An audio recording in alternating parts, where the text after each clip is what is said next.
I think I got it now.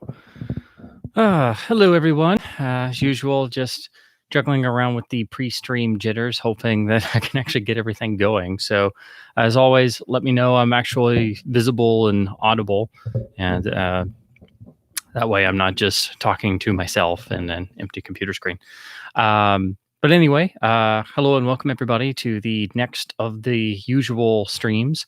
And of course, unfortunately, a great subject that we have to talk about for not so great reasons, but it just and of course it's really kind of special for me because, and I know a lot of others can probably say the same thing, but Kirk Douglas was one of the first actors I really became fully aware of and researched and learned more about and actively sought out other films he was in and other things he had done, and just someone who I've followed pretty much my entire adult life. So a very it's sad news that happened this past week with the announcement of his passing.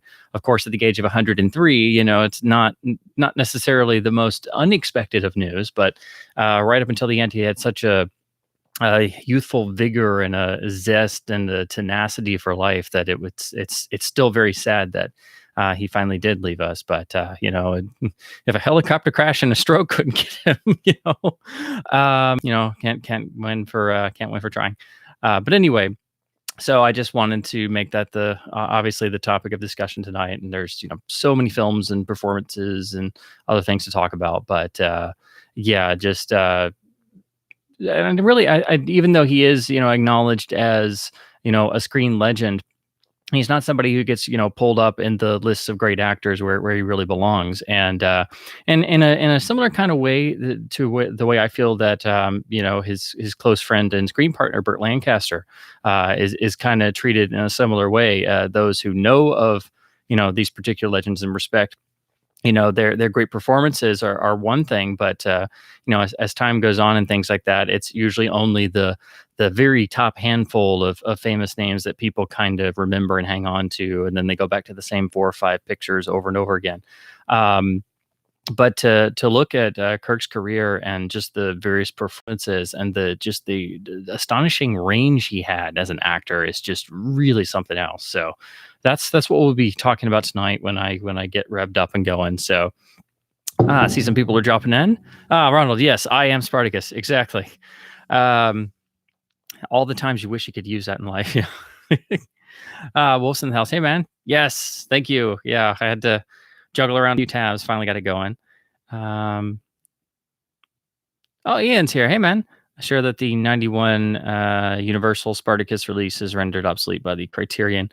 Well, yeah, if you're talking about the Laserdisc, that was after the big Harris Katz 1991 restoration that finally put the film back at its proper length and restored censored pieces that were not even seen back in 1960 on the original release. Because throughout the reissues, it just kept getting shorter and shorter, and the worst cut is the version that was around for a long time, and even on some of the first releases and the first Laserdisc too, is missing about 30 minutes. Of course, doesn't have the censored parts, and they even chopped out the final shot of Kirk, the final reaction shot of Spartacus, which is literally the whole heart of the entire movie. It's the very end, and it's just gone. So the 91 restoration is excruciatingly important, and of course, they had to do a worldwide search and negative save in the level of on the level of Lawrence of Arabia, pretty much, because the elements had just not been, looked after at all. So it's really amazing they got to it when they did. And of course, they've been able to further it with digital technology on the newest restoration that basically advances several leaps forward. But if you look at the two Laserdiscs, actually, they're I think they're pretty much the same master. So visually and pictorially, picture quality and audio quality wise, it basically seems like the movie is the same transfer. Of course, the Criterion vaults ahead with the gorgeous packaging, the Saul Bass artwork, all the extras and stuff, and that carried over to the DVD. And of course, Universal did the same thing when they did their DVD. It was just, bare bones early, and it was also non-anamorphic. That was the first time I got to see Spartacus in its entirety. I'd seen pieces on television, and I had seen seen it in the video store, of course, on 2 VHS tapes and stuff. So thankfully, the first time I got to see it in its entirety was on that very first DVD from the late '90s, which of course was pretty much the Laserdisc master. And I watched it on a CRT, and it was like a small 27-inch CRT on a very early, not so good DVD player. I was just destroyed. I was just totally engrossed. And since then, I've practically gotten every other release out there. I'm very glad I didn't see it on Pan and Scan VHS for the first time, but that's how we had to do a lot of things. So, oh, Brian's here. Hey, man. And Cast a Giant Sado, second favorite after Spartacus. Yeah, there's so many films he made, and I think the total tally is somewhere between, I think it's between 85 and 90, not counting the handful of like TV appearances and stuff. Yeah, there's so many that I still haven't seen, and they're finally coming out more in terms of availability.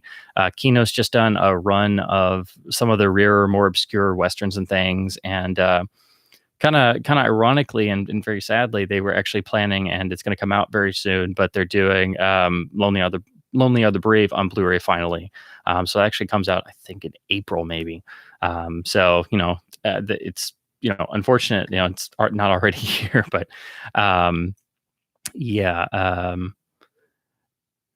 starting in as Brian points out, the everything post 91 is the restored version, whether it's Pan and Scan VHS or letterbox as it should be. But yeah, if you really need a single copy, you've got to go and get the newest restoration on Blu-ray, which is, I think it's the best Blu-ray ever released. I think it's so top notch in picture and audio quality, and I'll get to that later. But yeah, that is the way to see it now. But packaging wise, the Criterion triple gatefold is still the way to go. Garrick's here. Hey, man. You did the thing, yeah, where you watch or think of a person, and then all of a sudden it's like, this is too weird. Now they've just died. I feel terrible. It's like I was just thinking about them. I hope I didn't cause something in the cosmos. Yeah, exactly. I hope you didn't jinx them. Yeah. I had actually been. He's just one of those figures that if I think of anything and it brings him up, and then I've read several of his books, and it reminded me that there's still one or two I haven't read, and I was actually just thinking about that not too long ago, because I've read it, but I've still got to get a physical copy of his Making of Spartacus book, which is of course excellent. And then that just happened, and it's just like, oh man, it just hit me like a bag of rocks. I'm like, oh no. And again, not entirely unexpected, at that age, but again, just in the appearances he would make, and he was at the Golden Globes, and then he's on there. He introduces the new restored Spartacus Blu-ray.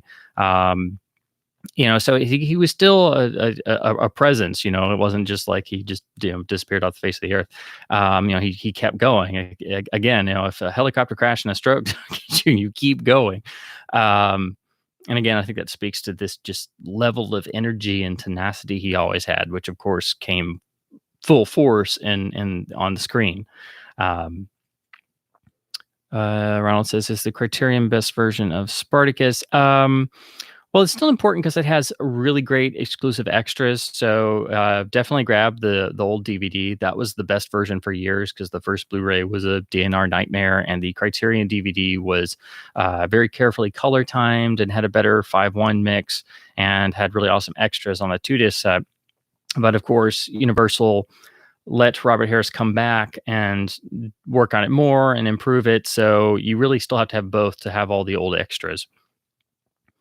Brian talking about Final Countdown. Yeah, there's so many I haven't seen in a long while, because like I know I saw Final Countdown years and years ago, and some of these others, and that partially ties into he never locked himself down with a studio contract. He was on contract at one point and fought to get out of it. So a lot of his later films were not always necessarily financed by regular studios. They might be financed by several corporations or independents or individuals, companies, which of course is a precursor to the way things go today, where you can have a film with 17 opening logos financed by 15 different companies you've never heard of.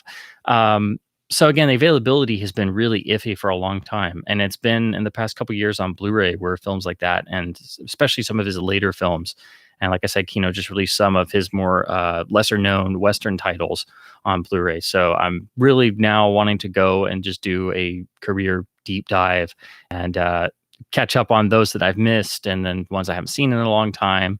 Of course, when there's 85 some odd pictures, you're going to have missed some somewhere.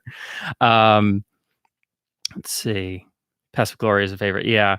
Passive Glory is just, it and Spartacus are so iconic and so strong and so just blisteringly powerful to this day that, they have images that sear themselves into your brain. And both were really made because Kirk wanted to make them. Had it not been for Kirk, Kubrick and Jim Harris were working for MGM, and they wanted to make Passive Glory, and MGM said hell no. And so while they were supposed to make one movie, they were working on the Passive Glory script at night. And then MGM eventually found out about it and got really pissed off. So Kirk saw The Killing and was like, man, this is really great. I got to meet these guys. This is fantastic. I got to work with them. And so they're like, well, we got this script, but MGM hates it. And Kirk read it. It was like, we got to make it. I don't care. It's not going to make a nickel. We got to make it. So of course it was his clout that got it made. And his performance is, again, astonishing and different than anything he'd done before. And of course, Spartacus was entirely his baby, his production company.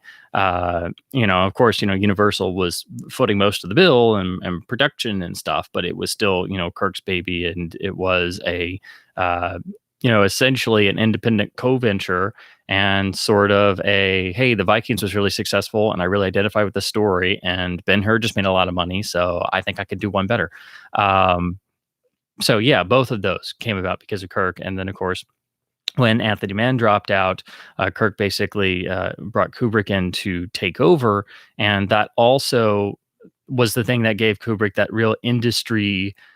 Essentially that gave him the street cred. That gave him the official stamp of, hey, he made a really big thing and it made a lot of money. And people said it's, artistic and visionary. So now we can officially say, okay, this guy is approved.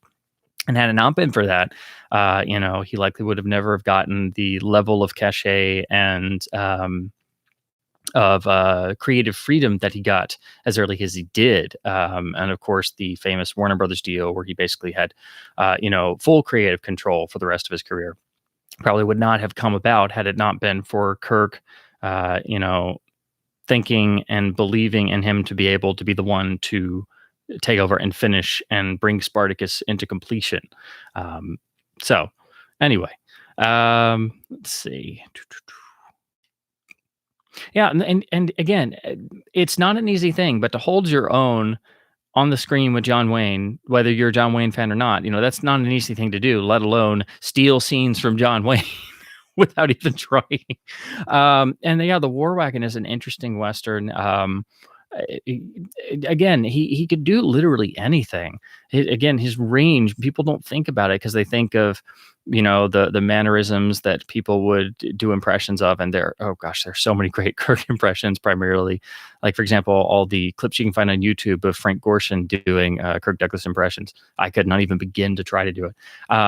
But people think of his energy and tenacity and think that picture him in a movie, exploding in rage or something, but he doesn't. He very rarely really does that. And there's such a realization of the characterizations that you as you should, you forget that you're watching an actor or a star, and you're used to their face and their presence. You get wrapped up in the part he's playing. And he wrote about it in his book and talked about it many times, but he thought it was fascinating to find the supposed chink in someone's armor, the flaw that, keeps them from being perfect, and thus is what makes them human. And going into that is what makes, a character or performance interesting and relatable and human, as I said. And also, I would further that and say it dimensionalizes it. Again, it makes it feel much more realistic, much more believable,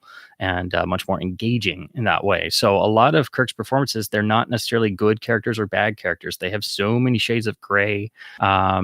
and he never really played the same thing twice. Or even if you look at his villain roles, they're not the same bad guy. There's so many different variations. Um, and I mean, just to go back to his very first picture, Strange Love of Martha Ivers, which is a great underrated noir. It's a very interesting part, especially for his first picture. He plays this drunken, totally ineffectual character who's essentially like the fifth wheel to every scene, and so completely bitter and morose and withdrawn into himself, and totally not like any image you picture Kirk Douglas as. So it right off the bat, his first picture shows just this range that you don't always realize.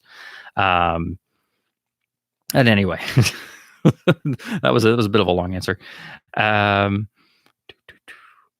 Yeah, the Passive Glory commentary is really good on the Criterion Blu-ray. But of course, I'm a commentary geek. I've listened to so many that I even listen to ones that I know are crummy, unless they're like the Richard Chico commentary to Once Upon a Time in America, which I'm like, I don't want to listen to this for 4 hours. Like, I know you're gonna tell me stuff I already know for 4 hours. Okay. Let's see. Yeah, Robert Conrad died too. We're going through a series of deaths all of a sudden, and of course, I hate to be morose, but I've thought about it many times before. The further we go on, the more people age, and then we start losing people, and then with each decade, it's like it's just more and more people fall off, and it's just like, oh man, it's got to get so much worse. know? But yeah. Again, it's so strange that Kirk is gone, because again, it seemed like he was going to be around for at least a while longer. He was still doing stuff all the way to the end. Only rated about 30 Kirk films on Letterboxd, but I'm sure I've seen more. Yeah, I'm the same way. The more I think about it, you think he did even more than 85 pictures, but I've seen probably just scrolling through the filmography list, I'd say I've probably seen somewhere around maybe half, roughly, and then of course bits and pieces of others, or I know of other ones. Like I've seen clips from Saturn 3 and just gone like, what the heck happened there? Stanley Donen made a sci-fi movie post Alien, and Kirk's walking around with his shirt off, and what is this? This is bizarre. Um, so yeah, it's a really interesting and varied filmography that, again, not necessarily everybody has really dug into, because it's not. He is one of the great stars of Hollywood, but again, if you're not like the top five, it's just like the way that most people know films before their lifetime. They know the 5 or 10 that everybody knows. They know The Wizard of Oz, and they maybe know Casablanca, and that's starting to get dodgy these days. And they may know one or two others because they rerun them all the time, or get referenced, or remade 50 times, stuff like that. But outside of that, it's like they don't know. So yeah, hopefully this will provoke some really good retrospectives, and get people interested again. If there has to be a positive side to all this stuff. Sentimental soft spot for Top Guys. Yeah, I'm the same way. It's been a while since I've seen it. It did come out on Blu-ray. I would like to get that. I like it because, of course, it's Kirk, Burt, and it's their last picture together on screen, and they were such great friends in life, and very similar in a lot of ways. But that's interesting, how they formed such a close friendship, and how they work so well on the screen when they were very similar in a lot of ways. But I like to think them as more like two sides of the same coin, that they complemented each other beautifully.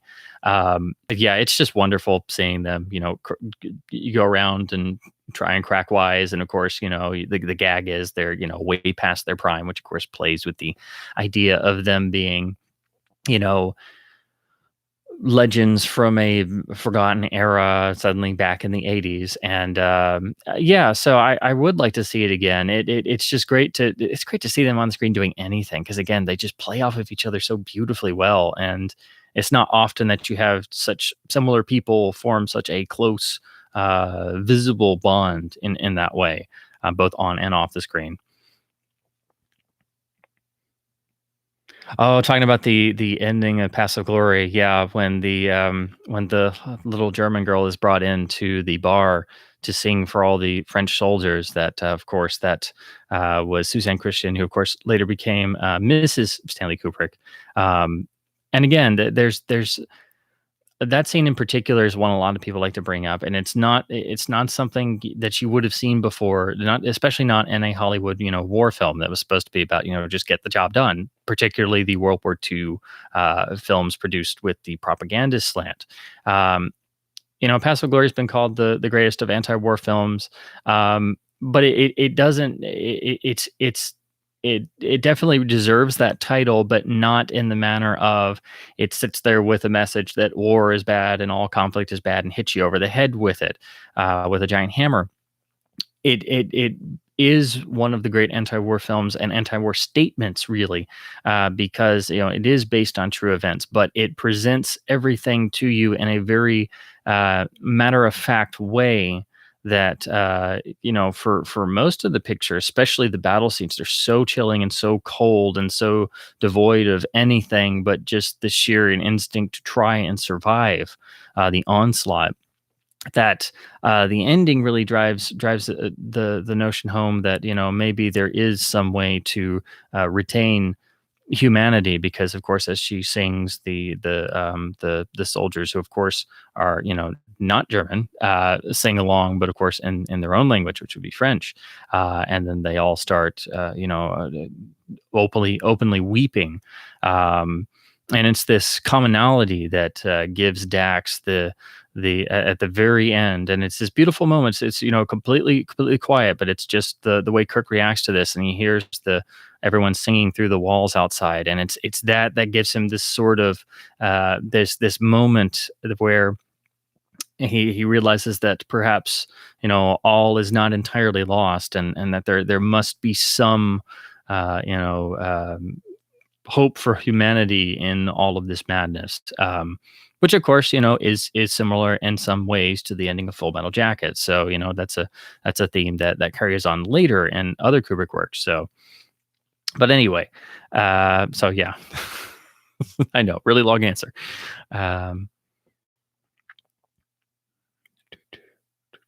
Let's see. Sega's in the house. Hey man, how's it going? Whale of a Tale is the only song to be featured in 20,000 Leagues Under the Sea, which is why one of the reasons why I adore 20,000 Leagues so much, because there's so little musical numbers, and the only musical number is actually performed with great gusto by Kirk Douglas, who always said he was not a very good singer, and it's pretty much like a straight up. And always is pretty much like a sea shanty, so it fits in the character, it fits in the time period, it fits the setting, and again, he does it with such gusto that you wouldn't expect out of a really hardcore, tenacious actor. But again, only a hardcore, tenacious actor could do that with a bit of a smile and with such gusto. And again, there's only one song number. Again, I can't. I hate, especially the Disney Renaissance afterwards, where they had to turn into Broadway musicals, and I just can't stand that stuff. So I'm okay with one song. Like especially classic Hollywood, they would try to cram in a song somewhere to be able to sell it as a standard and make some extra cash on the side. So I'm used to that. I get that, but the one musical number's fine. 10, not so much. Oh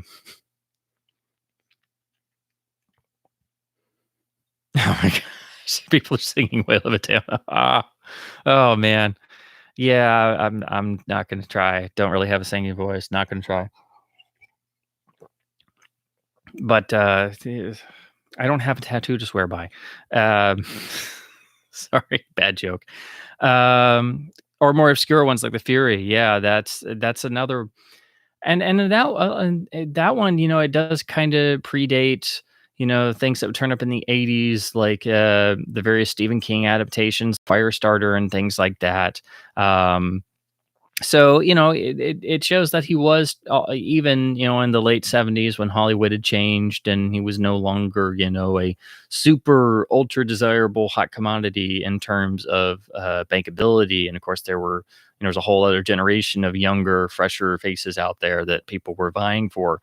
That even by the late 70s, he was still trying to seek out interesting different projects, whether they worked or not. Each individual picture had its ups and downs, but at the very least, he was still trying to find different interesting things, whether they worked or not. um let's see. Pete's with us. Pete didn't know that Kirk had died. Yeah. Yeah, it broke last week. I had caught a mention of it about an hour or two after it was posted. I just happened to see a mention on a news site or Facebook or somewhere, and I was like, "Oh no!" And I had to go look and look and look, and then sure enough, so yeah, I was just like, "Oh man," that's just so the rest of the night I was just like, "Oh my gosh," and then the next day I would just be like, "Oh my gosh," so yeah, it's one of those that just hits you and you're just like, oh man. um but yeah, so that of course meant that I had to get on here and wax poetic as I do. um Rental Disco Living Daylights is a good find. Yeah, I'm still working my way through. I did get a gigantic, amazing lot of Japanese James Bond titles that I'm working my way through before I post a video, so that way I can at least talk some about the tech specs.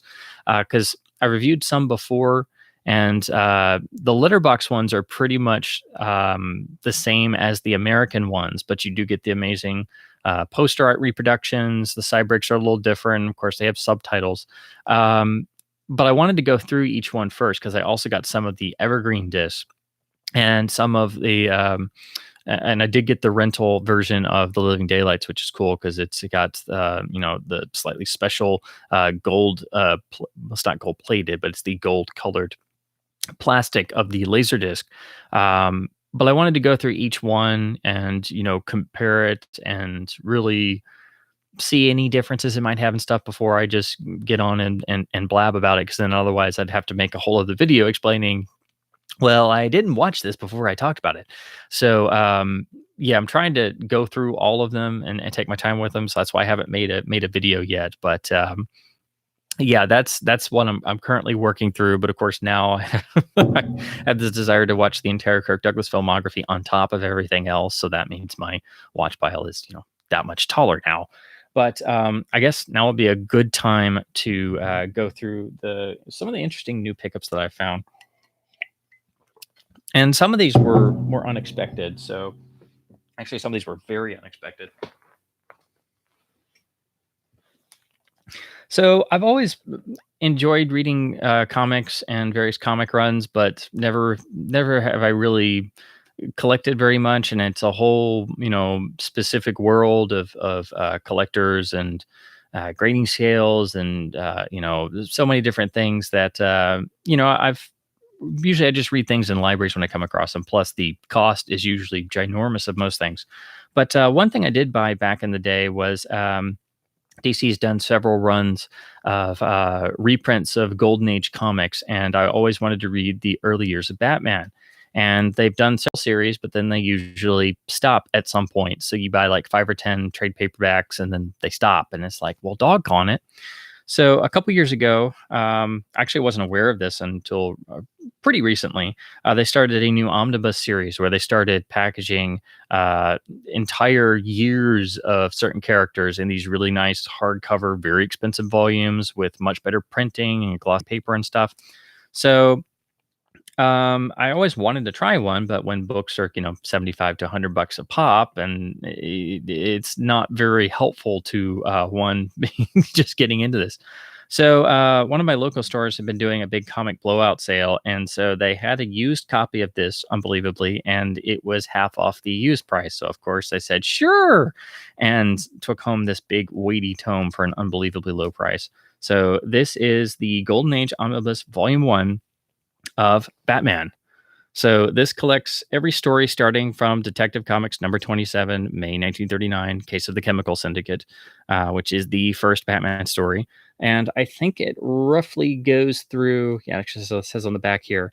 So it goes to number 56, and then it has Batman 1 through 7, New York World's Fair Comics number 2, World's Best Comics number 1, and World's Finest Comics 2 and 3, and then some nice intros and background material. So as you can see, this is a gigantic weighty tome, and again, far, far better than any version I've seen before of reprints, especially the ones I used to have of those chronicles. So you get full reproductions, you get the covers and everything on really glossy paper, but these books are very, very heavy. So you have to be very careful with them. They're definitely not portable. They do publish smaller trade paperback versions, basically split one of these books into like 2 or 3 volumes, which is helpful. But then, you always have to wonder, will they stop making the trade versions? And, by the time you buy 5 of those, you could have bought 2 of these, and then they still haven't caught up. But yeah, this was just so ridiculously cheap that I had to get it. Plus, I've only gotten to read about the first half of this volume in various collections because I started buying those Chronicles reprints when they stopped making them, which I didn't realize at the time. And then I only got a couple, and then they were gone, and I was like, oh crap.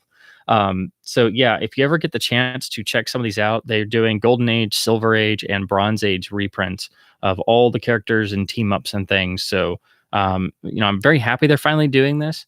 The only thing, again, because these are so thick, the spine can be subject to some issues because there's just so much jammed in here. So you just want to be very careful and just read these at home on a nice, very, very flat surface. So yeah, amazing that I found this. And I only paid about, instead of the $75 retail price, I only paid about $15 for this whole thing. So that's crazy.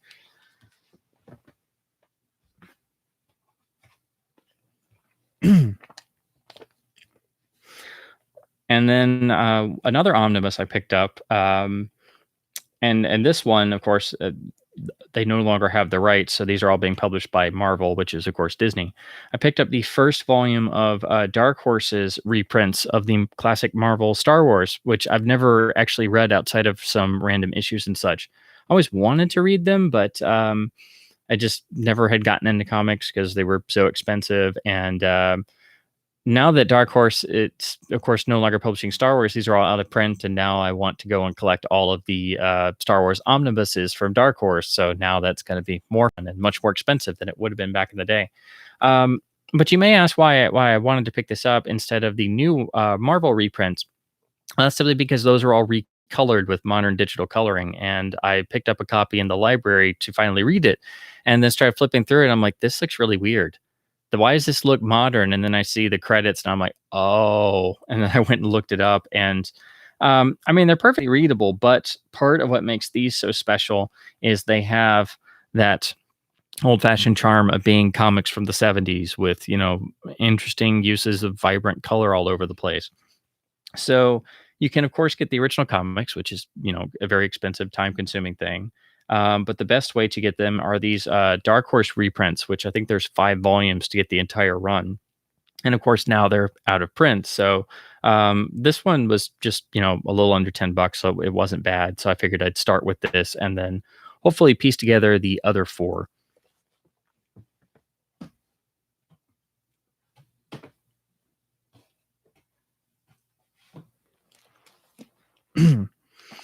And this one was a complete surprise. In the same shop, they occasionally have some books that come through, things people trade in, but usually it's random paperbacks and odds and ends or various biographies, music books, puzzle books, kids books, and various sci-fi paperbacks and stuff. Very, very infrequently do you find actual works of literature or things like that. So I just saw this sticking out of the shelf, and I saw the Library of America style cover with the black and then the red, white, and blue band, and I'm like, well, that's odd. Why would a collector volume be in here? And then I looked at what they were, and I'm like, oh my gosh. Somebody knew I was coming in here because the price for what these normally go for is just dirt cheap. And so I even though of course I have all the novels already, and the vintage paperbacks, the chance to have the collector bound archival volume and the Mylar jacket was just too tempting. So they actually had both Library of America volumes of the works of Raymond Chandler, who is my favorite author pretty much of all time, with Ian Fleming. So this is a 2-volume compilation from the Library of America series that takes the first volume is some of the early pulp stories and then the first 3 novels. And then the second volume has the rest of the Marlowe novels paired with the script for Double Indemnity, and then various letters and correspondences, which are extremely fascinating. So again, these volumes are. I'm usually not too big on them because the pages are very thin, the print's very small. They're very they're very high end. They're very expensive. Usually anywhere between $30 and $60 per volume, and they all have the matching spine. And when an author makes it to a series like this, like Philip K. Dick got in a couple years ago, and it's like that's when you ascend to the heights of literary approval. So there is some snootiness there that I'm not super big on, but I always think it's cool when somebody makes it to books like this. But I just couldn't pass up the chance to get the archival collector versions of the entire works of my favorite author. And again, these were just in the local shop, so I guess somebody had decided to read Chandler, and then just somehow they got traded in. So these were literally, both of these were less than $10 for both of them, which is crazy because they're in perfect shape. And of course they have the iconic bookmark ribbon. So yeah, these are definitely much higher end than my vintage paperbacks, but I still prefer those because I love the typeface and the cover art that Vintage Library does with their hard-boiled detective noir books. So, but yeah, they're just amazing to actually get these in this particular form. I just can't believe somebody had them there. It's like, if you have these, you must keep them. They're such important works.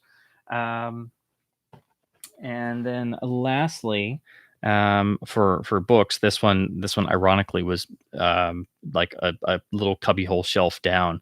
And of course, not in the same annals of great respected literature, but also very important and in minty shape, and again, really gorgeous cover art. And these things are getting harder and harder to find. So I picked up. It's still a mystery, but of course it's not high literature. So I picked up book 48 of the Nancy Drew canon. So this is The Crooked Banister. Again, really nice, gorgeous artwork, which it's always better to get on these original picture cover sleeves before they switch to the generic plastic ones, which that's what was around when I was growing up. And they're fine, but they usually cut off some of the art, and they don't have the same level of detail as these do. So you can get really close to these and see all the intricate detail. And this is when... this is the time period in the late 60s that they were using more vivid color backgrounds. So yeah, I'm kind of going piecemeal about this, but I never really bought a lot of Nancy Drew back in the days. I was always a Hardy Boys collector, still am, and because of that, I've kind of started dovetailing now into picking up random Nancy Drew books when I come across them. So finding a really nice example like this in practically mint condition is getting more and more difficult these days because they're not reprinted as much, and then originals get beat up, and of course they're getting older. So this was like 50 cents, so that was definitely a no-brainer. And then lastly, there was a really great sale on the one of the Laserdisc Facebook groups. Somebody was selling off most of their collection and had some really interesting discs mixed in, and was just doing like a big blowout sale. So I picked a couple up, and I'm gonna make my next Laserdisc video about them. But there were two in particular I was just flabbergasted were in there, because I'm like, wow, you do not see these every day. So I was definitely curious to see if I could get them, because I figured they'd been long gone, but they were still there. So I was like, okay. So both of these are super late releases from this film is from 1998. This was made in 99, so it is a super, super late release. It's not the DTS version, of course, but this version is also equally rare simply because of its lateness. So I actually found a copy of Rush Hour. This is letterboxed, pressed by Image. Of course, it's a New Line Warner Brothers release, but by this point, Image was doing everybody's laser business. Same cover and rough style as the DVD, which was a pretty early snapper case release, and that was the first way I saw this film, was actually seeing that. And then, of course, they used to run it on TV all the time. But yeah, this is actually a super late release. It's got AC3, has a little bit of bonus features, and the director commentary that's on the DVD. So I'll be interested to fire this up and compare it, because I'm sure the picture quality is going to be really great. And this movie does have a really nice, fun 5:1 mix anyway. So, and of course, it finally did come out on Blu-ray in that trilogy set. So, you don't have to get this on Laserdisc, but anytime you can find one of these ultra late releases, it's really cool, usually very difficult, and can get very pricey. So I was just surprised somebody hadn't already snapped this one up, because I've always been curious what this was like on Laserdisc. And again, it's not the DTS version, which of course is going to add to the cost and the rarity, but I'm just really, really stoked to find this version. And of course, it's a late release that actually does have the AC3. Which cannot be said for this next one, which is even later. So this is, of course, a 1999 film, and I believe the disc came out in, I'm pretty sure it's 2000, because I know it's one of the super, super late releases. And this, again, New Line, but they, no, actually, they did spring for Dolby Digital. Okay, so they did on both of them. That's cool. For some reason, I was thinking this one didn't, it was one of the late discs that didn't have Dolby Digital. But this one also has some deleted scenes and extras and the commentary. So it's just like Rush Hour. It's got the stuff that turned up on the DVD, which came out probably right around the same time as this. But again, this one is super, super rare. So I was just like, yeah, I can't believe somebody didn't beat me to this. So yeah, this is mine. So he actually had The Spy Who Shagged Me. So this is, again, super late release, very, very uncommon. Not necessarily a, ultra crazy rare disc you need to, bend over backwards to try and find, because of course it did have a early DVD like Rush Hour that you can find anywhere for practically less than $1. But it is cool that they actually put special features on here. It does have a version of the original poster art, which looks really nice and very colorful on this LD jacket. It's letterboxed, and I'm really excited to check out the picture transfer on here, because I'm very curious to see what this film looks like.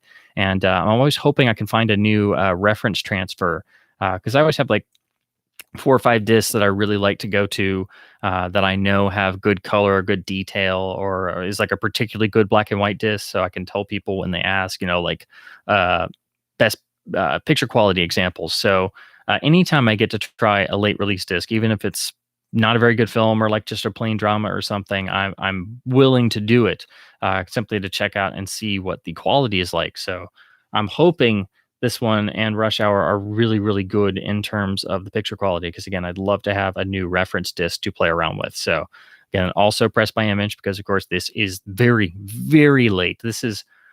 I do believe this is one of the last discs made in the US. Of course, it's nothing like Bringing Out the Dead or Sleepy Hollow in terms of rarity and value, but it is pretty close in terms of it's get right up on the end. I think if you pull up the LDDB and you actually load by release date, this is right there smack on the last page of US releases. So really, really amazing find. Super, super happy that I got this for a very, very nice price. It's a little worn. There's some cover wear and some dings and such, but again, I'm just excited to actually check this out and look at the transfer. And I'm also excited it has AC3, because for some reason I thought this didn't. So yeah. So not a whole lot of discs, but really, really choice prime examples. So I'm very excited about both of these. Now I have to find the time to squeeze them in along with the rest of the new disc. So yeah, that does it for new pickups. So a lot of interesting things, and you just never know what pops up. So I'm very, very glad I took the time to actually scroll through that list, because it was It was just a bunch of little videos in the comments that he had made, and it was just like flat pricing for everything. So I was like, oh, I'm sure these are all gone. And so I sent a message. He's like, no, I think I still got those. And I'm like, so yeah, many thanks, and I'm super excited to go through these so I can give them a real spin with a fine tooth comb and check them out, and hopefully have some new reference titles. Hang on, let me get some. Gotta take a water break. I'm always amazed at how dry my throat gets doing this. So, let's catch up on some of these really quick.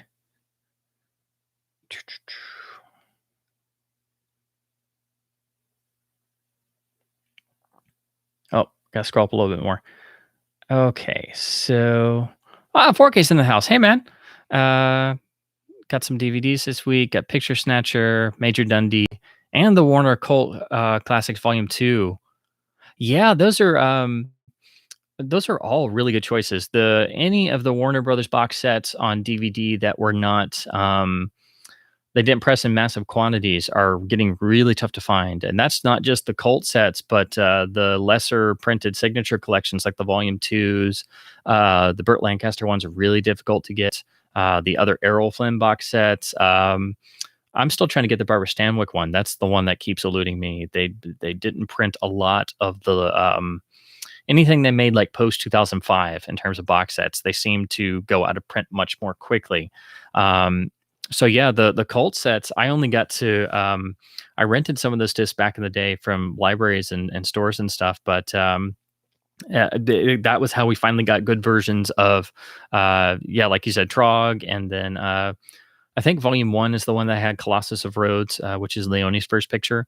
Warner Archives has redone that, so I'm sure they'll probably bring the DVDs back into print at some point, but it's really cool you found the box. And Picture Snatcher is great early Cagney.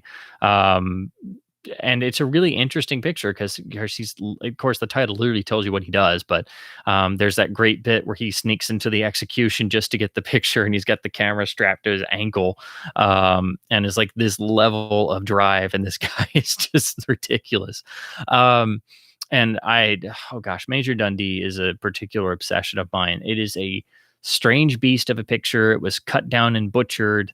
Originally the concept was much closer to something that Peckinpah would have done on The Wild Bunch, and it's really one of those films that you wish had existed in its original form.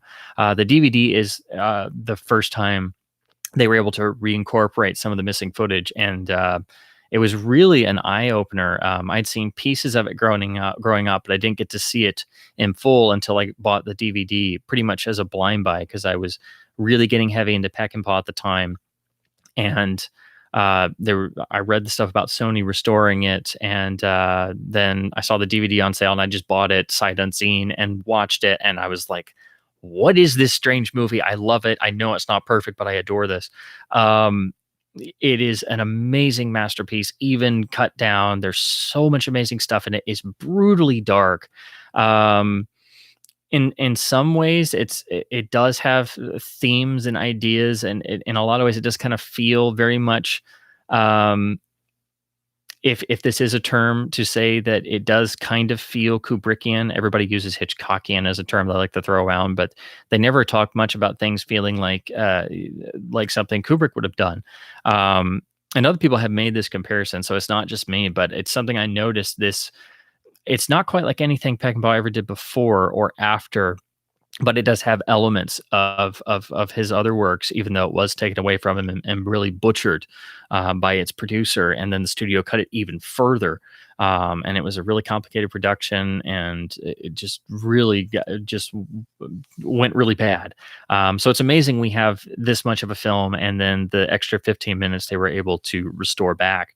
Twilight Time did a Blu-ray. It's been out of print for years. And just recently, there's a German Blu-ray I need to import that actually has both versions and has the original mono track for The extended version, which the Twilight Time version did not, they had the version with the 5.1 new score that they made for the DVD. Whereas on the DVD, you have the option to see the long version with the mono track, which is really the way you should see it, because the score is actually quite good. The original 1965 score, it just has this really, really tonally horrible theme song, "Fall Behind the Picture," shoved over the main titles that so blatantly does not fit the film. It's quite hilarious. But outside of that, the score and the original mono mix, I actually quite like. I think it's a really, really interesting gem of a picture that does not get talked about at all unless you've seen it. Because if you see it and you're open to what it's trying to do, you kind of fall in love with it in a way. It's a bizarre picture. Again, it's not perfect, doesn't quite work. And the performances in it are astonishing. And you have members of, essentially the Peckinpah stock company. Warren Oates has a great part. James Coburn has a great part as a one-armed Indian scout. It's just amazing. Richard Harris is fantastic. But not to go on about Dundee for too long, but if push comes to shove, I think it's the best part Chuck Heston ever had. He's phenomenal. And it's a really dark picture. I mean, I also think it's one of the best pictures about the Civil War, even though it's set in the Southwest, nowhere near any theater of the Civil War, but it's a Confederate prison camp run by Union officers in the Southwest. And Heston's character of Dundee has basically been exiled to be the jailer of these Confederates since he was too bloodthirsty and too hasty in battle. I think it's said that he basically went and did his own thing at Gettysburg, and a lot of men died, and so they basically exiled him to run this prison out in the middle of the Southwest, and so he has to sit out the war. So he's just simmering in rage and ego. So yeah, it's a brilliant movie if you've never seen it. So yeah, the DVD is definitely the way to go here in the States. But I really want to get that German Blu-ray that just came out. Actually, I think this month, because I read about it in the Cine Savant column, and he's a gigantic Dundee aficionado and fan, and has written about it. And he's like the chief person who's been beating the drum of Dundee is great. So that's how I knew I wasn't crazy when I read his articles about being a forgotten masterpiece. I'm like, thank you. I thought I was crazy. Sega got 2 LDs this week, Wagons East and Blank Man. Well, I mean, as long as you get a handful, a couple here and there, it doesn't have to be a whole lot, just to keep the ball rolling. And every time you think it's run dry, at least in my experience, just when you think there's nowhere just to be found, you're not gonna find anything for a while, then you find something on the Facebook groups, or you find a lot of discs, and you're like, I don't have space for any of these. What am I doing? But they're so cheap, and I need to give them a home, and I need to protect them, and otherwise they'll just sit here and just and rot. And I could take them with me, and it's 3 boxes for $10, and then you accumulate more. That's just how it goes. Wolf is a Dundee fan. Yeah.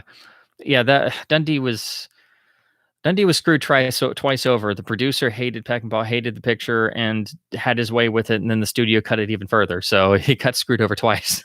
I think the main release version was like right at under 2 hours, so it got chopped twice, and it got buried, and nobody saw it, and it made no money. And yeah, it did not. It got a really raw deal, because it was supposed to be, a near 3-hour epic, kind of sold like a roadshow, and it did not get that at all. Anyone see the musical Kirk Douglas did of Jekyll and Hyde? I know of it, and I've read about it, and it's listed in his filmography, and I really want to see it, actually, because I've never seen it.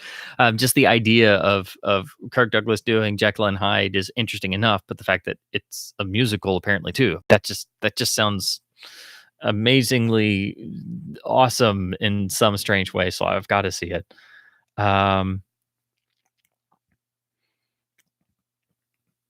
Oh yeah, Pete's having to live through just hearing the news, joining the live stream. Yeah, sorry about that, Pete. Yeah, you're right.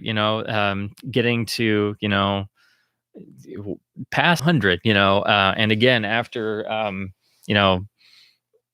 after a amazing career and amazing life, and then such things that would be extremely debilitating to most people, and then continuing to just keep going is just really astonishing. If only we could all all achieve similar results. Um, oh, Brian wants Ronin on laser. Yeah, I bet it's a really nice transfer. It just keeps eluding me every time I find it. I either miss it at a good price, or it's like $30 or something, and I'm like, yeah, I know it's a super late release, but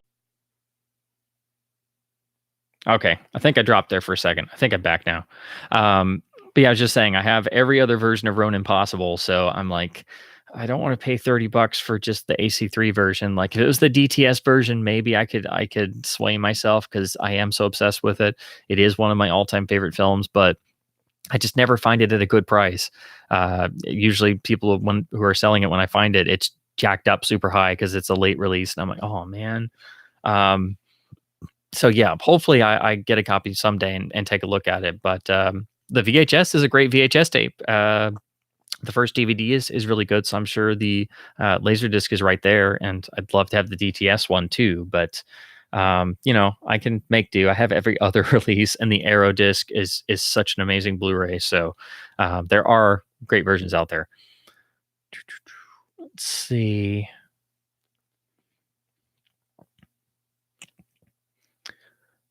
Elvin says, "Did I get the Holy Bond Japanese disc yet?" No. I am pursuing a lead as usual. Anytime the World's Not Enough pops up somewhere, I have a saved email thing, for eBay. If somebody lists one, it's supposed to, ding me and say, "Hey, somebody put one up." Um, and I almost got the closest I've come. I almost got it on a eBay UK sale. Somebody had one posted, and of course the shipping was going to be a bit expensive and all this stuff. But still, it was not terrible in terms of price. $35 compared to 300 plus. That's a lot better. Um, but then of course last second it jumped to way way more than I had just laying around, and then I'd be totally kicking myself and regretting spending that much on a laser disc, which of course is great and super rare, but also you know the 99-cent special edition DVD that I've had for years. I did review the Japanese disc and compare them, and I mean, it's like they're so close that it's like I can't justify spending $300 on the laser disc as much as I really want it. So I still keep looking. So I'm one day there'll be one, maybe minus an Obi strip, but it's much more in the affordable range of things. Um,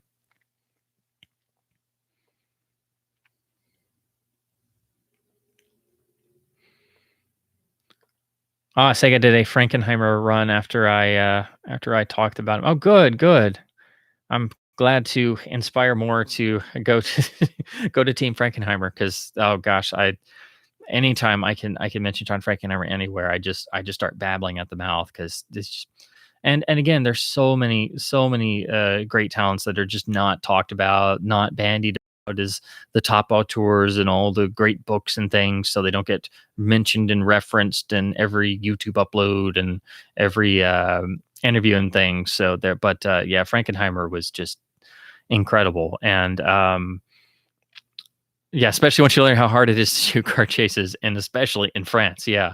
I think anybody else trying to do what he did on Ronin, but not be able to get that level of cooperation, because not only was he a Francophile, he lived in France for a great number of years, so he knew a lot of people, and people knew him. And in France, they have a much deeper and higher level of respect for not just the cinema, but for everyone involved in the cinema. And people make fun of French studies of films, but they do take it very seriously. So I do think, at least in France, Frankenheimer was afforded the respect and cooperation that he would not have necessarily have gotten here, because he was not a hotshot director of the time. But yeah, I mean, it's astonishing what they did in Ronin with the just the clearances for the final chase in Paris. It's just like wow. Um, so yeah, absolutely. um, Big fan of Kirk Douglas. Had an amazing presence on screen and often reached incredible heights. Yes, absolutely, Pete. Yes.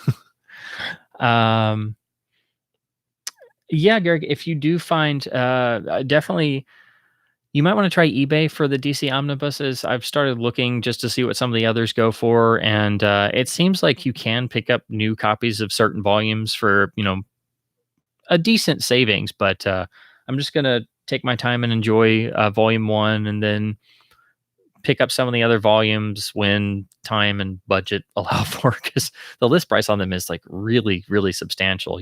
75 bucks a pop is not very affordable. um, Any LDs you feel are completely supplanted by other discs? I mean, yeah, simply for, I mean, most people would say, why do you watch Laserdisc? Because, DVD and Blu-ray is so much better and is technically superior. Usually, the LDs that hold up are the ones that are well made or where they have a transfer that's not messed with. A lot of times I've found though the real thing you may not know about is the audio track may be a bit better because it's not noise filtered or it's not as futzed around with as some later releases. And this goes for especially classic Hollywood era titles, even old mono films especially.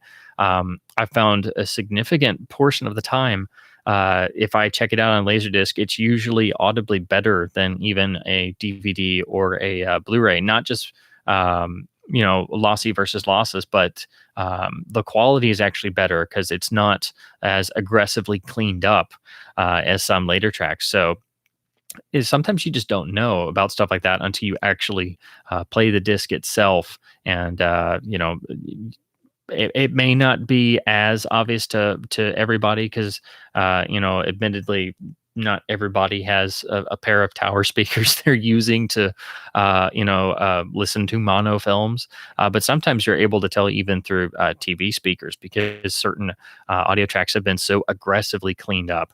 But again, I kind of already look for stuff like that in terms of music because I started really heavily collecting records because I got into researching the loudness war and dynamic range loss and things like that. So I was already used to looking for that in music, and then when I started noticing it in films, I'm like, oh no, not here too. Except nobody talks about it in terms of movies, so usually they think I'm just a crazy guy off in the middle of nowhere, which I admit it kind of sounds nuts sometimes, but that's the thing for me. That's usually the biggest positive to Laserdisc. But yeah, there are a number of discs I have that I know I don't really need anymore because they really don't serve a big purpose. They're an older restoration that's not as good as what came later, things like that. But they do have the amazing cover art. I didn't pay very much for them to begin with, and they're really nice on the shelf. And sometimes I weirdly like watching the older restorations. Like I love watching the Criterion King Kong and seeing the censored parts come up in those blown up 16 millimeter snippets of the violent bits because that's what they had to do back in the late 60s, early 70s to reconstruct the film to its original pre-code version. And as amazing as the Blu-ray is, I still like going back to the Criterion and watching the super grainy, beat up version with the 16 millimeters spliced in because it just feels very raw, and there's something perverse in me that just likes that sometimes. It feels so lived in, and I saw it that way a number of times, so I am nostalgic for it. But yeah, as with anything, there's going to be a significant number of discs that are just kind of as you say, supplanted by later releases. But unfortunately, you kind of have to go on a case by case basis because a lot of times you just don't know. So until you sit there and compare them side by side sometimes. Since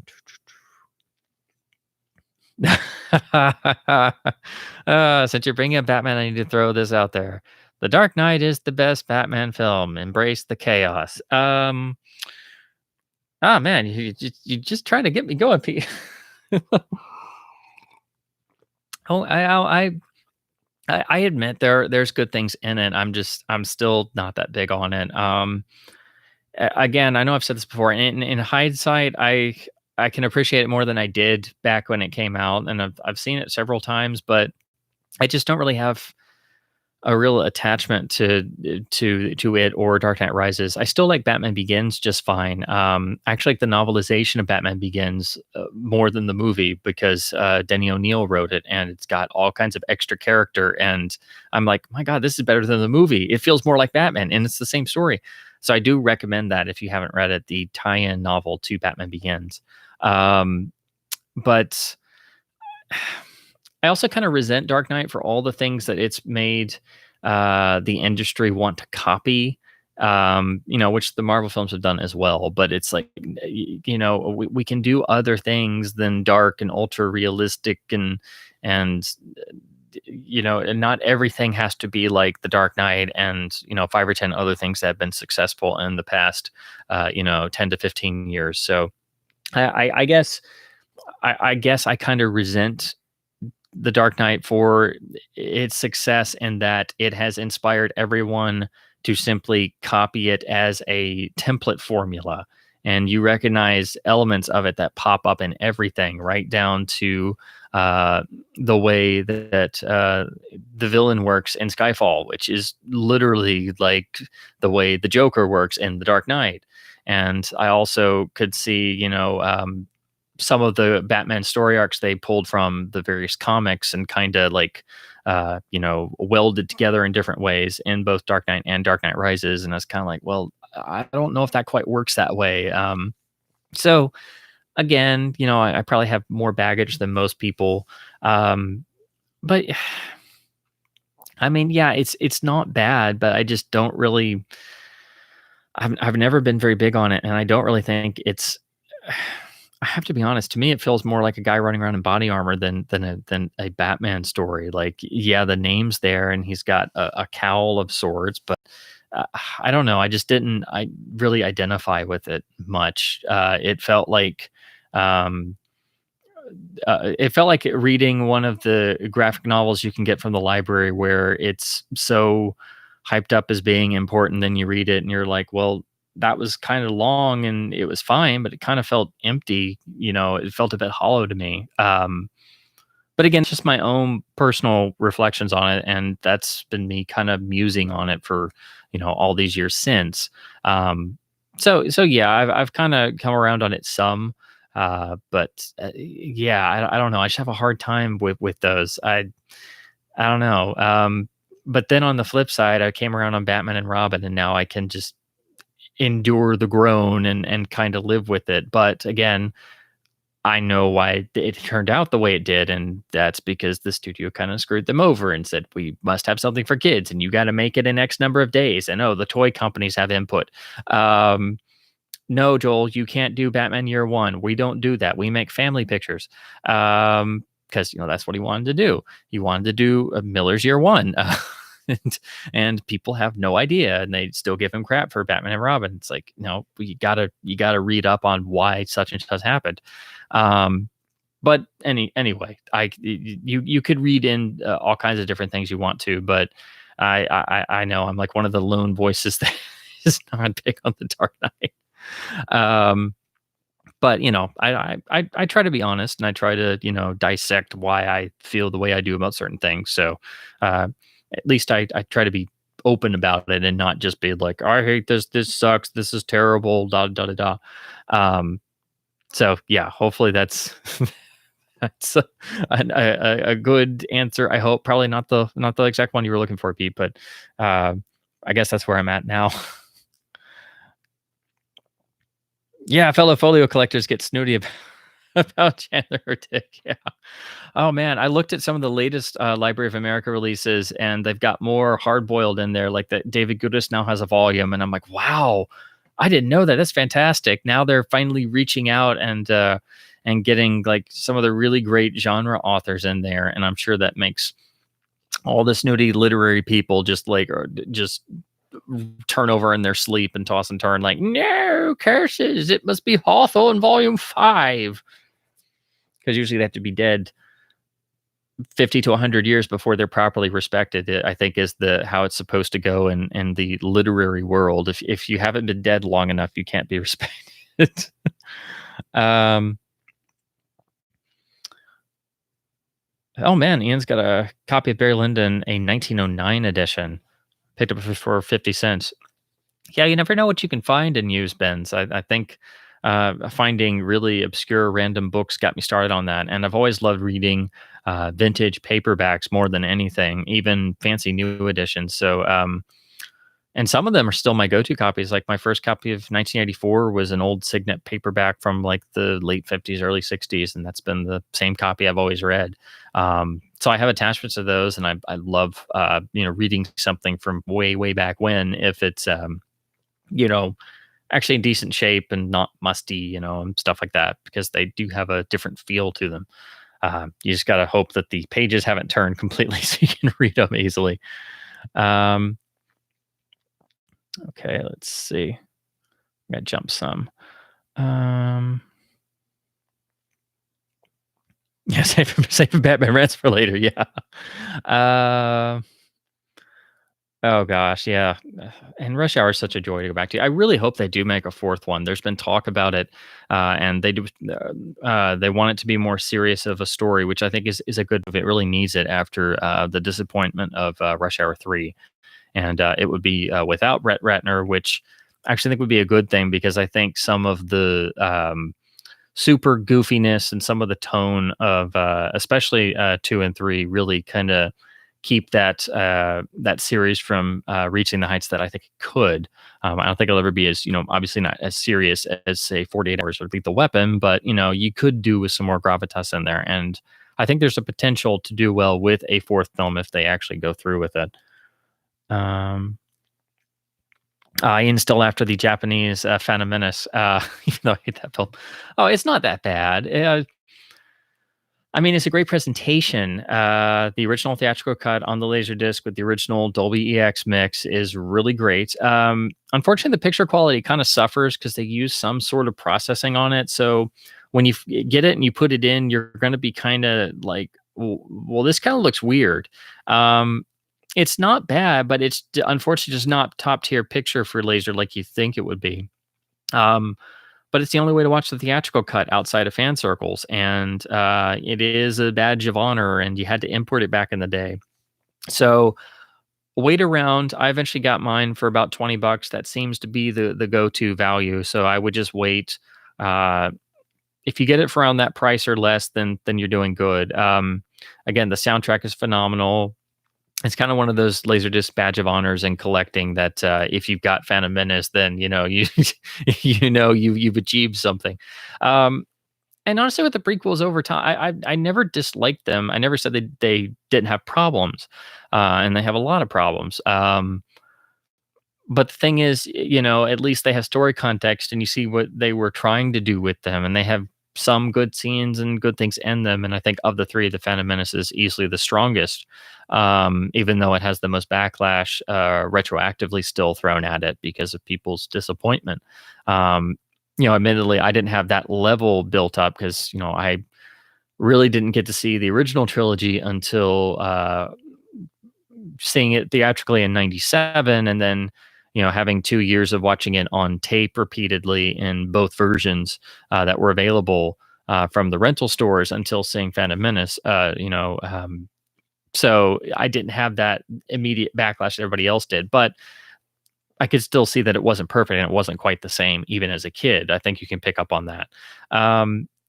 So yeah, I would definitely just keep an eye out, and when you find a good copy, go ahead and pick it up. And if you haven't seen it in a while, cranking that sucker up, especially that EX track, is really, really great. So you'll at least have a fun time for the presentation, even if you don't like the movie.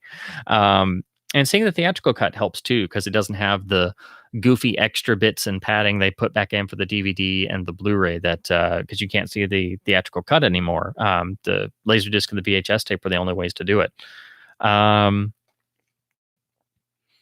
Garrick picked up the good old Gout DVDs. Yeah, I think we all had that experience because I had gotten burned out post Revenge of the Sith and was just kind of done with Star Wars. And then when the Gout disc came out, that just reinvigorated it all over again because it was like getting a fresh experience without anything crazy going on. And of course, then you start realizing about all the hurdles and how it's just a copy of a Laserdisc Master, which itself had problems, and then all this other stuff. But the Gout coming out is what really got me back into Star Wars and got me to start interacting online, and that's what got me on the forums for the first time, right around that time period. And I started playing around with, what can you do with this, and then what is Laserdisc, and that sort of got me set on that path and got me into this whole mess even further. So um, I have to thank the Gout disc for a lot of things, just like I have to thank the 2004 Star Wars DVDs and the 2006 Lowry James Bond Masters and the 2003 MGM Good Bad Ugly remix, all that stuff that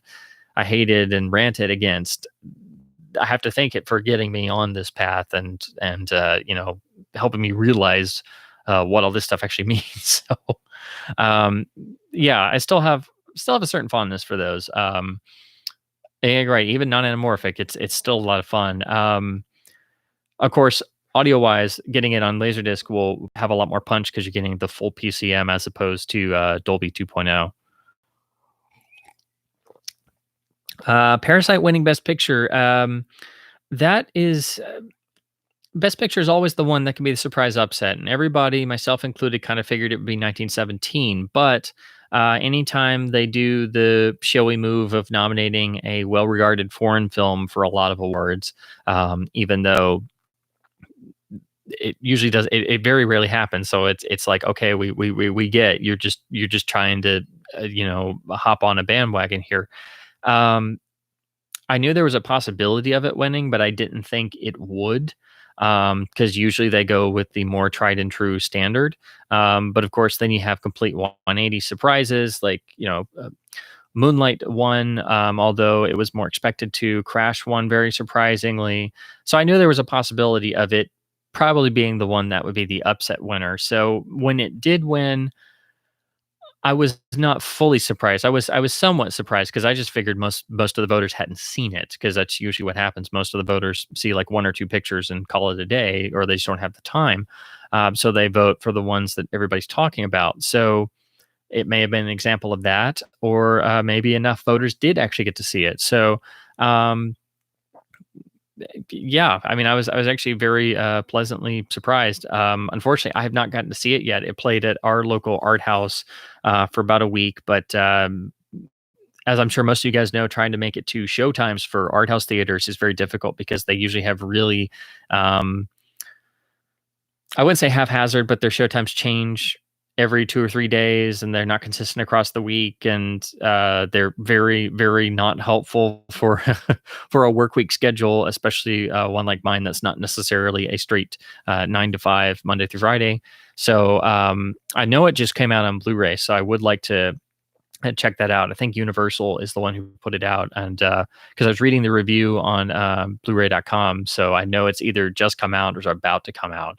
But Universal is doing it, so hopefully that will make them distribute it more. And I think it's pretty cheap and stuff because it's just a plain Blu-ray. There's no 4K disc out, but I am excited to finally see it. I wished I'd been able to have seen it in a theater, because I tried to see most of the nominees before the Oscars roll around, but unfortunately this year I only got to see a couple. Yeah, I'm looking forward to actually seeing it. And of course, you get to see it once it has the Best Picture cachet attached to it. So again, hopefully that makes it be more distributed, because that usually is what happens when it hits video. Let's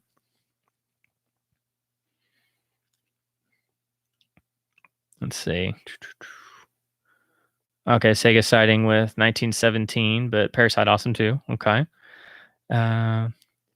Oh, Brian, your wife was born in Korea, and she said it was a remarkable picture and well deserved. Yeah, that's what I'm hearing from everybody. So again, I'm just kind of mad at myself that I didn't get to see it beforehand. So at least I get to make up for it on the back end. And once upon a time in Hollywood, yeah, and Joker. Joker was kind of weird, I gotta say. and not to get too much on a sidebar because I still got to get to the main topic, but I just gotta say I did finally see Joker, and what got me were the number of out and out, not just references, but like complete lifts from other films, particularly the 70s and 80s. Everybody talks about the Scorsese vibes, which are right there. And it feels very, very much like King of Comedy with a lot of Taxi Driver in it too, mixed in. I still can't quite put my finger on it, but it also reminds me of some other things. But I must say, some of the stuff in there, and these aren't necessarily spoilers, but at least they just jump right out to me. There's a bit where they run to the elevated subway and they run up the stairs, and it's cops chasing the Joker and or the character, and there's some handheld camera, and then they go on to the train, and then they do the whole thing with the doors, and I'm like, well, you couldn't be any more French Connection if you tried. And then there was another one where they literally did the in shot of the China Syndrome, where they zoom out and it's a TV screen, and then it's in the sea of other TV screens showing other whatnot in a control room, and it's the ending shot of the China Syndrome. And I'm like, really? Am I the only one seeing this? Like that does and then the ending is and it, of course, takes place in the television studio and is very much. Although the scenario is different, it is very much King of Comedy. But it also really reminded me of the Joker scenes in Dark Knight Returns. But again, I don't know if anybody outside of comics fans or people who have read Dark Knight Returns would get that. But I just couldn't help it. I'm like, this is like the scene in Dark Knight Returns, but the scene in Dark Knight Returns is way more chilling. Like this feels watered down. And of course, you're supposed to be interested in the movie at that point, and I am and everything, but I'm just like, I feel like I've seen this done before, but better, but yeah, the central performance, Joaquin Phoenix was great. I just it didn't really seem much like the Joker we all know. And that's not to say that it's because it's a different take on it. That's fine. It just was like this really pitiful person with a very messed up life, took it a certain way and then, put some grease paint on and I'm like, well, that doesn't necessarily make him the Joker, but okay, I guess. So yeah, I think it was a very, I guess the best way to describe it for me is I felt it was a mixed bag. I thought there were good things in it, and I thought there were things that could have been developed more. Again, what kind of struck me most were the vibes I got of other films of the 70s and 80s, and I'm like, I could have done with less of that and more of being its own thing. It was also really weird that they used the MGM The End credit that you would have seen on The Wizard of Oz with the big curvy E at the very end, and I was just like, that's a bit much. But yeah, that's just my own personal inner workings. That's what pops up in my head when I'm watching a movie. Let's see. Get through these last ones.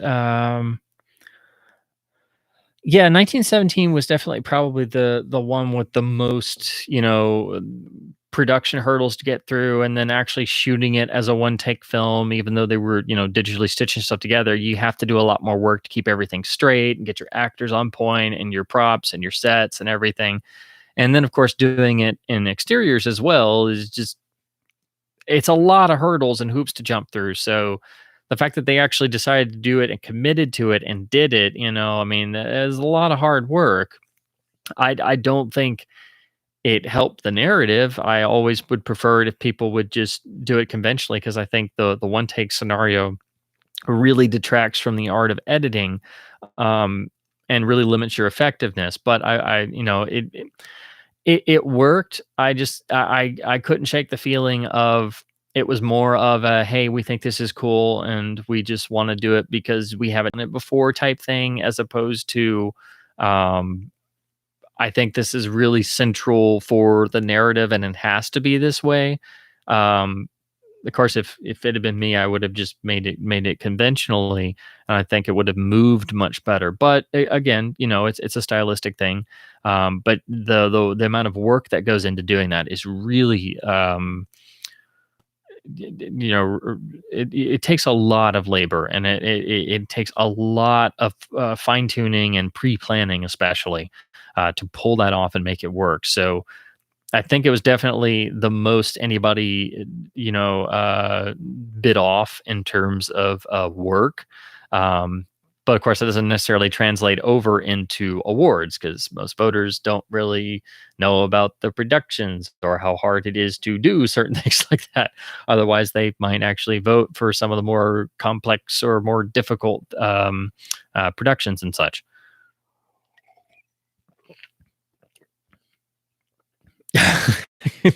Sure, they were gonna give a Once Upon a Time as a sort of lifetime achievement Oscar for Tarantino. Um, you never know with those guys, but usually for Tarantino films, they like to give him the screenplay award and then be like, "Okay, go away, do your thing, man." So, which is something they've done before with creatives. Of course, Citizen Kane won only for screenplay, which Orson shared with Herman Mankiewicz. And that was supposedly a snub of sorts saying, we nominated you and you only get screenplay. So there you go. You got an award. Go away. Um, so yeah, again, you never know what's going to strike with the voters. So, because Parasite was a surprise upset that was possible, but not really probable. But then it turned out to be the choice. So you can never quite do a perfect ballot because something will always screw you somewhere. Um, Selfishly disappointed Parasite one because I didn't get a chance to see it before. Yeah, I'm in the same boat. Yeah. Um, I should list the 92 CLV MGM released in 2001 for sale as it's obsolete by the later releases. Yeah, but with that one in particular, it was the first time they transferred it from 65 mil elements. The color timing's a bit off, so they had to redo it for the box set. So it's like the first MGM letterbox version of Goldfinger, where the contrast is too high and stuff, but it was cleaner than and a better transfer in terms of sharpness than the Criterion version. So, and plus it's got really great cover art and it's dirt cheap. It's a super common disc. It's in a lot of lots. So, getting the 92 2001 shouldn't cost you more than like 99 cents. So if I sold it online, it would be for like a buck or two, which I'd lose in the shipping and stuff. And the gatefold is slightly different from the box set. So I'm just like, well, I've got the other ones. I might as well just hang on to it and just have all of them on the shelf because you can never have too many 2001s. Which is most of the ones I have like that are, kind of obsolete and stuff. It's pretty much just going to be because I've had it. I used to watch it before I got the other one, so I still have some nostalgia attached to it, and it's got the really great art, and it's not really worth much, if anything. So, unless I do like a big collection purge and get rid of a lot of discs like that, that would probably be the only reason. I'd probably have to make like a package of common discs like that to even make it enticing for somebody to want, because that one seems to pop up everywhere for like, a buck or two. It's usually in most stores who have a bin of Laserdisc. There's 5 Speeds, 2 Forrest Gumps, 3 Bravehearts, a bunch of random old pan and scan discs, the 92 2001s usually in there somewhere, so it's really, really common. I've read some of the Picard reviews. I'm almost finished doing next gen. I know I've been going very, very slowly, but especially when I watch TV shows over long runs, I like to take my time. I don't binge watch stuff. I think that's a very silly thing to do, to just cram everything in, because then it gets repetitive and you start to kind of resent it and you get overwhelmed and you get tired of it. And so I like to spread it out. I'm finally in the last season. So once I do that and then try a little bit of some of the other series, I'm gonna take a look at it. I've read some like mixed reviews on it. So I don't know. I mean, I'm glad that, they've brought the character back and they've got Patrick Stewart. So I'm just interested on what their plan is. I hope they have a plan, because it would really suck if there's not like an overarching plan for any of this. Oh, we finally got him back. What we do? I don't know. Um, but yeah, I don't know. I'll give it a go once I finish all the next gen cycle, because again, I don't want to spoil anything, since I've already gotten through most of it. Um, Wait till the whole season's out. Yeah, by the time I get to it, yeah, hopefully it should all be out. So, um, yeah, um, yeah, Bugs Life is definitely not common, since it's a Japanese exclusive. But yeah, it's one of those. Of course, it doesn't have AC3, and then the DVD is AC3. That was where Disney just skipped Laserdisc here, and they just did the DVD like a year later and made it a special edition and stuff. Which I'm sure you could get that for dirt cheap, and it's probably similar, if not maybe slightly better than the LD Master. So, um, and then Mulan, yeah, I think Bugs Life is the last one, really, because I think by Mulan they went DVD only. I think Hercules is the last US one, Bugs Life is the last Japanese one, and then Mulan is the first that's just DVD. And of course, they were still doing VHS tapes, because if they can make a buck, they'll do it. So they were still doing VHS, I think, for Mulan and others up through the 2000s. So there's like, we're not making enough money from those animation collectors, so we're gonna dump LD and we're just gonna keep printing tapes, because parents have to buy kids tapes. So and we'll keep putting them in the big clamshells just to be annoying. But anyway, get this to keep refilling myself, because I keep getting so parched, and then I have to remember I'm having a. Oh, I mean, it's a two-sided conversation, but it's one-sided on my end. So I'm like, well, no wonder I'm filling up all the gas. And because you have to have fuel for one of these. I don't know if this is proper streaming etiquette, but I had to open my ginger ale.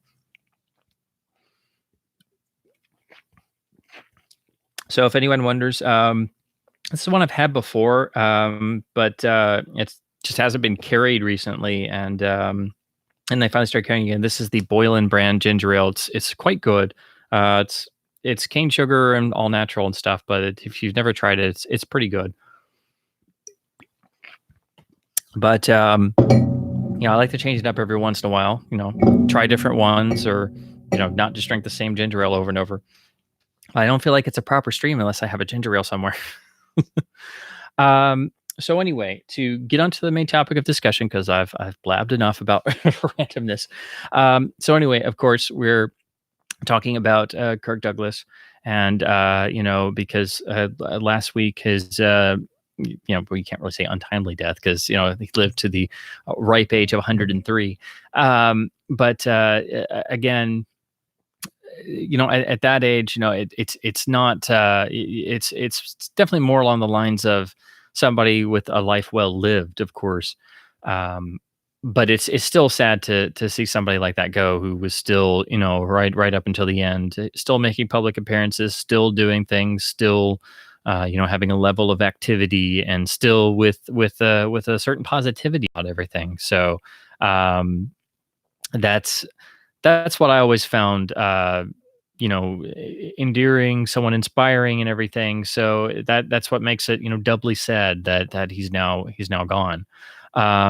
So I did want to talk, briefly, and sort of a career overview, sort of in the way that I've done some of these past streams about different things, because of course I can't possibly, go over absolutely everything. And again, I've not seen his entire filmography, and some simply due to the availability just not being there. But it is something I would definitely like to do, and will do, because as I said at the start, Kirk is one of the first actors I really latched onto growing up as a kid. And again, something beyond just the whole favorite star or star personality or actor personality you like and you want to see him in other things, but just that there was an energy there, an intelligence there, a tenacity that was in every picture, and every character felt so vivid, and the performance was so striking, even if the picture was, more on the generic side, or not as good, or not as iconic. Um, and then probably best if I start with this.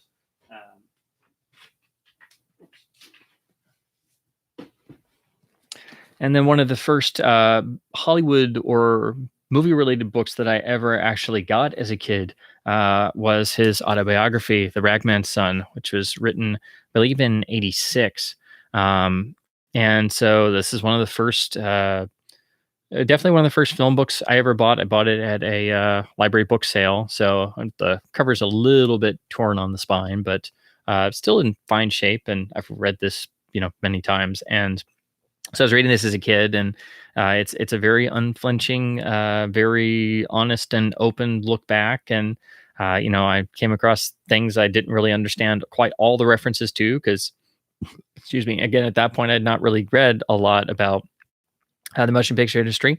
So I kind of knew the gist of what he was getting at, and I was really.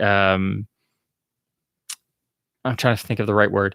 I really enjoyed that he didn't hold back. But of course, reading this book as a kid, there's a lot of stuff in here. He does not hold back, and he's very tough on himself as well as everything else. And there's a lot of uh, there's an energy, and there's a sort of repressed anger throughout this book that does show up in his screen performances as well, which again I think is part of that energy that is so central to Kirk as an actor. So I think this book in particular is very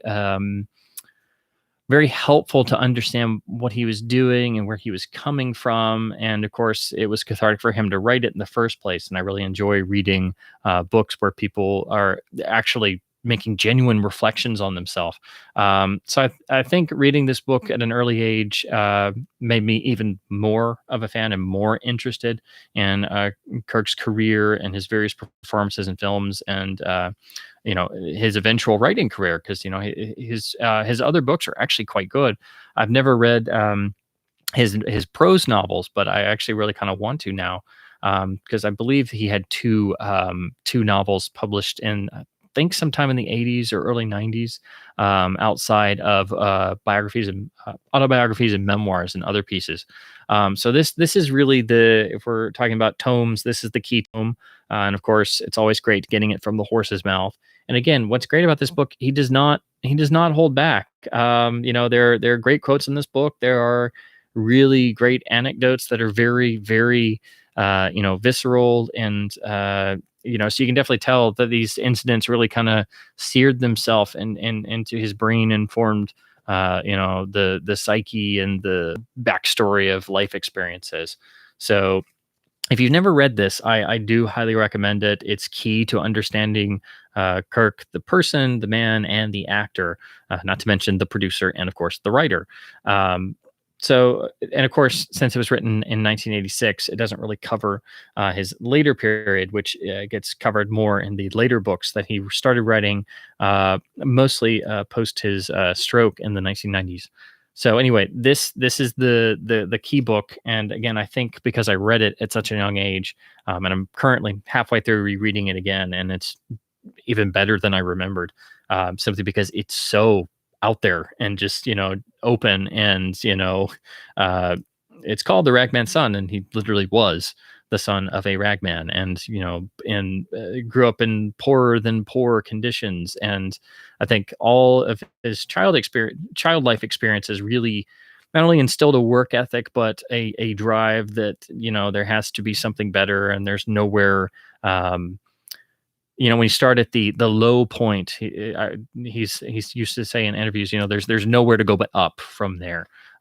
So again, all these key experiences are relayed extremely well in this book, and I think that gives you the proper background to understanding him, and understanding his acting style and everything.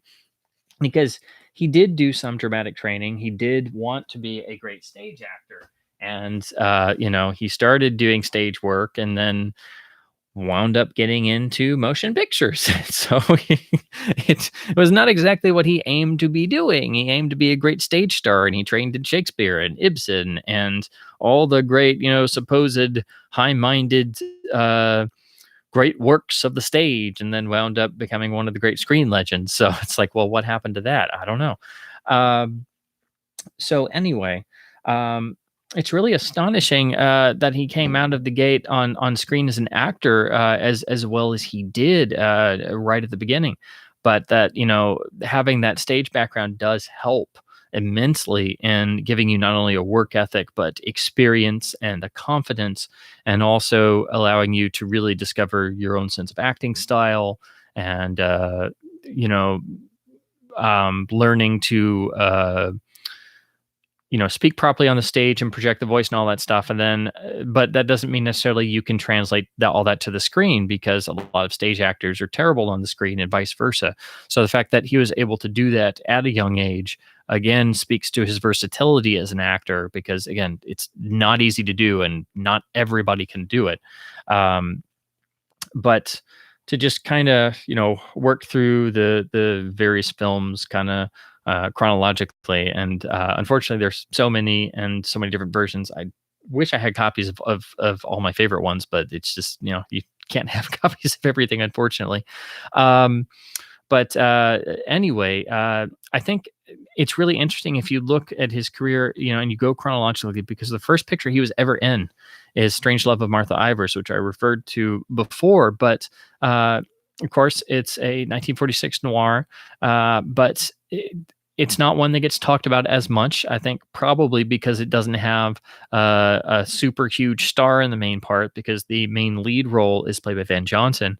But it's kind of atypical. It's for what is supposed noir. It's kind of more of on the side of being a drama. But the part that Kirk plays is, again, I talked about some before, but he's so ineffectual and so always kind of in the wings of a scene, and always in the background, and always so subdued. And but you do get a sense from this character and this performance that this is a man who has all of this repression and all of these things churning inside of him that he buries under his heavy drinking, and all this alcohol is supposed to, I guess, subdue. I think in a lot of ways it's honestly, I think it's kind of similar to the part that I'm trying to remember because I'm seeing his face. It's the part that Lou Ayres has in Holiday of all things, actually, where he plays the repressed brother who wants to be his own man but has to toe the family line, and so he basically drinks himself into an alcoholic stupor for his entire adult life, and just kind of always standing in the background. But of course, that's played for comedy. In terms of it being, ostensibly a screwball comedy with dramatic leanings, whereas this is a noir with dramatic leanings. But for somebody doing that as their first picture and their first role and being that good at it, and it's really atypical for what we all think of Kirk Douglas doing, I think is really, really interesting and striking that he could do that as his first picture. And I think that speaks to his experience on the stage, and also being an actor with the courage to do that on the screen, because not every actor would. I think he did say, though, in some interviews that he went out there thinking he had the lead role, and they're like, "No, you play this part." And he's like, "I thought I had that one. No, we've got Van Johnson." Oh, but then he did it, and he did it with conviction. That's the thing. And again, he did things that now a lot of actors simply wouldn't do, because that wouldn't be in accordance with their screen image. Of course, for his career, he had the luxury of not being tied to a studio, so he could make those decisions. And it's also interesting to note that he was independent for the vast majority of his career. He was not tied to a studio contract. He would do individual pictures or several pictures. And the one time he did have a studio contract was at Warner Brothers, and he expressly tried to get out of it. So then he actually did a picture for nothing, simply to get out of it. And they couldn't believe it. So they said, sure. And then he did. And I think they had to pay him probably scale, most likely. And he did that simply to get out of a picture a year contract because he didn't like being tied down to a studio and being told what to do. Um, but he even, admitted that kind of kept him out of the loop of some things, and he didn't have a home base like other people did. He didn't have a studio that he worked at every day where everybody knew each other. He didn't have pictures that were expressly crafted to show off his best sides, as studios would do for their, pool of stars and acting talents. They would build vehicles expressly for them and around them and surround them with actors and supporting players and great cameramen and great directors and great writers and everything. So he didn't have any of that. He didn't have that those luxuries or that fallback that a lot of the others did. Then that also meant that he could bounce around from studio to studio, and he could work with all kinds of different people. And a lot of these early supporting parts are, really, really interesting. And he wasn't a name for the, first couple years, but it didn't take him that long to really become a name. And it's really interesting to note that his second picture, and again, this is his second picture, and I think it's one of his best performances. I think it's astonishing, really. But I think it helps that it's a masterpiece of a film. But again, this is his second picture. It's quite astonishing to think that he'd only done one picture before this. And that's the, iconic 1947 masterpiece, definitive film noir Out of the Past, where he plays the gangster racketeer Whit Sterling. And again, it's a stunning performance that is so impressively forceful and such an evil character, but he's so quiet, and his evil is almost humorous and impish in places, and it's the complete opposite of Martha Ivers. And he, in this picture, as the character, he radiates such an internal darkness and just pure evil that speaks volumes. He doesn't have to do anything. All he has to do, the door opens in one particular scene and his character is revealed, and he has this sort of half smile on his face, like he's just having a nice Sunday morning, and he's just knocking on the door, and it's like, "Hi, how are you?" And it's like the most chilling thing in the world at that moment. And of course, acting against Mitchum, and Mitchum's most iconic role is no easy task for any actor. And the fact that their scenes, they have moments where they just stare each other down, and you can just feel the tension is so palpable. It's literally a physical quality. And again, that they're able to meet each other face to face and be on an even keel, even though they're two completely different types of actor. And this film only adds to its importance and power. So again, I think this is one of his best performances. It's not talked about very much. People talk about the film. They may talk about Mitchum some, but they're usually talking about the film as a great noir. But all three of the leads, Jane Greer especially, are really astonishing. And I think it also helps that they were working with key talents who made the Val Lewton horror cycle at RKO such an artistic triumph, because this film was directed by Jacques Tourneur, who is, in my opinion, one of the greatest directors who ever lived, and was completely underrated and not respected during his lifetime. And shot by the incredible Nicholas Musuraca, who's one of the great cinematographers of all time. So you had two of the key talents that made the Val Lewton films such artistic masterpieces, working on what was supposed to be an everyday, simple crime thriller for the studio, because back then they didn't know this was a thing. They didn't know film noir was going to be a respected genre. They didn't even know it was a genre. It was just, a detective movie or a crime movie or something. And it was only the French years later, when they got all these films post World War II, who put a name to what they were seeing. But you also have the fact that the dialogue was worked on by so many brilliant minds to come up with one of the most endlessly quotable screenplays anybody's ever done. But it's just a film that I think is not often. It's considered a great noir and talked about in noir circles, but not enough for its other great qualities. Of course, That is the RKO collection Laserdisc from Image, which has a really nice transfer and an exclusive commentary that's pretty good by David Thompson. This is the Warner Brothers DVD with the beautiful, iconic original poster artwork from the Noir Classic Collection Box 1. This has a really great commentary as well. And then Warner Archive did their Blu-ray, which is it's amazing seeing this in HD. And this was one of their first Blu-rays, and I was just, when this was announced, I was so excited they were actually doing this line, and little did I know it was going to turn into one of the most amazing video labels currently have, just constantly doing great work. It ports over the commentary from the DVD and is really the version to own, but having the LD as well really helps because you get the lovely liner notes on the gatefold, and then the Thompson commentary is really good. And I really like the old transfer. It's very much like the prints I've seen in film noir festivals. But if you're looking for a version to own, this will be the one to go for, because it's beautiful seeing this in HD, and everyone must own a copy of this film. You cannot see it enough times. And again, Kirk is astonishing in this, and it's only his second picture, and it's technically the supporting role but his presence is such that you feel it even when he's not on screen, and he's not on screen for significant portions of the film. But again, it's such a presence that you feel it when he's not there.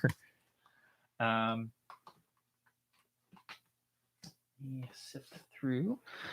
Okay. I had to write these down because I have a tendency of getting so worked up that I wind up skipping things when I'm doing a live stream. So I have a little notepad to the side so I don't forget anything this time, and then suddenly remember like 2 hours later and go, oh no. But again, of course, I can't cover absolutely everything in just this short time period. So I'm just kind of hitting some key high points and career points, along with some that I think are rather important.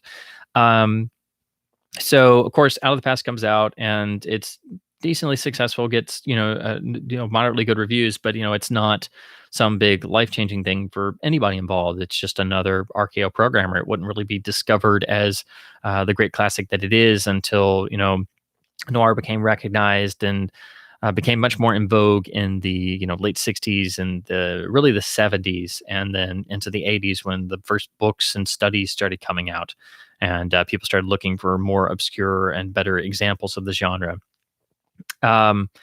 So anyway, there's a run of several pictures, but it wasn't really until you hit the year 1949 where there's actually two pictures that make Kirk Douglas a star. And it's interesting that they both really happen in the same year, because until really looking at the filmography and the order before I jumped in here, I hadn't realized they were the exact same year. So you have A Letter to Three Wives, which was made by Joseph Mankiewicz and was very successful as a well-respected drama, but you had Kirk in there in this very, very strong performance as this character that kind of, I guess you could kind of say he kind of has more aspects of being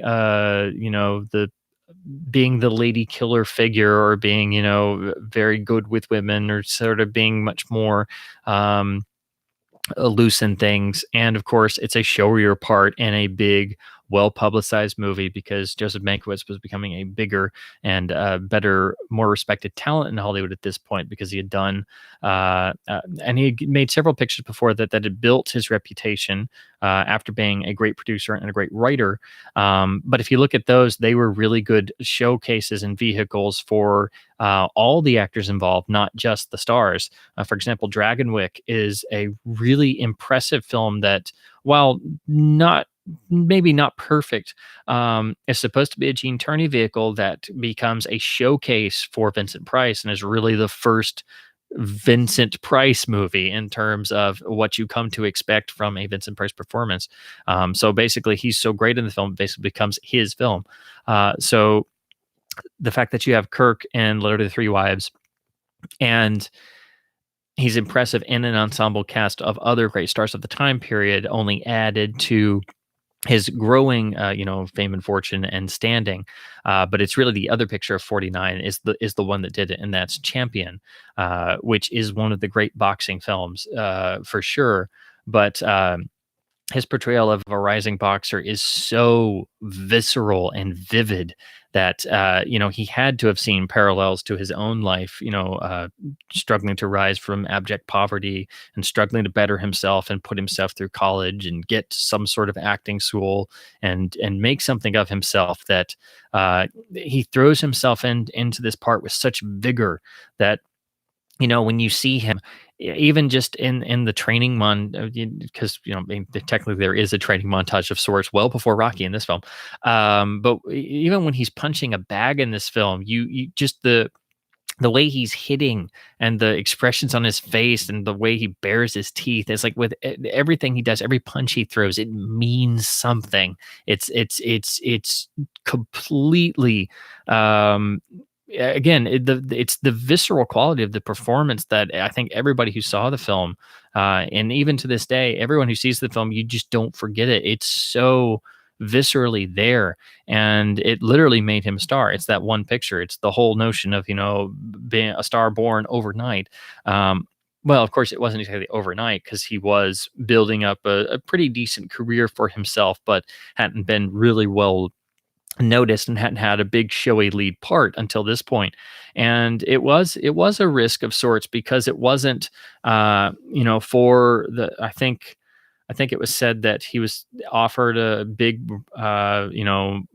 cushy role at MGM, and he turned it down in favor to do this, which was for one of the lesser outfits, and it was being made by non-giant names, although I think part of the importance and the greatness of Champion is the fact that Mark Robeson directed it, who also came out of the Val Lewton horror films and was a really, really great underrated director. And because the Lewton films weren't respected back then, nobody who came from them, could put that on their resume outside of people who actually knew quality films. So I don't know if Kirk had any idea of any of this stuff, but it's not like Mark Robeson was making big movies for MGM. Of course, he would end his career making big successful movies. But again, I think it's an interesting connection that the other main director of the Lewton films was key in developing Kirk's stardom. But anyway, I think those two elements combined are what make Champion so interesting and so vivid. And it's a really an incredible performance. That's the first time he was nominated for an Oscar. Of course, he never really won the Oscar for acting, which is crazy, but crazy to think of. But that's that's just how it goes sometimes. But anyway, it also definitely helps your career and will definitely help you become a star if you get nominated for Best Actor, especially back then when the Oscars were, insanely important in terms of industry standing, which now there's so much other stuff going on that it doesn't quite mean the same thing. Unfortunately, I don't have a copy because Champion's been out on DVD for a while, but I think it was at Republic for a while, and it's been kind of all over the place. But the Blu-ray is out via Olive, and I've just been meaning to pick it up, but usually Olive discs, you have to special order, and they're usually a bit pricier. And they've been doing the signature reissues of certain films with 4K transfers and extras and stuff. So Champion's one of the ones I've been kind of like, well, maybe if I hold off long enough, they might do a signature release like they did for High Noon or The Quiet Man. Or Macbeth and some of the others they've done, or somebody in the UK or Europe might do a special edition with a new scan. But yeah, I haven't heard anything, so I'll probably just go ahead and pick that up because I really want to see the Blu-ray or see it in HD. So next is, if we're going, chronologically and just kind of jumping through. Next is an interesting picture for several reasons, but it's a Young Man with a Horn, which again is kind of like Champion, where you have Kirk as sort of, and it's not a biopic, but it's it's the story of a young musician who's struggling to follow his muse and work in his own manner and live his life on his own terms when various other figures and women decide they want to interfere with that, and the way he struggles against that. And so there is some of the energy and some similarities to Champion, but it's an underrated picture actually, and is one of the really good few times that you see Doris Day in a real dramatic film. So it's also great for that too. I wish I had a copy of it. It's out on DVD from Warner Brothers, and it's in the Doris Day box set. Well, the first one, I think. And then when they did the combination box set, for some reason they left it out. So I don't have a copy of it. But it is a very great film that I would recommend. And it is there. You can see some kind of a little holdover from Champion there. But again, to see somebody give such strong performances still pretty early in their career, and already with a Best Actor nod under their belt is definitely something else.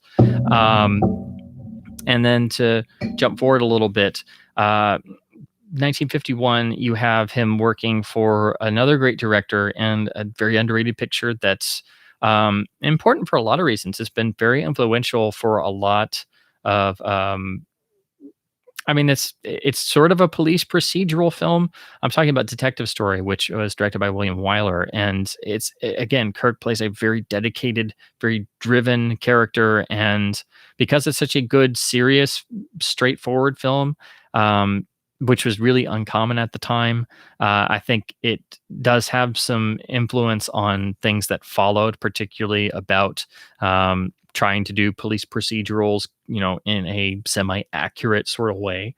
But 1951 also has, for me, the really, really big one.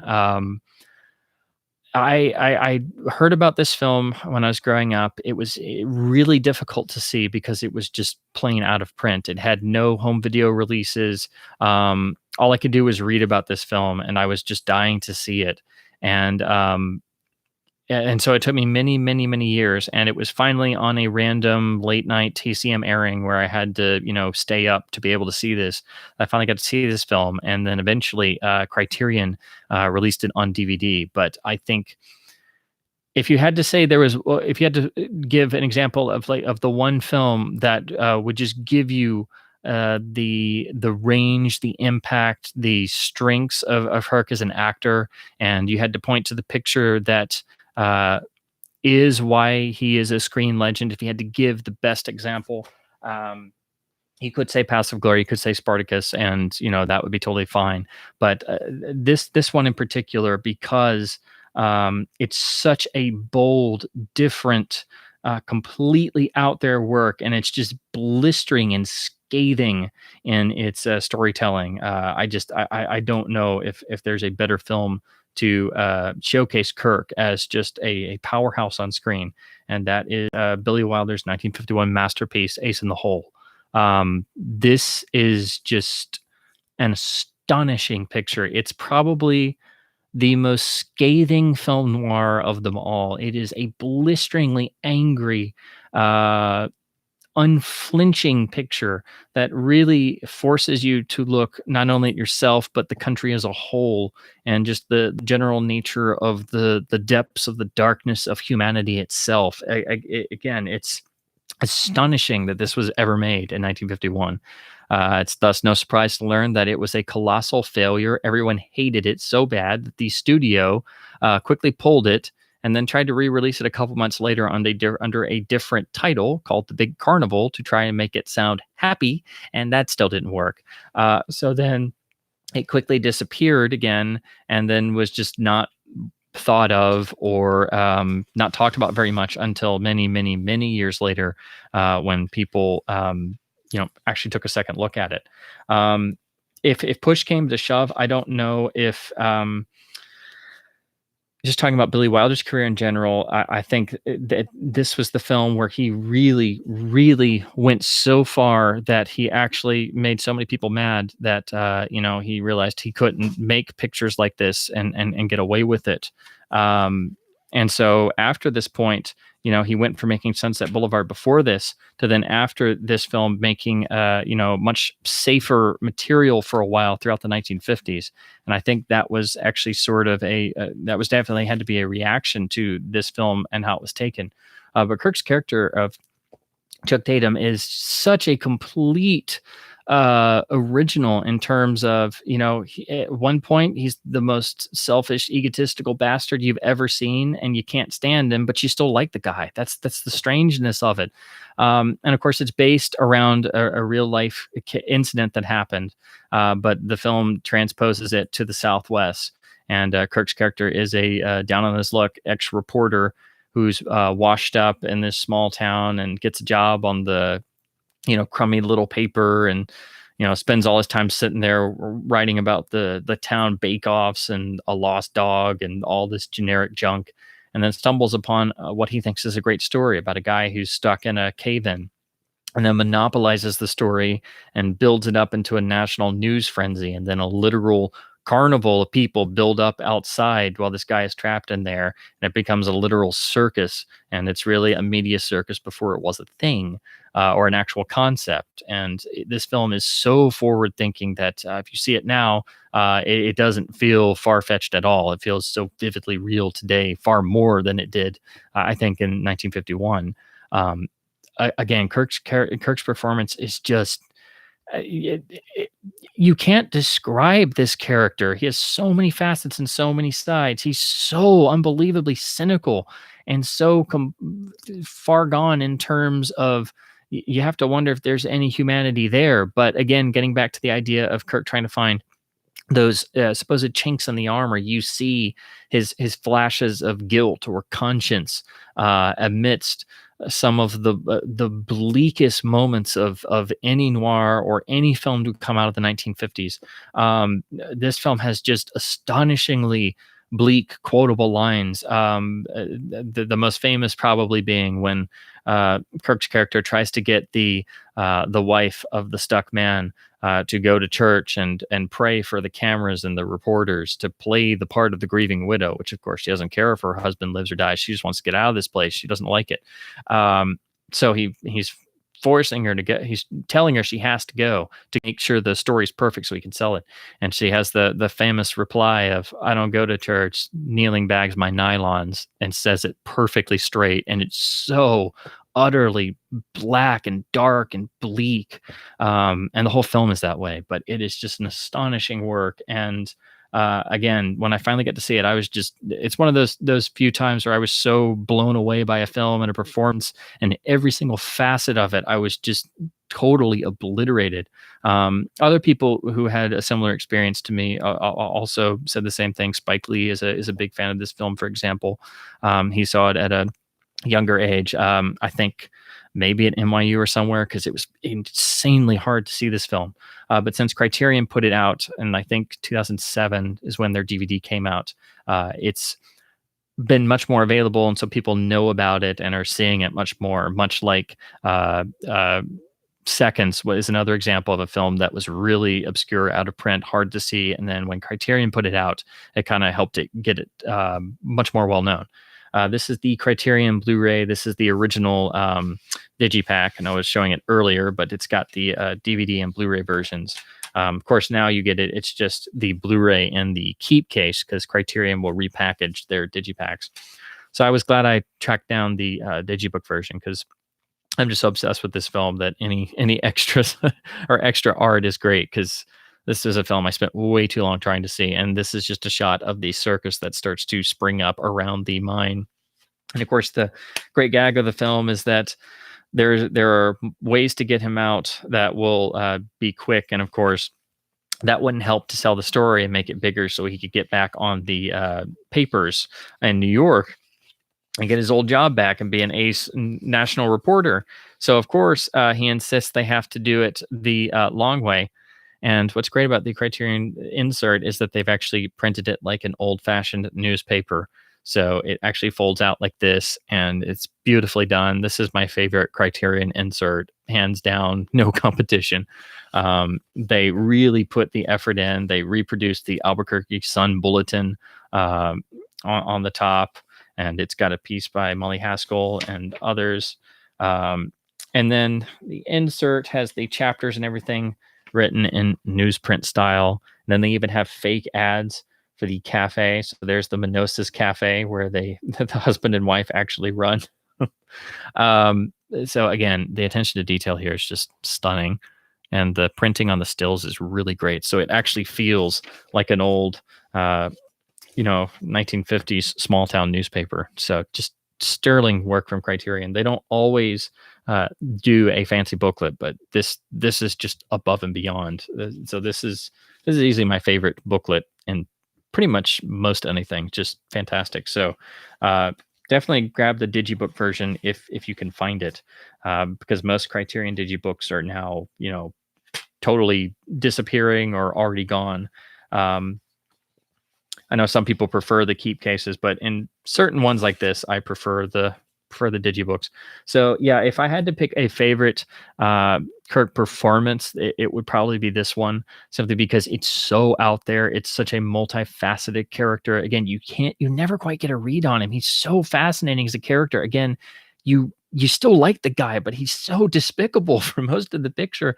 And every act and beat of the character, and then what happens in the ending, everything fits, everything makes sense what happens, but you still somehow like the guy. He has so much energy and so much drive.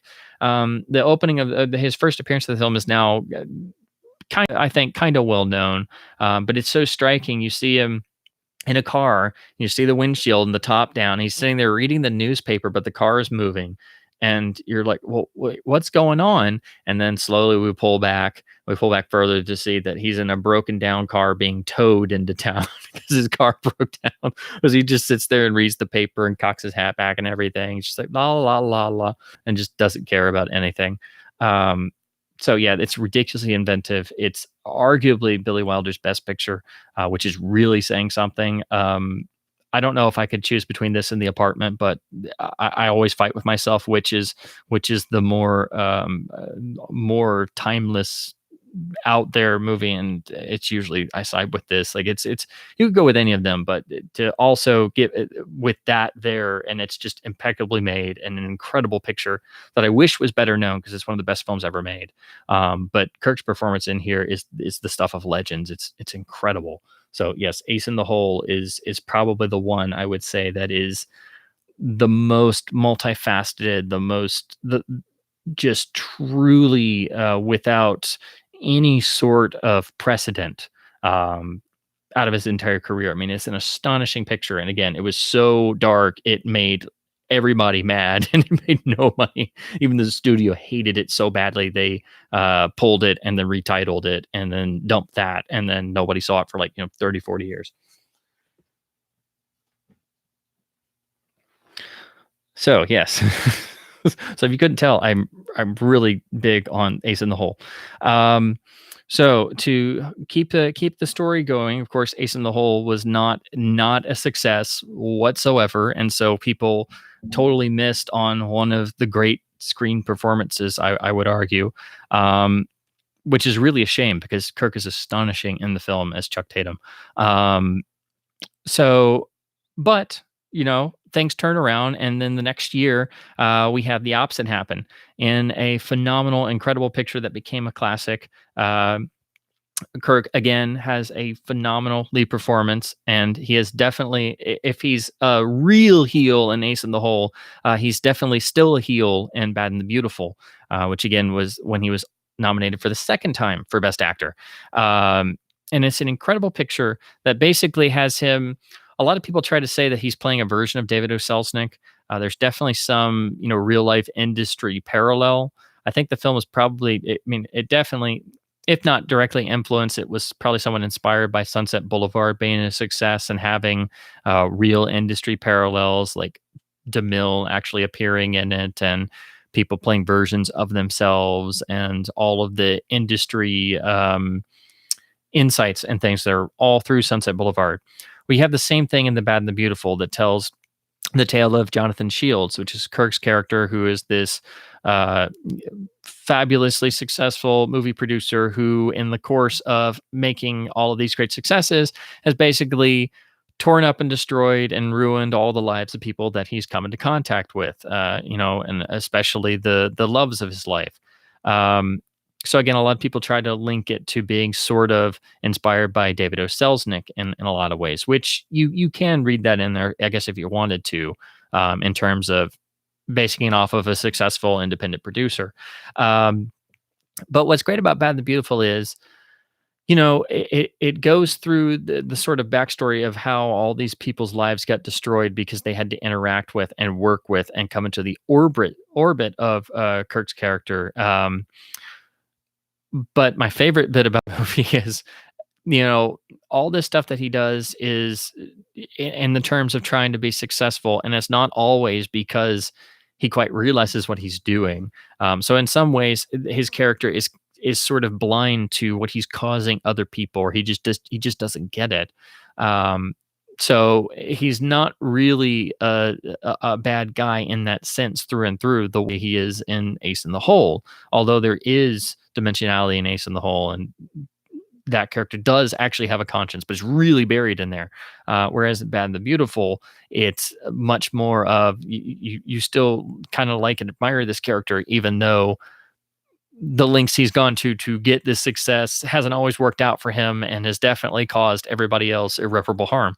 But the great gag is that they realize they can't live without him because he makes successes and they can't do it on their own. So that's my favorite part is, like you see all this crap and then all this crap that people go through, and then they realize, well, we don't have his magic touch. Like, we don't know how he does this stuff. So we can't just throw him away. We can't kick him out, even though we want to. So, you know, so yeah, it's really the picture after Champion, that furthered the legend. And again, another Oscar nomination doesn't hurt either. So it's a really great picture. It's one of the few great pictures about Hollywood as an industry that does have real world parallels. It doesn't play it all for comedy or all for cliche. And there are some incidents and things that are sort of inspired by real life events too. So there are some interesting parallels there. I also, again, would say that it definitely follows in the wake of Sunset Boulevard. So if you like Sunset Boulevard, or you like films about the making of films and, old Hollywood under the studio system, The Bad and the Beautiful is probably the best example of all of that. Now, in terms of availability, it did get a Laserdisc release, but it's analog sound only. The DVD is good, but it's a snapper case, and it's been out of print for a long while. So that's why I don't have a copy of it. Warner Archive has just done a beautiful Blu-ray that I need to pick up. So that's just come out. So now you can get it on Blu-ray from a new HD restoration. So that would be the way to do it. I've heard the Laserdisc is pretty good, but I just never got it because it didn't have a digital track, and it's not as common. So I was just going to get the DVD, and then all of a sudden they said they were going to do a Blu-ray, and I'm like, oh, fantastic. And then this happens, and I'm like, crap. So that makes, we all go and do our own retrospectives, and then hopefully stores don't jack up the prices of everything because they know we all want to go back and look at everybody's body of work. That seems to be in music, especially when somebody dies, especially somebody notable. Everybody raises the prices of new and used records and CDs and box sets, and then they do all these special box sets, and they're some absurd price tag and stuff because they know people want to buy this stuff because they're sad the person is no longer with us. So that's one that I've really got to get. And then Lonely Are the Brave is later this year. So yeah, Bad and the Beautiful is really the next one if we're just going through and we're hitting the rough high points in terms of financial successes, artistic successes, and everything. And of course, again, I can't, as much as I would love to, I can't cover absolutely everything. And then not all of us have seen all 85 some odd pictures.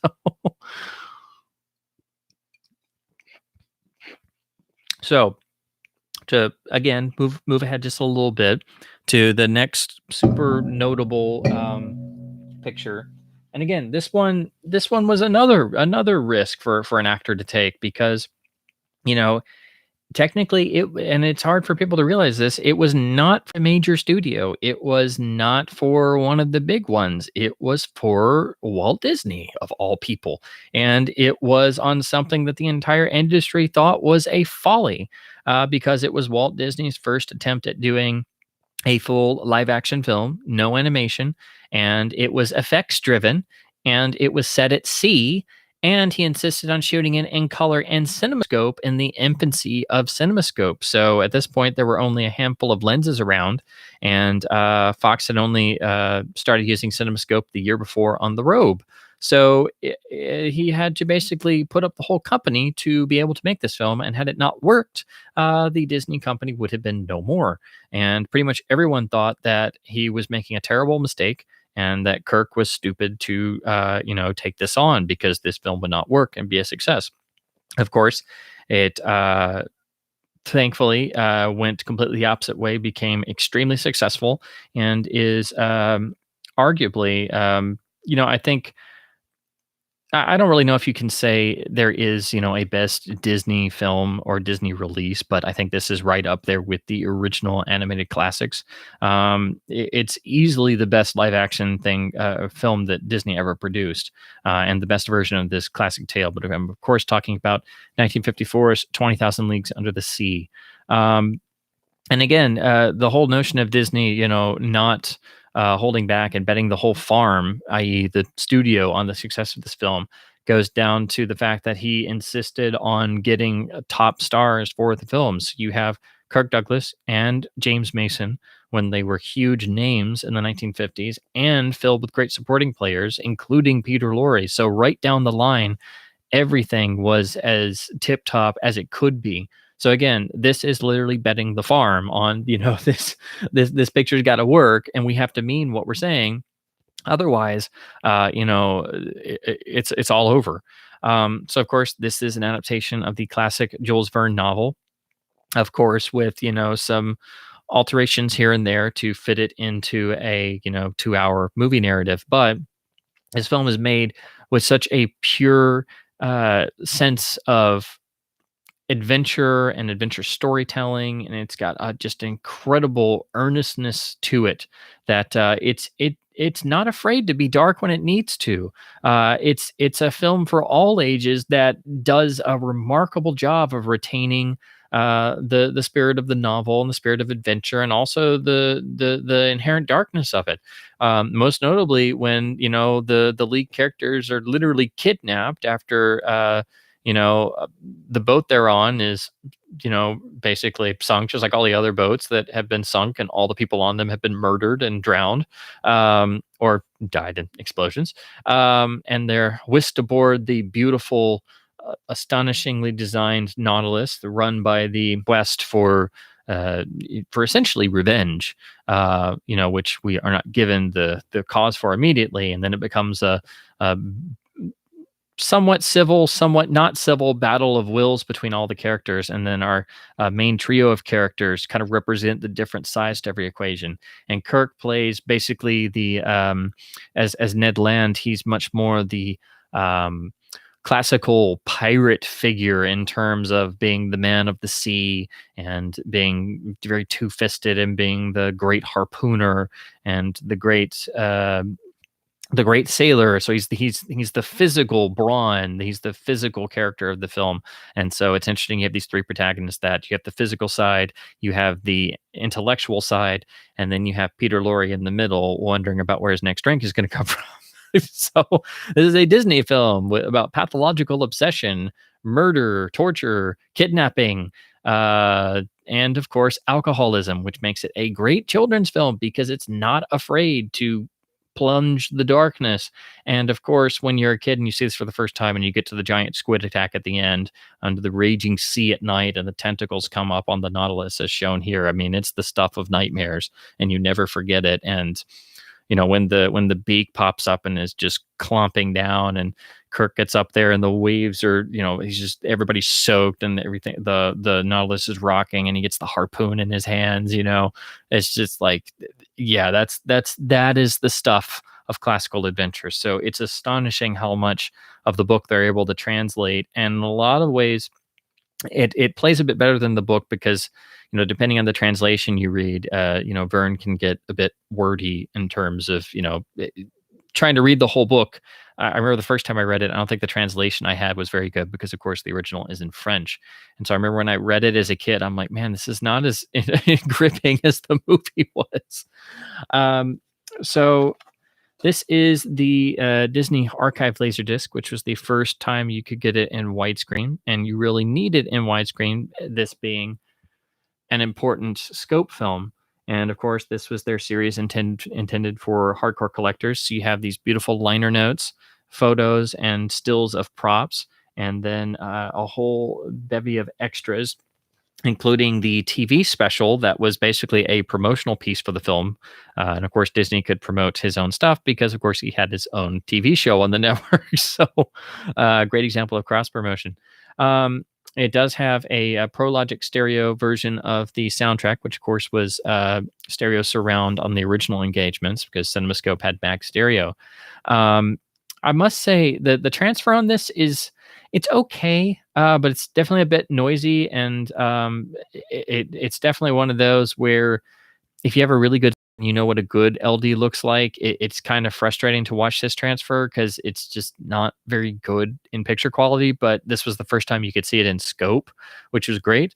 But it's definitely supplanted by the DVD and the new restoration on Blu-ray that's finally come out. In terms of picture, I think the audio is great though, and the color timing on this is pretty good. Another interesting thing: the opening curtains on this release, because the opening titles are on an actual like theater curtain, which I thought was always really interesting as a stylistic touch. For some reason on this release, it's a different color than the later ones. So that's a little weird transfer difference. I don't know if that's more accurate or not. It's just something to note. So that, of course, was supplanted by the special edition DVD from the early 2000s, where they gave it a 5:1 mix as well, which is very good, very similar to the Laserdisc track, and it has a ton of extras on the second disc. So I would definitely recommend picking this up because it has exclusive extras and a lot more than the Laserdisc, but the Laserdisc has the really nice liner notes and the cool archive packaging. I do think the transfer is very improved on here. This is a later one. I think the first one was one of those thicker white cases, and I just think had a chapter insert listing. So this is just the regular keep case, but it's got both discs in it. So make sure if you get this that it's the special edition with the special features disc, because they usually sell it without that. They did do a 4K restoration a number of years ago, and Disney never released it. And now they finally have through their movie club, which is the club you have to buy titles every year and participate in. So it's on Blu-ray, but it's not available outside of the movie club. So you have to get really absurdly expensive copies on eBay or join and buy 15 movies just to get one. I think it has been added on Disney Plus as streaming, though, so you can stream it, and I do believe it is the new restored version. So you could do it that way if you have a subscription. But the Blu-ray doesn't have any extra features, so you will have to get this DVD for the extra features. And again, all the good ones are on here, and there's a great commentary by Richard Fleischer, who directed the film beautifully. And I think this is probably probably the best film that he directed. He could do really, really good work, but was much more of a journeyman or studio craftsman, which of course meant that he was never going to be viewed as like an auteur or something. And then, like most people, wound up very late in his career doing films that people don't have much regard for. But you got to get a paycheck and keep working. So you would see him do things like Conan the Destroyer, which is not a great picture, but it does have a sort of old-fashioned adventure feel to it. And had they been able to, have a better script, it probably could have been a lot better.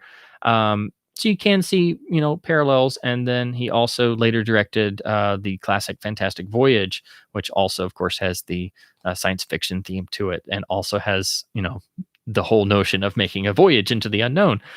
So that definitely is a perfect fit. But yeah, this is an incredible picture. I think it may be talked about a little bit more now, because everything Disney is somehow still alive somewhere for the most part, except for the early stuff.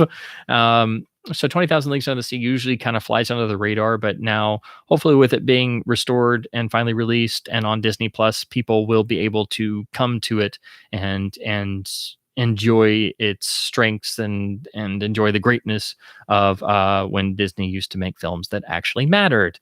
And yes, I said that. So, but it's really cool for looking at Kirk's career to see him do a straight up adventure film type role, because it's not something he always did, and he's quite good at it. In a lot of ways, it's similar to seeing, his best buddy Burt Lancaster tackling the same type of roles in, especially Crimson Pirate, would be the chief comparison, in terms of something similar that Burt Lancaster did and excelled at. But Burt seemed to do a lot more of those films in the early 50s, and Kirk didn't do straight up adventure films quite all that often. So this is really a nice outlier in his career.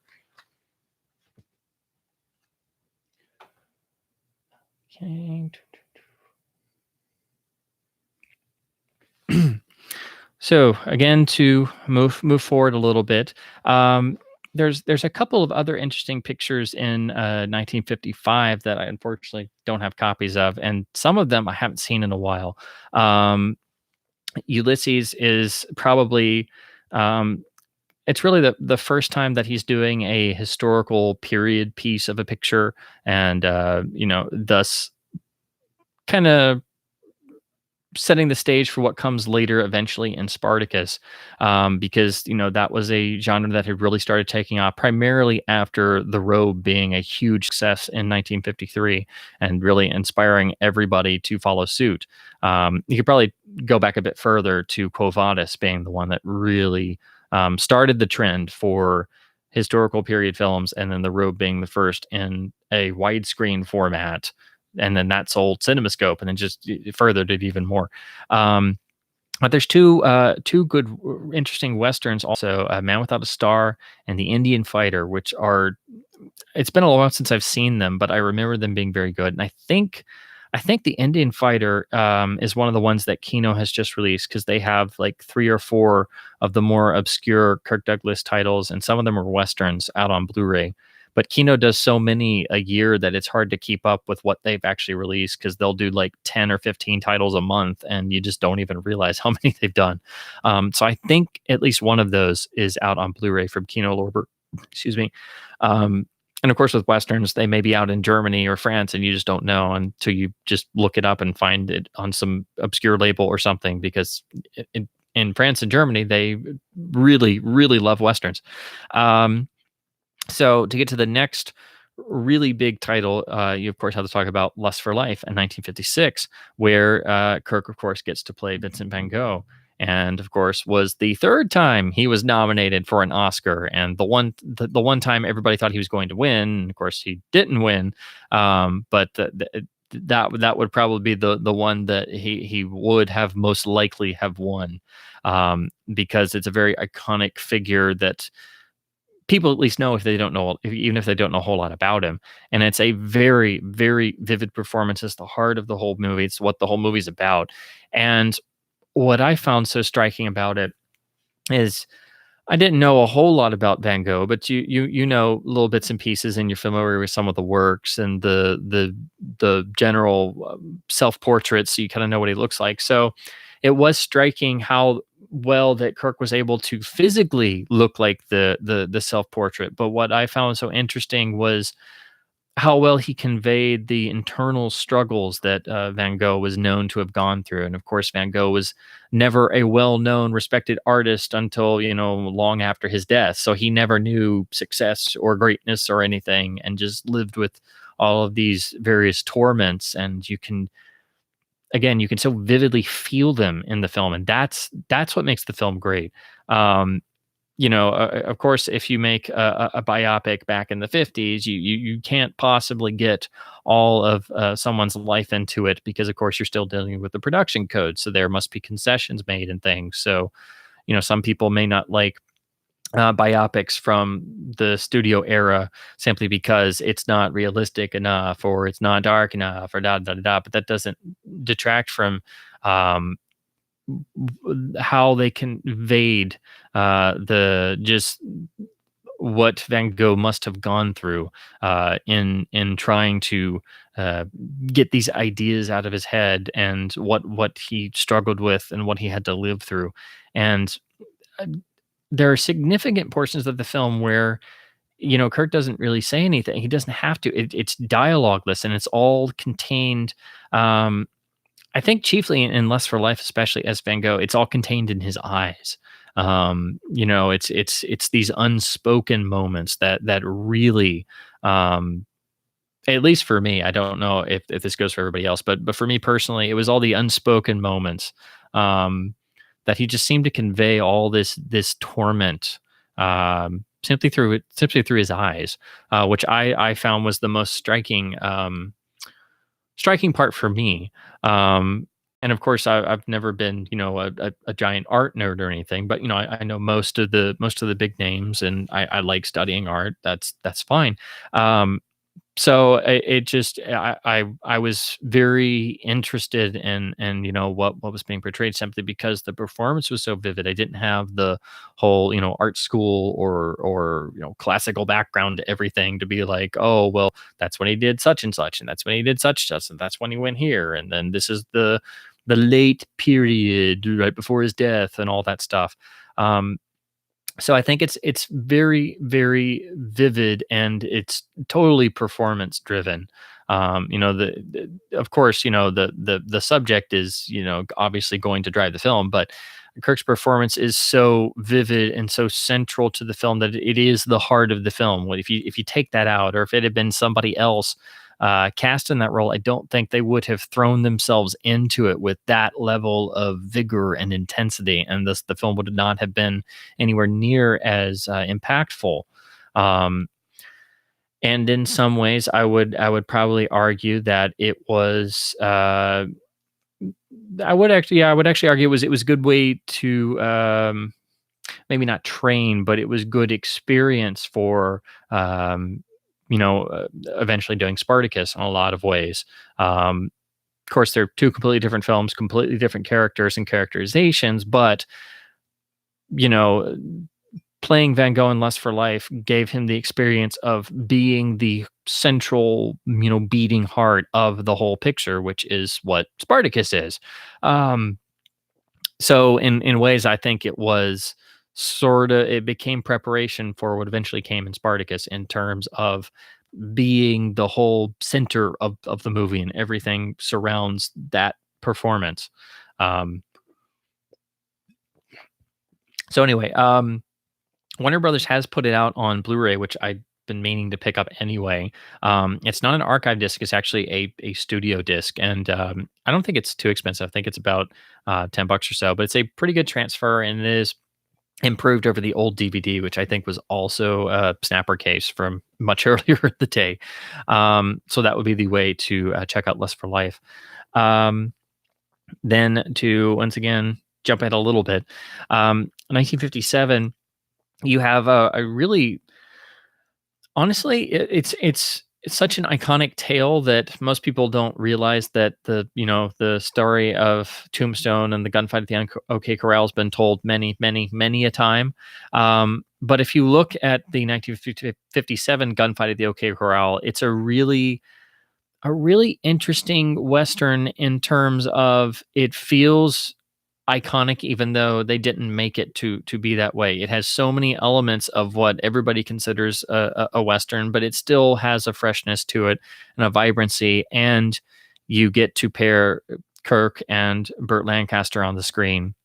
And Kirk is really, really good as Doc Holliday, and it's not the exact characterizations you picture, and I think it always depends on, which version you see first, or if you know the actual, much grittier, much less poetic, real life story, the actual true story that happened, where people still debate, did they just pop up and shoot each other in the back? It's like it was not the grand cinematic shootout we all think of. But it also helps that it was directed by John Sturges and is, a really well-made studio western when that was still something you could do, and they put significant manpower and money and star power behind it. And personally, I think it's the best version of the OK Corral story. Tombstone has its positives and all, but it just does not have that. You don't have the classic stars in it in the way that you do OK Corral. And Tombstone did have a troubled production, and I think that kind of shows up in the finished film some. And I would actually like to see the long 3-hour Tombstone that supposedly exists before it was cut down, because there are scenes that were chopped out that are on special features and such. But while there are good things in Tombstone, OK Corral is a much better movie overall, and it is a classic, so you get that as well. And it's Burt Lancaster and Kirk Douglas on the screen at the same time, building up to the climactic shootout of the title. And there are just some wonderful, wonderful character pieces in there between the two of them, and with a great supporting cast. And again, John Sturges was a great director and is not often credited as such when he really should be. So that's just a wonderful Western that really is iconic in a lot of ways when you finally do see it. But it doesn't get mentioned, along with the other, great named Westerns, as much. It's definitely one of those that gets usually kind of named more on a lower tier. That one, there is a good Blu-ray out, but they do seem to have played with the color timing some. So you would probably want to pick up the DVD version, just to compare the two. So I was going to get the Blu-ray, and then I saw that I think it's on Capsaholic, where you can just look at the screen comparisons because people were talking about the color timing. And then I saw it, and I'm like, oh, yeah, I think they have something there. So now I want to go get both of them. So that's my curse. If I want to go see a movie and buy a copy, then I suddenly realized I need to buy like 2 or 3 copies on different formats because I have problems. But anyway, 1957 comes the other big one, and of course, I've already talked about it some, and the genesis of the project. But I think it goes without saying that the one of the other big key moments in Kirk's career is, of course, Paths of Glory, which, again, as I mentioned, is really due to Kirk's involvement and intervention that it ever got made or funded, because adapting a novel that about World War I real events that actually showed the army in a very unfavorable light, even though it's about the French army and not the American or British army. It was definitely something nobody wanted to touch with even a 50-foot pole. And of course, MGM wanted nothing to do with it and expressly forbade Kubrick and Jim Harris to work on the film. So, of course, they worked on it in secret at night. And when Kirk Douglas met them after they did The Killing, they somehow got around to talking about Paths of Glory, and Kirk read it and insisted they had to do it. And it was his clout and determination to do it that got the film made. And they actually went and shot it in Europe, which, again, getting away from the studios and the general loosening up of the studios in the mid 50s. And of course, by this point, Kirk was not only working as a independent, in terms of not having a studio contract, he was already, building up and formulating his own production company, which Burt Lancaster had done, of course, with Hechtel Lancaster, and had success with a variety of films, but primarily winning Best Picture for Marty.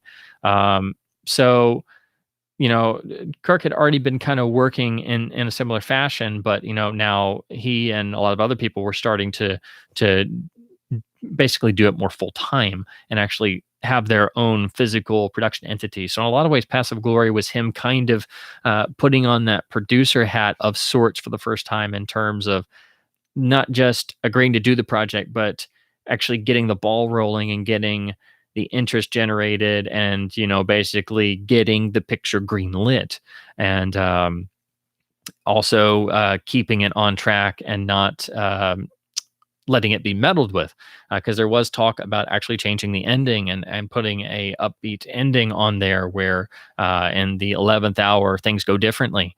And you know um, from all accounts, apparently everybody was thinking, well, maybe we have to do this to um, actually make this something that people would go see and make it successful and stuff, because otherwise nobody's going to see this, nobody's going to want to.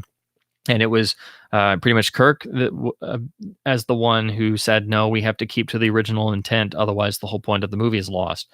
Again, I think this really shows him with that producer hat on for the first time, even though he's, technically not the, the producer. There are some elements of that in this film that are not just the the actor and the actor's clout per se. Um, so of course, if you've never seen the film, to give you a basic idea, because this film should be seen completely open and nothing should be spoiled, it's based on a real life incident where during World War One and the horrors of trench warfare, uh, a section of the French army is ordered by generals so far removed from the actual realities of war that they seemed almost in the film, especially, they seem almost as if they are another species entirely, and live back in the rich and fancy chateau while the men live and die in the trenches 24 hours a day. But anyway, they are ordered to take the German position of the anthill, which is seen as a suicide mission, and the men have to comply. And of course, it turns into a complete failure where many are slaughtered. And the fire is so bad that most men are never able to leave the trenches. And so the generals decide it was simply a matter of cowardice and insist on three men at random to be selected to be tried and court-martialed for cowardice under fire under penalty of death.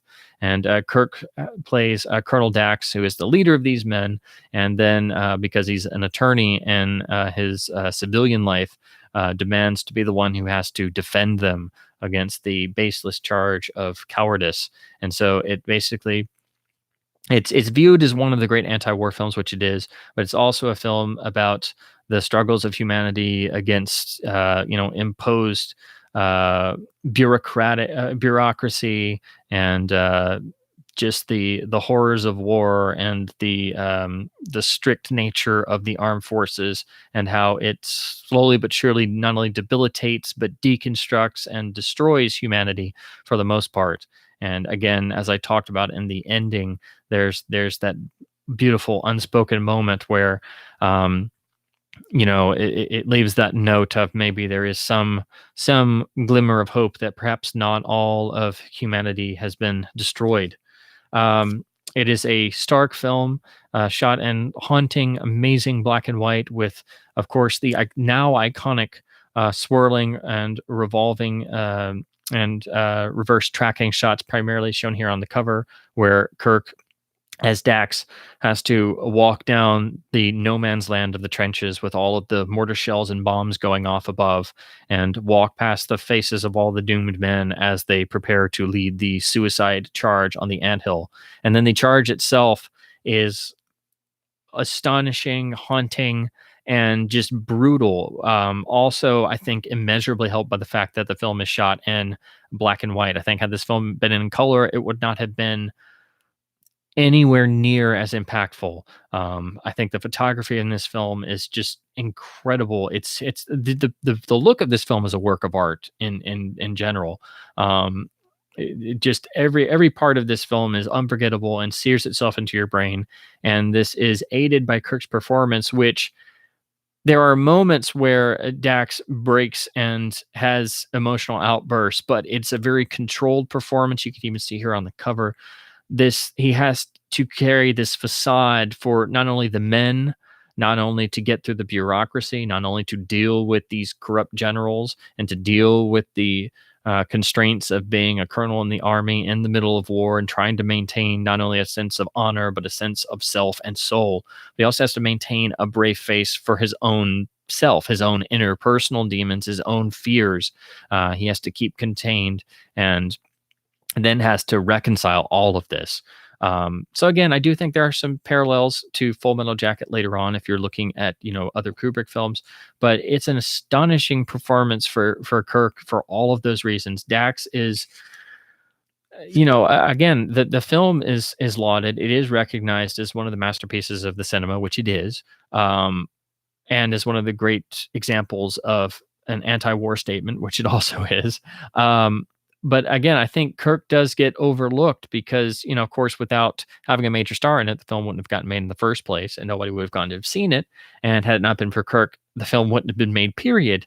But his performance does carry the film in terms of he provides the rationale point for the audience and everybody watching, and he kind of represents the audience with his reactions of incredulity and different things to the madness that he's surrounded with, and having to try and keep a straight, brave face on, which occasionally he does that does crack in various ways. So yeah, you could talk about Passive Glory for days and days and days, but Kirk is, again, astonishing in this. This is another one of his legendary performances. It's one of the best films ever made. What's there to say? You could say it's Kubrick's best film, and I couldn't disagree with you. I can listen to almost any argument for any of them, but Passive Glory is such an astonishing work that it would be a crown jewel for anyone's career. So anyway, this is the Criterion Laserdisc Spine 57. This was the first really nice and spiffy release of the film. It does include the original trailer, but no extras. It's just a CLV single disc edition. It does have a PCM mono track and a nice Criterion essay. The transfer here is really good, I must say, and I like the cover design, even though it's just simple Criterion style. I like the white background with of course, you must use a still from No Man's Land. And I even kind of like how the Criterion logotype is in this deep blue color. I don't know.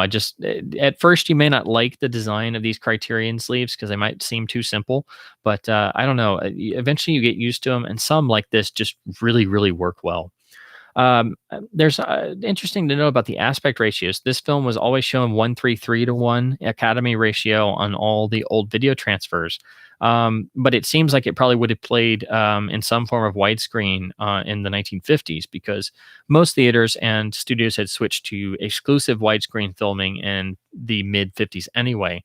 So there is debate on this film and The Killing whether they should be Academy or widescreen. So both were Academy up until Criterion released them on Blu-ray. So that means the MGM DVD was also 1:3:3. And this was the first version I owned, so I watched this to death growing up. And this is a good... I always loved when studios used to make actual books like this. It's definitely a holdover from Laserdisc. And MGM would eventually, they'd reprint all their DVDs and they'd be minus the booklet. So I'm, of course, going to hang on to this because I still like the cover. It's definitely a Photoshop job in terms of like they would do for tapes and stuff. But I always love that the composition's nice, and it's interesting to see these images in color too. So, and I have lots of nostalgia for this, so I'll hang on to this always.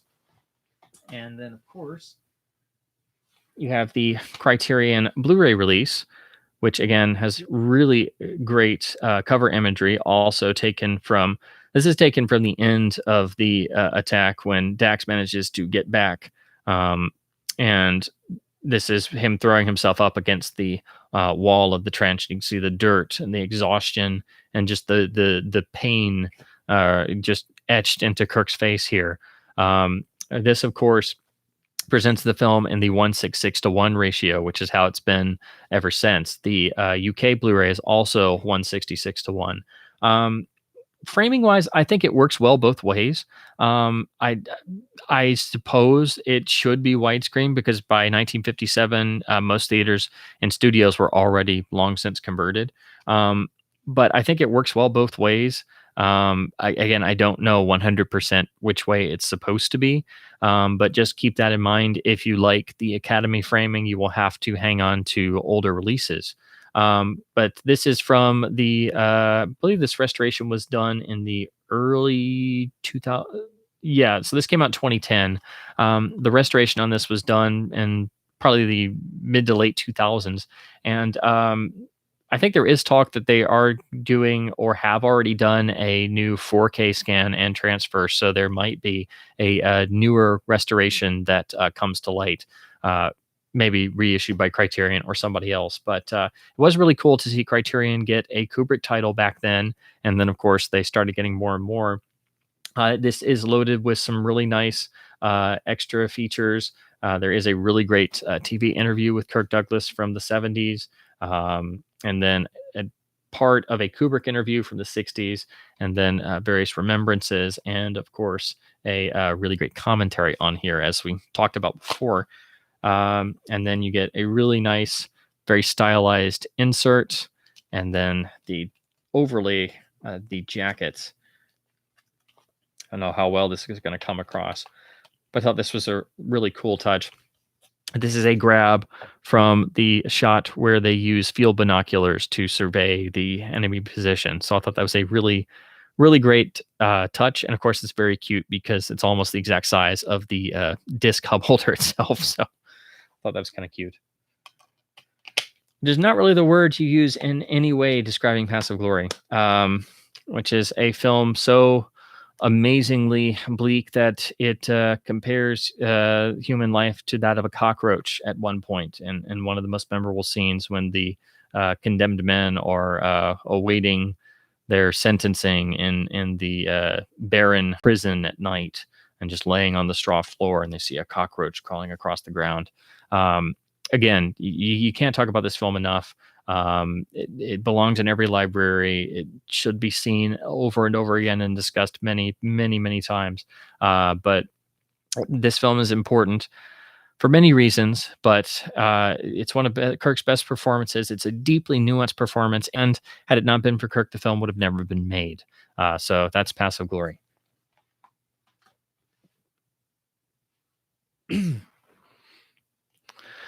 And then he follows that up in 1958 with a film that is, shall we say, much more aimed at a conventional market, which is probably a good idea because, Passive Glory is not necessarily the film that's going to, sweep the heartland and make millions worldwide. It, of course, was banned in France until I think about 1975, or it was sometime in the 70s. It was just banned outright, which when you think about it is kind of silly, but it was just completely banned. But so in 1958, Kirk, I think,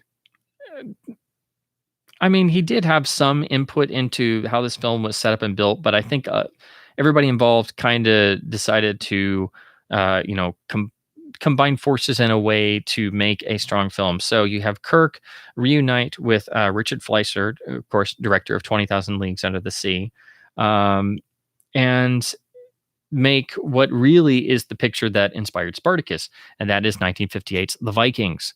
This, of course, is a historical period piece. It is beautifully made and shot by Jack Cardiff, of all people, of course, who worked a lot with Richard Fleischer. So it is, by this point in time, there weren't a whole lot of films about Vikings. There were, tons of sword and sandal films and tons of films about the Romans and different things, but so this film in a way was a bit of a departure, and it does seem like they tried to pay much attention to getting the historical period detail across and all of the beautiful elements of Norse culture and Norse mythology and things. And it is a very two-fisted adventure action-driven film. So it's not, all about, actors standing around and, big costumes with makeup and saying funny words and strange dialects and stuff, and looking really obviously fake. I think it also helps that there is a lot of location photography in this. It's not studio bound, so it doesn't feel studio bound, and it has a fantastic cast who really, are they all seem like they're kind of chomping at the bit to really, make the film a success, and everybody's engaged, which is always really great. Um, for me personally, and I don't think this is anything against the film. I do wish the main story and some of the script was maybe a little bit stronger. I think the characters and the setting and the sequences are great and exceptionally vivid, and the performances are great. But sometimes I think the film kind of drags in a few places, and I wish the screenplay was a little bit tighter and made some things a little bit more maybe a little bit more upfront, so they were a little bit more obvious what exactly was going on. Because I remember the first time I saw this as a kid, I remember it was kind of hard trying to follow it. And then I didn't watch it for a number of years, and then when I watched it many years later as an adult, I'm like, okay, this plays a lot better, but I can see that. That maybe it needed a little polishing here and there in terms of script. But again, that's not saying anything against it, because it's a remarkably good film. But again, the performances and the visuals and the set pieces and the production design and the costumes are really what are the big strengths of the film, and it is very well directed in that sense. I would also argue. So I think that's what makes it such a good film, and because it was such a good, bold film, and it was extremely successful, that made it clear to Kirk that period films were here to stay for a while, and then of course this was in the midst of a real rush on them that led up to the next year's release of Ben-Hur, which became massively successful. So this is the film that really kind of inspired Kirk that maybe he wanted to do one of his own and just produce it himself for his own company. And so this film provides the impetus for Spartacus. And I think that also shows up in the fact that the central conflict of the film comes up between the characters played by Kirk Douglas and Tony Curtis, who of course show up in Spartacus. And so you have that sort of dynamic repeat, but of course completely flipped, because Tony's character in Spartacus is much more the surrogate son to Spartacus as opposed to his sworn enemy. But this is a very bold, very vivid film. It has many remarkable sequences. There's the great moment where Kirk and everybody actually run the oars of the great ships, and they're literally doing it, and they could slip and fall or really break something at any minute. And there's a lot of influences on a lot of things to follow, because of course by this point in time in the 50s, most people did not know very much about Vikings or Norse mythology, maybe outside of a few things here and there. But I think if you see this and a lot of the later shows or stories, or I suppose even a lot of the Thor comics were probably inspired in some shape or fashion by this film. Because I remember the first time I saw it, I was extremely surprised and shocked when they do the whole bit where Kirk is attacked, and then and this is pretty early on, so it's not spoiling anything, but has his eye damaged, so then he wears an eye patch for the rest of the film and is really pissed off, for the rest of the movie. But it's an even bolder, even more two-fisted and very gruff and bold performance, far more two-fisted than what you see in 20,000 Leagues. So it takes that to a whole other level. And he's very, very, very driven and very manly seeming, and very like he does have little flashes of humor, but it's much more like the barbarian king type figure, because of course he's the son of the great king figure played by Ernest Borgnine, who is also fantastic in the film and has this great costume and beard and everything. So yeah, it's actually a really, really incredible picture. But I would argue much more for the performances and the visuals and the set pieces. I just wish the story was a little bit stronger, but that may be just me.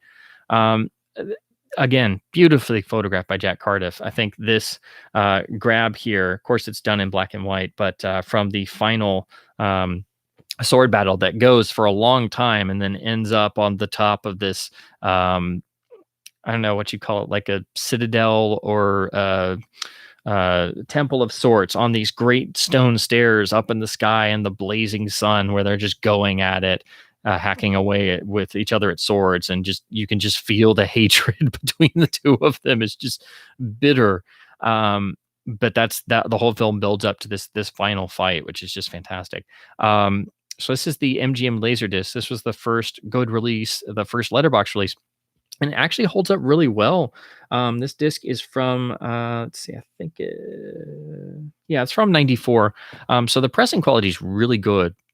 It has a digital track, which is pretty much mono. I think this film, I don't know, it may have had stereo engagements, but I think all the home releases are mono. But it sounds really great and it has a really nice score too. There is a MGM DVD, which is pretty much a port of this master, and then it came out on Blu-ray here, which I think was, I can't remember if it was Kino or Twilight Time. I think it was Kino who did it, and then the UK release, I believe, is Masters of Cinema, and they use the same master, but it's a better encoding job. So that's one of those discs I really need to import. So I'm definitely going to do that now.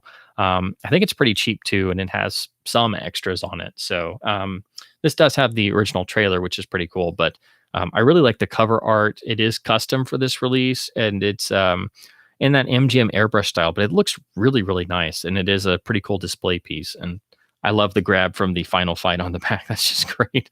If this had a gatefold, that would have been an amazing one, or them running the oars or something. But again, a very, very fantastic, very visual experience.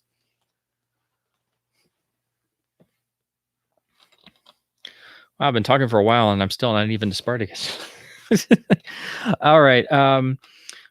Moving ahead a little bit to 1959, he made another Western with John Sturges, which is Last Train from Gun Hill, co-starring Anthony Quinn. This is a really nice, much more serious, um, uh, darker themed Western.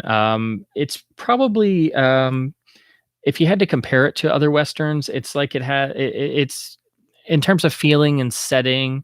It's maybe like if you crossed High Noon with perhaps 310 to Yuma.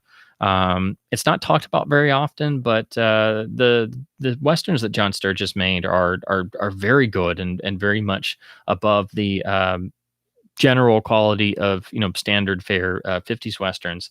And the pairing between the two actors, I think, is very good.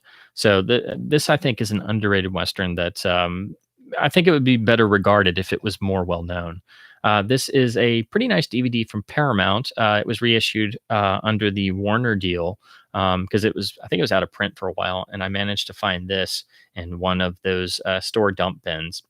I think I found this actually like sticking out of a Walmart bin. So I was like, okay, it is anamorphic widescreen, but there's no extras or anything. It was just great to get this in a nice widescreen transfer. So yeah, I think this is one of the better of the Westerns that Kirk did.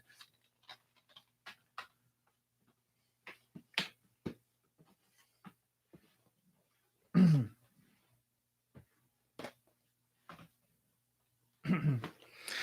right. Gotta get a drink before I get into the big one.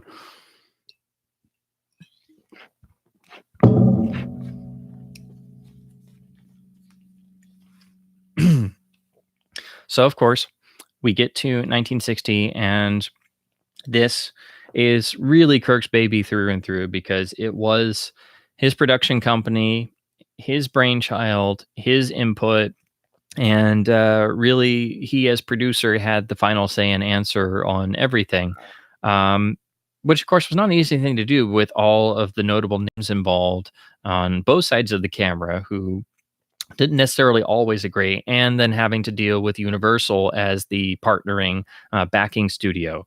So in a lot of ways, this nowadays it's regarded as a Kubrick film, and the one that Kubrick didn't have full control over, but it's still regarded as a Kubrick film, when in actuality, if it's film is a motion pictures are a collaborative art.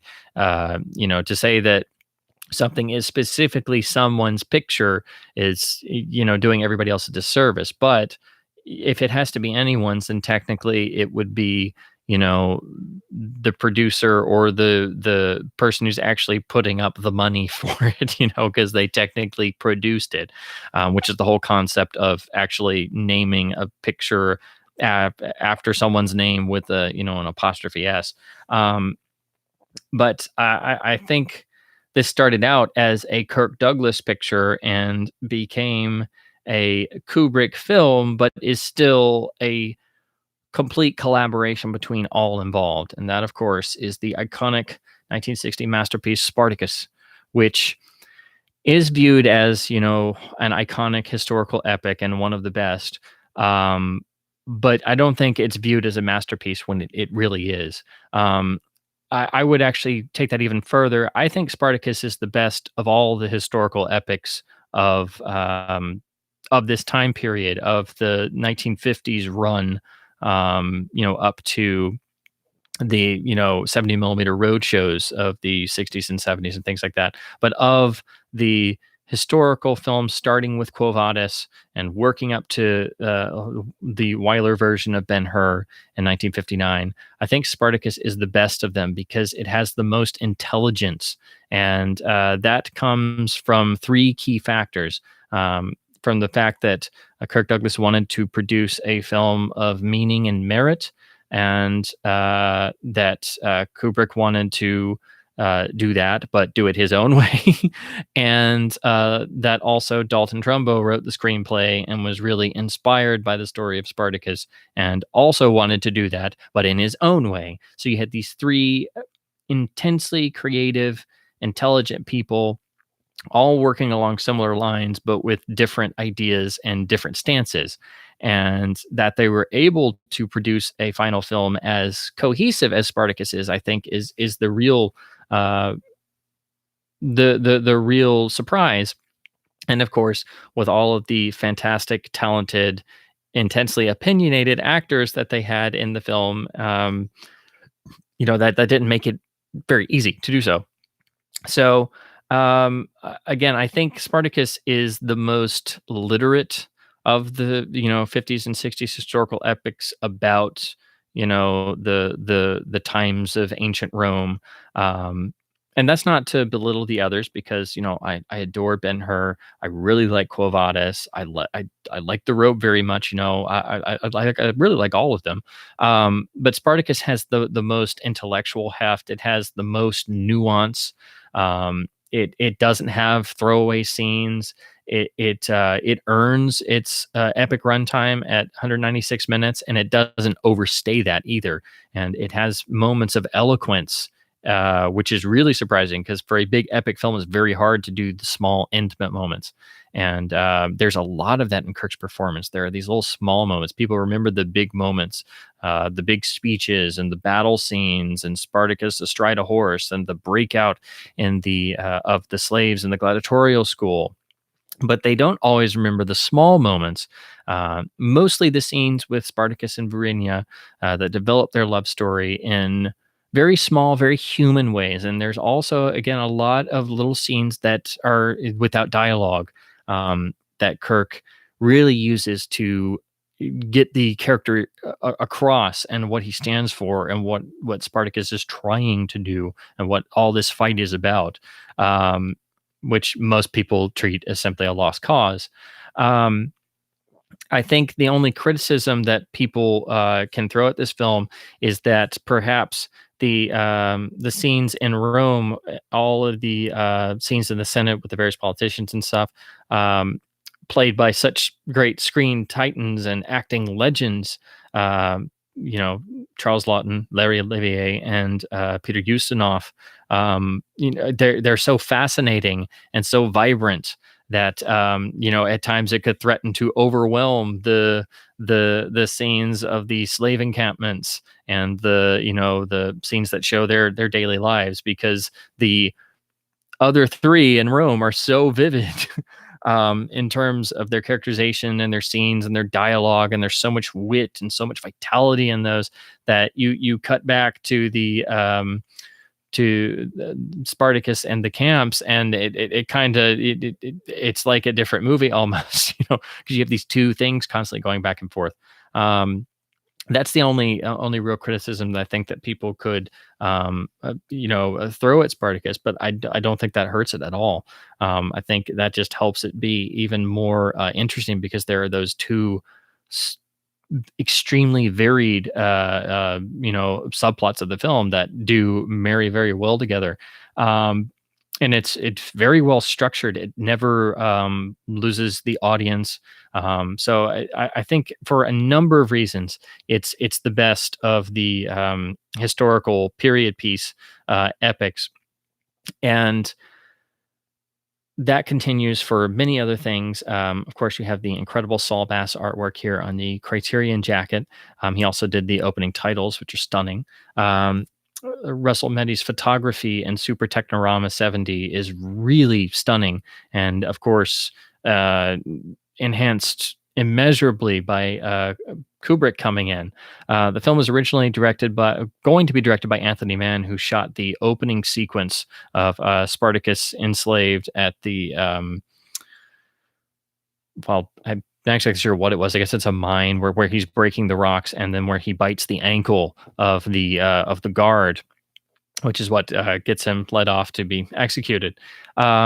But for various reasons, and different people have said different things, but you know, it was basically seen that it was not going to work out, and this was a big giant production with a lot of people's careers riding on it, and Kirk's company and money and everything riding on it. So it was decided that they had to get another director, which is definitely not something they did as often as they do now, particularly on a film so large and important in scale as Spartacus.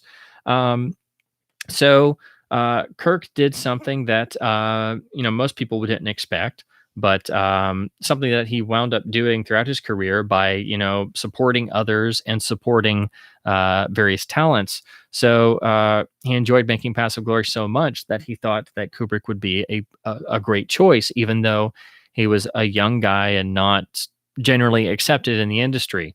So he made the offer, and Kubrick thought about it and realized, this was a great opportunity and would get him enough cachet to, get work at major studios and be respected. So even though it wasn't his film, so he made that concession and agreed to do it. But ironically, I think Kirk Douglas thought, since they'd worked together before, that they would kind of see more eye to eye and get along, and it would be smooth sailing. Which of course that didn't happen, and Stanley was determined to do it his way, and Kirk was determined to do it his way, and Dalton Trumbo would constantly tell them, "No, we need to do it my way."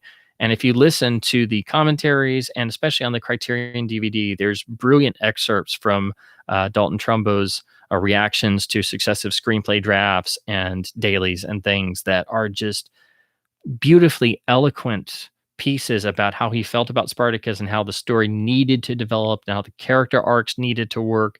So I think that gives the best insight on how they were going back and forth. And of course, the various actors, primarily Charles Lawton and Laurence Olivier, were handed various scripts when they signed on, and then when things would get redrafted, they wanted more changes. They wanted their characters built up more and such, and then Peter Ustinov would rewrite his own dialogue and things like that. So you had this constant back and forth between all these parties in the middle of making this giant epic. So again, the reason why I always return to Spartacus, and why I think it's the best of the historical epics of this time period, again, is the fact that there's an eloquence there. There's a human quality to it that is personified by Kirk's performance as Spartacus, who starts an illiterate slave, who but is still an intelligent human being with real thoughts and feelings and emotions, and who wants something that is really universal, which is simply the right to live and live freely.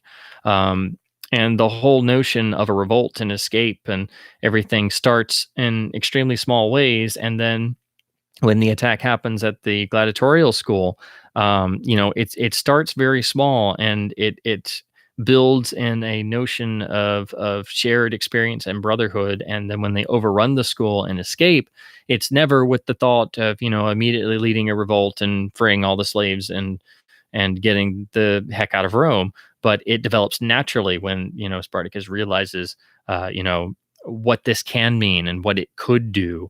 And, if just maybe if they could do this next thing, then, maybe they could, make their lives somewhat slightly better, because, and anything is better than, living in slavery, which is really what the entire film and the story of the real Spartacus is about.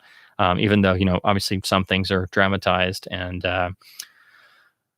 so on and so forth. But anyway, I saw Spartacus at a very, very young age. It was really, I got into it because I wanted to see more Kubrick films. I had seen Doctor Strangelove, which totally changed. It was one of those life-changing experiences. And then I saw Passive Glory and Spartacus pretty close after that, pretty much in rapid succession. And I just sat there enraptured by it. And seeing this and Passive Glory kind of back to back, pretty much made me into a Kirk Douglas fan for life, because I was just blown away at the differences in the two performances, and the fact that, throughout this epic film, that he could do the big grand speeches, he could do the silent parts in the beginning where Spartacus is supposed to be this animalistic slave who is completely illiterate, and then he could have those tender moments with Gene Simmons as Varinia, and actually sell it and impart such a level of emotion and of again a real human quality to those. Like there's the great scene where she tells Spartacus that she's pregnant, and he doesn't really know how to react, and then he's afraid that he'll hurt her, and she's like, I'm just the same as I was before.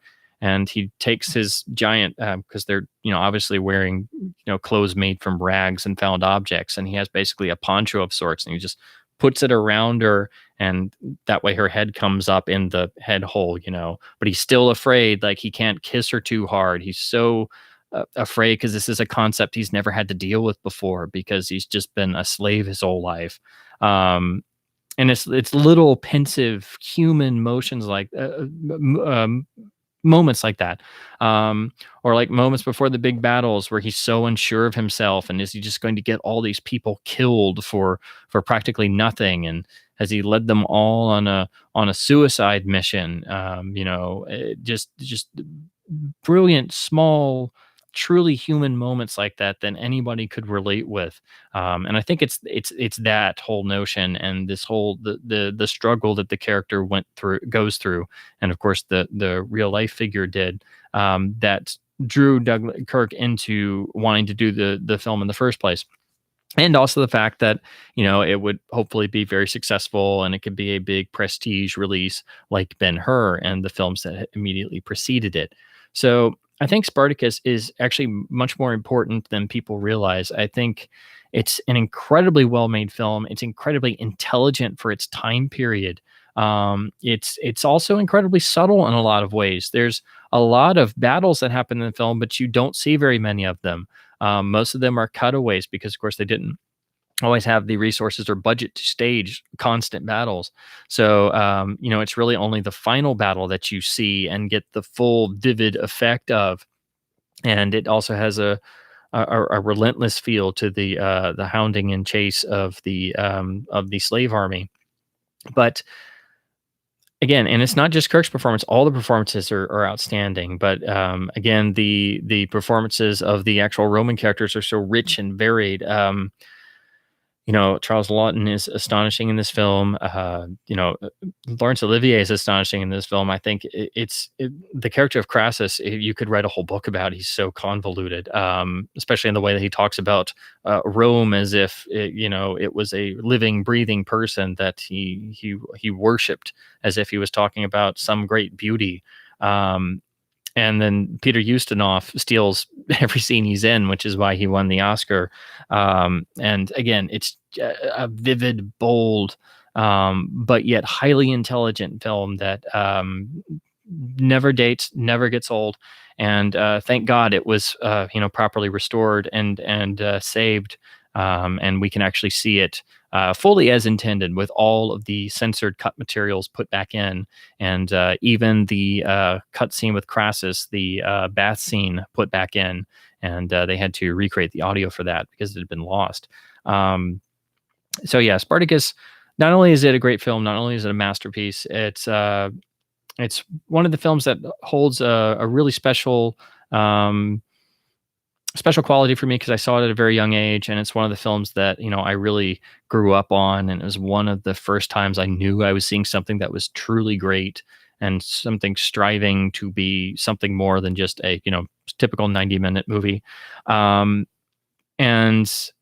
again, I think there's so many nuances you can read into Kirk's performance outside of just the moments everybody knows.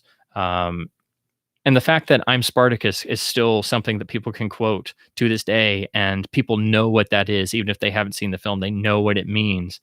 I think that really says something, because you can't say that about every film, particularly a film from 1960. And the film still really works, because I've seen it in theaters, I've seen revival screenings, and there's still, to this day, when you show this film, even to modern audiences, in that scene, there's usually not a dry eye in the house. That, and of course the ending, which is also incredible. So yeah, I think Spartacus is a masterpiece. I wish people would understand more of the production and the importance of it for many reasons. Chiefly of which, of course, you have to talk about the blacklist, and the fact that during production, Dalton Trumbo was still a blacklisted writer who had been writing under the table and being paid, paltry sums by all the studios, and writing under pseudonyms. And that's how he was hired for Spartacus, because that's just what people did. And over the course of everything, Kirk realized this is completely ridiculous, and he had come up in the industry, pretty much under the auspices of the blacklist, and thought it was ridiculous the whole time, and then finally decided, well, this is stupid, and decided he was going to actually credit Dalton Trumbo, who had not had a screen credit officially anywhere through the entire blacklist. Of course, it was by this time, getting to be 1960, and the strength of the blacklist had kind of died down, but it was still there and still rampant. And everybody opposed this idea, thought it was a terrible idea, and then people publicly opposed it. And there were some nasty things said, but because Kirk announced that he was going to credit Dalton Trumbo, Otto Preminger got wind of this, and then decided, well, might as well, and credited Dalton Trumbo for Exodus, which also came out in 1960. So you had two films in 1960, both credited to Dalton Trumbo, and it was that really showed that the blacklist had ended in terms of effectiveness. So that's what really broke it. And it really stands to Kirk's credit that he actually did that, because it was not an easy thing to do in terms of the backlash, and there still was backlash when the film came out, that it was credited to someone who was viewed as a communist sympathizer. Even in 1960. So there was that as well. It was not an easy thing to do, but he still did it anyway, because it really was the right thing to do in every way. So that's another key importance of Spartacus. Another thing I have to mention, the Alex North score for this film is just astonishingly gorgeous. It's an incredible piece of not just film music writing, but just music composition in general. I think it's one of the best scores in any motion picture, period. And it's just astonishingly beautiful. And I really there's a complete, I think it's Varis Sarabande who did it, but there's a complete Alex North Spartacus CD release. It's like 6 CDs. It's all of the outtakes and everything. And I really would like to get it, but it's absurdly expensive. So anyway, this is the Criterion Laserdisc of Spartacus, of course, with the just astonishing Saul Bass artwork here, which was not actually used on the original posters. They used variations and then really great images. But I mean, I've ever since I saw this as a kid, I've wanted this on like an entire wall. I think it's one of the best pieces of graphic design ever, almost. And then the classy Criterion banner across the top. It's one of their great triple gate folds, which is very hard to hold at this angle, but to give you an idea. And of course, I went over this in my Laserdisc video, so you can skip over to my Criterion video if you want to see it closer up. But to try and show you the whole triple without messing myself up, it's very difficult. So to give you an idea, there's the center panel. Get down some. And then, whoops, there's the other panel. And then you get an audio insert sheet detailing the commentary and then the analog tracks that continue on into the audio interview sections. And then all of the extras that are on here were ported and added on to for the Criterion DVD, shown here with the same artwork. It's one of their 2-disc affairs, so it's in one of the thick DVD keep cases. And you still really want to have this because it has all of the Criterion extras, which did not carry over to the Universal releases. You get a great booklet with some of the title sequence art. And the discs are really great because they have the Saul Bass art on them as well. This had a specially color-timed new HD master made for it. It's a beautiful transfer for DVD, and this is what we watched for years because the first Blu-ray is horrible. It's a DNR nightmare and doesn't have any extras, but so this made the Criterion DVD the version to watch for many, many years up until 2015. When the new restoration came out, which was a new high-res modern scan, Robert Harris was allowed to come back and further the 91 restoration and was released on this Blu-ray in 2015, which is the version to watch, period. It is an astonishingly beautiful transfer. Again, I think it's just about the best Blu-ray ever released. It's astonishing. Of course, large format photography, beautifully transferred from a gorgeous high-res scan. Just astonishing to look at. I mean, you can literally start looking at the way people's hairs are blowing in the wind in some of the close-ups of some of the exterior shots. I mean, it is that ridiculously detailed. But for me personally, what was just as great and nobody talked about, this has a 7.1 HD mix on it. But it actually recreates and perfectly presents all of the directional dialogue from the original release, which is in varying stages on all the older ones, but it's much more hemmed in. This time they decided to just not worry about home systems not being able to track it. And I asked about it on the Home Theater Forum, and Robert confirmed this. They retained all of the directional dialogue. So this film is the best example of directional dialogue I've ever seen, because you have characters talking and then their voices come from the screen position they're at, because it was, of course, 5 channels and roadshow theaters across the stage. And then your surround was mono throughout the back of the hall. But it will follow characters moving left to right and right to left. And then when they're talking in conversational 2 shots, all the reverse shots, the character dialogue will flip channels. So that will weird some people out, but that was the level of detail sound mixing had gotten on these roadshow films at this point. And the sound design of this film is really astonishing, and it's amazing to hear it properly for the first time.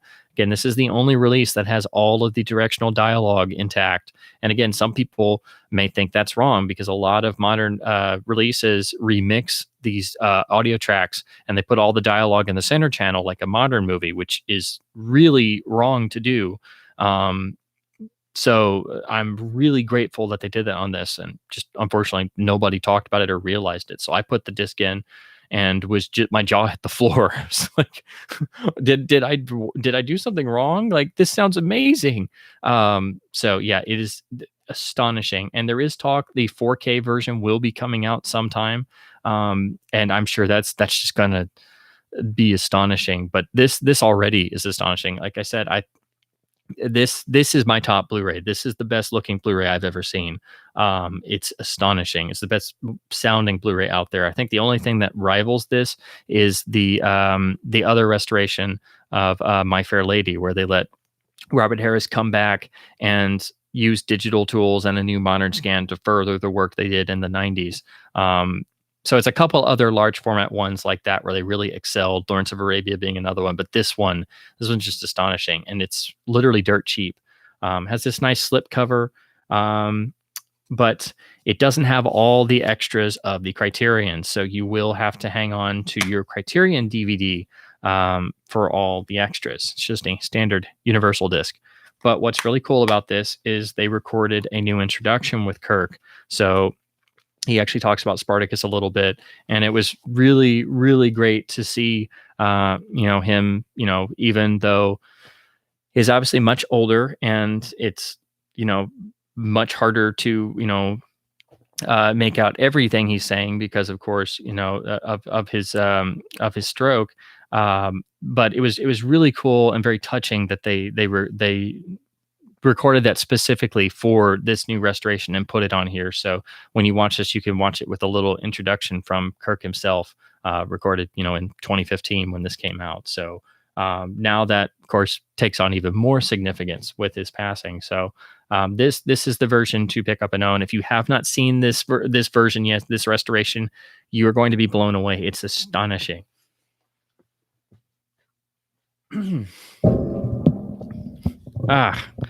So that's my little blurb about Spartacus. I could do a whole one of these about Spartacus. I just hate that nowadays people talk about it as, oh, it's the Kubrick movie that's not a Kubrick movie. I'm like, it's so much more than that, guys. But at least I'm happy if they're talking about it, because it's great when they're talking about masterpieces and not just generic tentpoles. So, of course, Spartacus came out and was a massive worldwide success, quite thankfully, even though, historical films were still successful, but the big roadshow historical films would, play out their welcome and really kind of die off, especially by the mid 60s. And by the time you hit films like, especially Khartoum and, 1965, 66, that's when, that's sort of the tail end of that whole cycle. But anyway, Spartacus is definitely, the biggest production of, Kirk's whole career in terms of being a big giant roadshow film, and the fact that his company actually produced it and he's the de facto producer, that's a lot of work. And the fact that he gave one of his most iconic and deeply felt performances all the while, is definitely saying something, because, it's hard enough just doing the acting part, and then having to wear the producer hat at the same time for this big mammoth production, especially in the pre-digital era when it was just hard enough to get a, transatlantic phone call to work, and dealing with the fallout of having a blacklisted writer you decide to credit, it's like, definitely that was a lot to bite off and have on your plate at once, and he did it with just absolute aplomb, which is just insane to think about. So again, to skip ahead a little bit, because I've already been blabbing my mouth for a few hours, I think the next really iconic film, and the one that Kirk himself liked to bring up, is it was a real favorite of his, and it's a really underrated film, and I hope that with it coming out on Blu-ray, it'll make it, especially with people doing retrospectives of Kirk's work and whole career, hopefully it'll make it more well known. But it's a beautiful film, also written by Dalton Trumbo, which I think really helps it be such a beautiful poetic work. And that's 1962's Lonely Are the Brave, which is a gorgeous, very, very deep, eloquent, poetic, dark film. Also dark because it's shot in black and white. It's so dark that they refused to shoot it in color, and to shoot it in color would have been totally wrong. This is one of the films that needs to be black and white. It's essentially the story of a cowboy who tries to, still live the old life despite the whole aspect of that life being essentially dead and gone. And in a lot of ways, it's sort of similar to to the themes that turn up in the Wild Bunch, at the end of the decade, where you see the modern world coming in and the bunch themselves being outdated, and they see the first cars coming in and they're using semi-automatic weapons, and it's a theme Peckinpah liked to talk about and put in his work a lot. The notion that times have indeed changed. But again, this it's a very it's a much smaller film. It's very intimate, but ridiculously well felt. And yeah, as Wolf says, it's extremely depressing. So, but it's definitely one of those times you see a movie where you can just recognize that everybody involved just really felt with conviction that this was one that meant something, even if it didn't go much of anywhere. Which this did seemingly get some respectable notices, but it didn't become big and iconic. Definitely not in the same way that To Kill a Mockingbird did, which of course was the same year in 1962. And what's great about this Laserdisc release is the whole back is actually, there's a little blurb about the film, but then the rest of this is actually just an interview with Kirk talking about this film specifically and just his feelings on it and why it's one of his favorites and why he thinks it's one of the best things he ever did, and why he was so determined to do it. So that's why I was really happy to pick up this Laserdisc, because the DVD is out there that's pretty good, but it's pretty bare bones. So this will also give you PCM audio and is a pretty good transfer. But I really liked the touch of Universal putting this interview with Kirk's thoughts on the film. So this is one of the gems of his entire filmography. This is, I think he said this was his favorite picture or one of. It was one of the ones he always talked about and said was one of his favorites. I don't know if he ever said anyone was particularly his favorite, but yeah. And of course, as I said before, Kino Lorber announced they're bringing this out to Blu-ray this year, I think in April. So be on the lookout for that. It's definitely worth your time. It's an astonishing film. It's got a real poetic quality to it, and I'm glad people know of it, and those who do, have great fondness for it. But it is a very deep, very, and again, as I said before, it is a very depressing movie, but depressing in a good way. It has real dramatic weight, and I think the fact that Dalton Trumbo wrote it, that and after he came out the other side of the blacklist and was able to still work, I think that just added some real weight to the themes of this story and what it was already talking about. So, yeah, just an incredible picture. That's definitely one of the highlights of Kirk's whole career.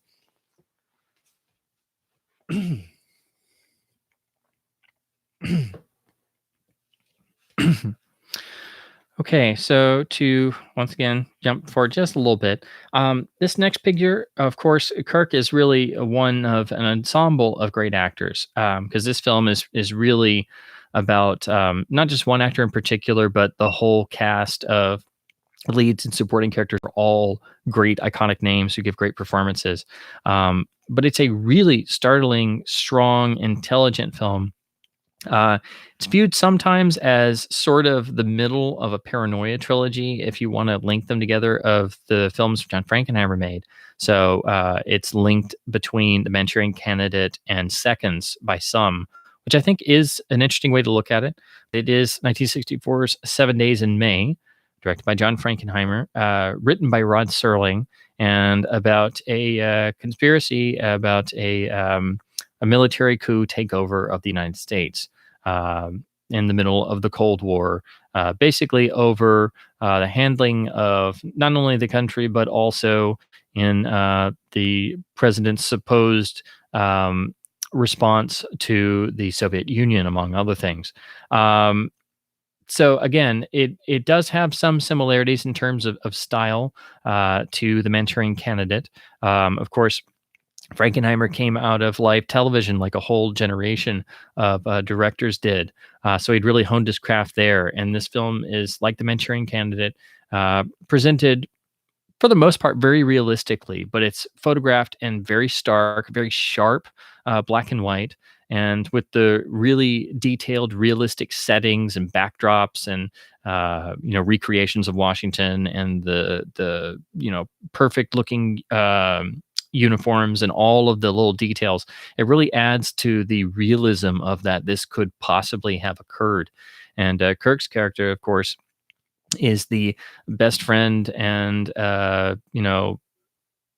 secondary officer to Burt Lancaster's character. And Kirk basically catches wind of or his character catches wind of this potential conspiracy that seems to be spearheaded by Burt Lancaster's character, General Scott. And he then has to, weigh his own personal friendship against his own ideals and his own sense of patriotism and his own mindset. And then, of course, becomes the sort of central turncoat figure of sorts that allows this, potential, because of course it's not really confirmed, especially not at first, news to get to the high sources that it needs to. And it's a very convoluted, very well told, well plotted thriller that, of course, has a lot of real world parallels, and against the whole idea of this could possibly actually happen. That's the idea that it's trying to set up and go with. And I think the real strength of this film is not only the performances and the direction, but I think is Serling's screenplay, that really is able to tie all these elements and characters together and maintain a sense of pace and suspense throughout. And then all the great moral quandaries that all the characters find themselves in, but most of all, Kirk's character. And it goes right all the way up to the end of the picture, and the very last scene where he has to confront Burt for the last time, and which is just an incredible scene. The ending scenes of this picture are really incredible. Of course, Burt Lancaster has as the general, has the great, amazing scene in the Oval Office with Frederick March as the president, and they have this complete masterclass in acting where they go back and forth with these completely different ideologies. And it's again, I think it's one of the scenes you can look at as if you had to look at a scene and to figure out what is acting and how do you react off of someone. That scene in particular is one of those. It's like a masterclass. But right after that, equally as important, is the final scene where Kirk and Burt have to meet each other face to face, and it's a very short scene. It's not a lot of dialogue, but it's so eloquent and so beautifully done that yeah, I think it's one of the best things Rod Serling ever wrote. It's just that one little exchange, that one little scene at the very end. And I think, again, John Frankenheimer being the director, it has that energy, and it has that slight quality of surrealness that's in The Manchurian Candidate and Seconds as well, which is why I think it fits perfectly between those. So that gives it a sort of eeriness that really works well with the very, very precise attention to realistic detail. Because the film literally starts with a protest march outside the White House where people are walking around with placard signs. Actually, on the streets of Washington, it's shot documentary style, and then they all start clashing, and then it turns into a big fight and a riot outside the White House in the 1960s. And again, because it's shot in black and white, that allows a lot more stylization. So, you could argue maybe there is a touch of the Twilight Zone in here, not just because Rod Serling wrote the screenplay, but because there is a slight surreal quality to it, a slight eeriness that I think really adds to the effectiveness of it. So it is a great masterpiece of a film, but Kirk's character is really the central character because he really gets the plot going, and his moral choice is the whole conceit of the film. Because if his character chooses to remain silent, then who knows what in the world might happen. But he doesn't know necessarily if he doesn't fully disagree with General Scott's ideas, and plus it's his greatest friend. So anyway, I think this is it's a film that's not talked about enough, really. It's a really powerhouse of a picture when you finally do see it. It's one that sticks with you. It's an incredible film, and again, it has that very strange, eerie quality with that attention to realism that really makes it impactful. I think even more. So again, it's like The Manchurian Candidate that way, in a big sense. And I do think it's kind of what they were going for, and I do love what Rod Serling did on the screenplay. I still haven't read the original novel, which I kind of would like to. This is the Warner Brothers Laserdisc. This is a very late release. It's got one of those nice, fancy, glossy covers. Pretty good art too. Um, this is a really good transfer. They ported it for the DVD, which is what we all had for years. This does have a commentary with Frankenheimer. It's one of the ones he got to record a commentary for, which is really, really good. And he talks about the whole production and all the actors, and he always goes into great detail and never really holds back. This of course, letterboxed, pressed by Image, because I think it's 98. Yeah, it's 98, so it's a very late release, but you can get it on DVD. But Warner Archive very nicely improved all of that with this beautiful Blu-ray release from a brand new scan. Absolutely gorgeous. The black and white comes across even better on this, and I've seen a print of this film, so this Warner Archive Blu-ray is really astonishing. It looks great, and this film still plays incredibly well in a packed theater, because I saw it at a repertory screening a number of years ago, and it just, the whole audience was totally swept up in the film. That it didn't matter to them that it was set in the 60s. It still holds up incredibly well.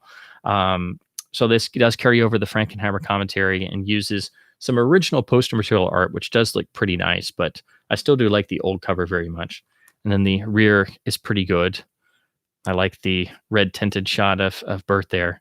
And it's also great that they're, of course, in real life, Kirk and Burt were, really close friends and made many films together. But in this film, they start out that way and then are pitted at odds against each other, which is a really interesting dynamic. So, and the disc art carries the same.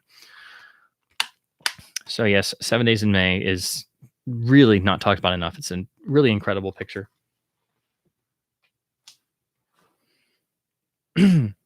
So that's really the last one that I have a whole big spiel about, because after this point, there's a number of other pictures that are very good or have good things in them, like Heroes of Telemark was shortly thereafter in 1965. That's a very good picture, I think, and it's not quite like all war films, because it's kind of more about resistance fighters than anything. And then Cast a Giant Shadow is great. And then of course he appeared in Is Paris Burning, which was for the time, a pretty out there film, much more that would have been much better received among art circles, and had a lot of really notable intellectual persons behind it and in it.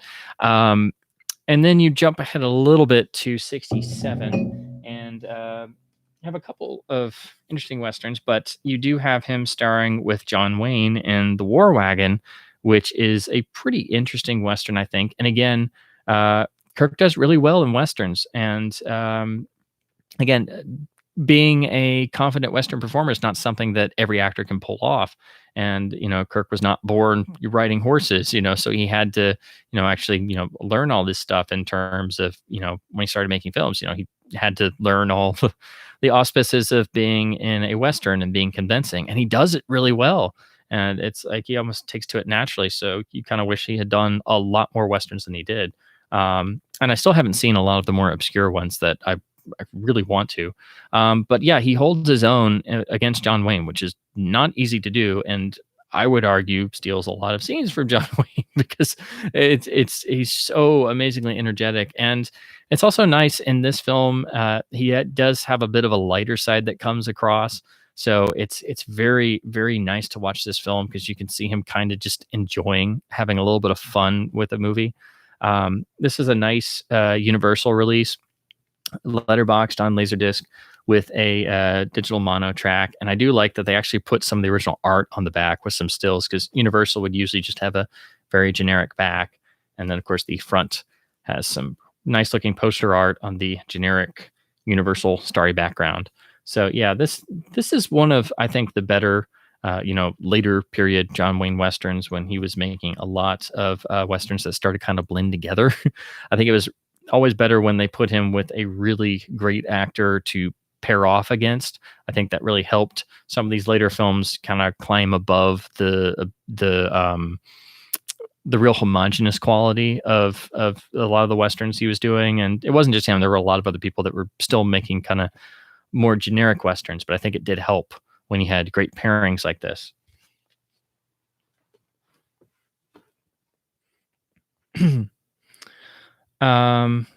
So yeah, let's see. Yeah, see, there's still so many, especially from his later years, that I have not been able to see or haven't gotten to see for a very, very long while. And again, he was also still doing things that were, of course, by the 70s, the whole notion of independent financing had opened even more, and there were more interest coming into the film industry than had ever before. So again, the availability of a lot of these have been kind of all over the map on at least certain ones. But there are a handful, I guess I should mention as well. Again, to jump ahead a little bit. I know I talked about it a little bit before because somebody mentioned it, but The Fury is a pretty interesting little film that I think predates a lot of the Stephen King adaptations of the 80s. Again, stuff like Firestarter, for example.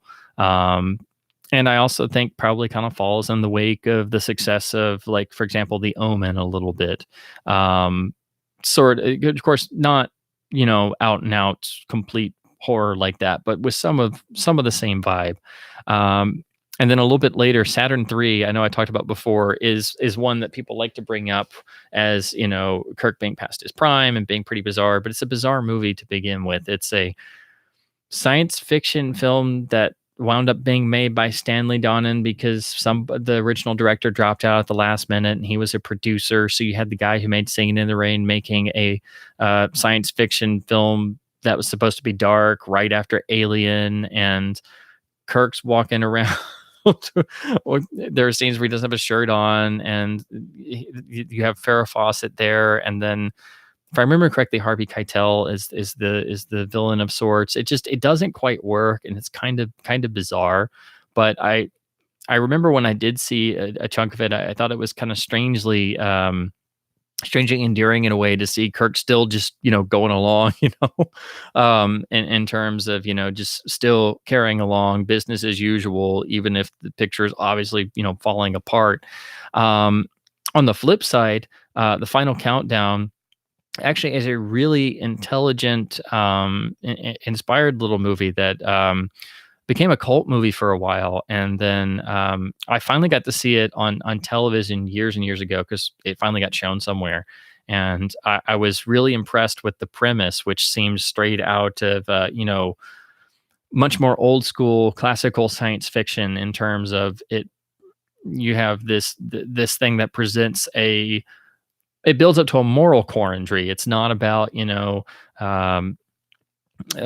interspace travel and, explosions in other worlds and stuff.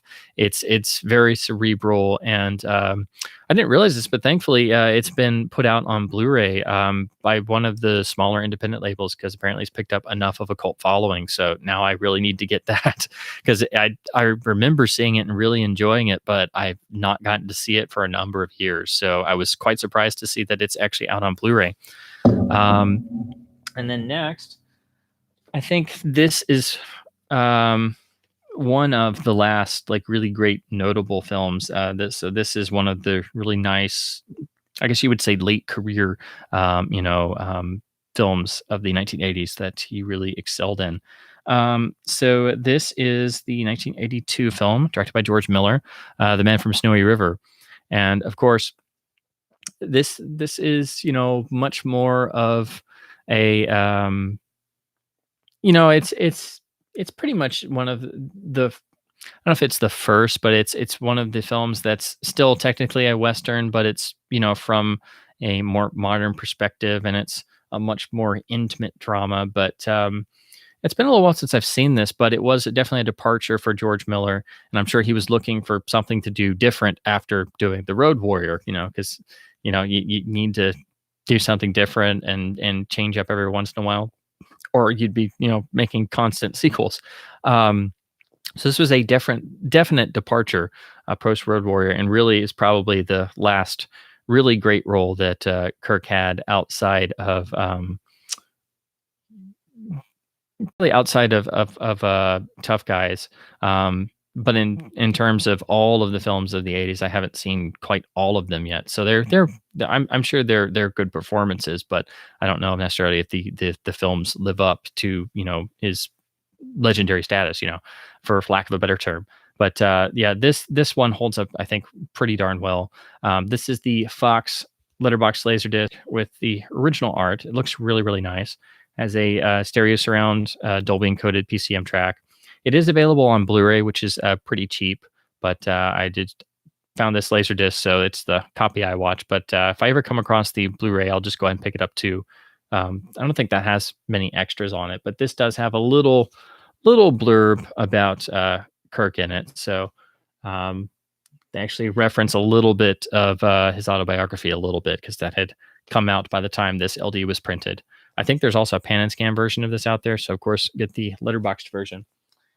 And then, of course, in 1986, you have the wonderful little charming film of Tough Guys, where you have Kirk and Burt Lancaster partner together for one last time. And although it's not necessarily the best movie, it's great to see them have one more romp together.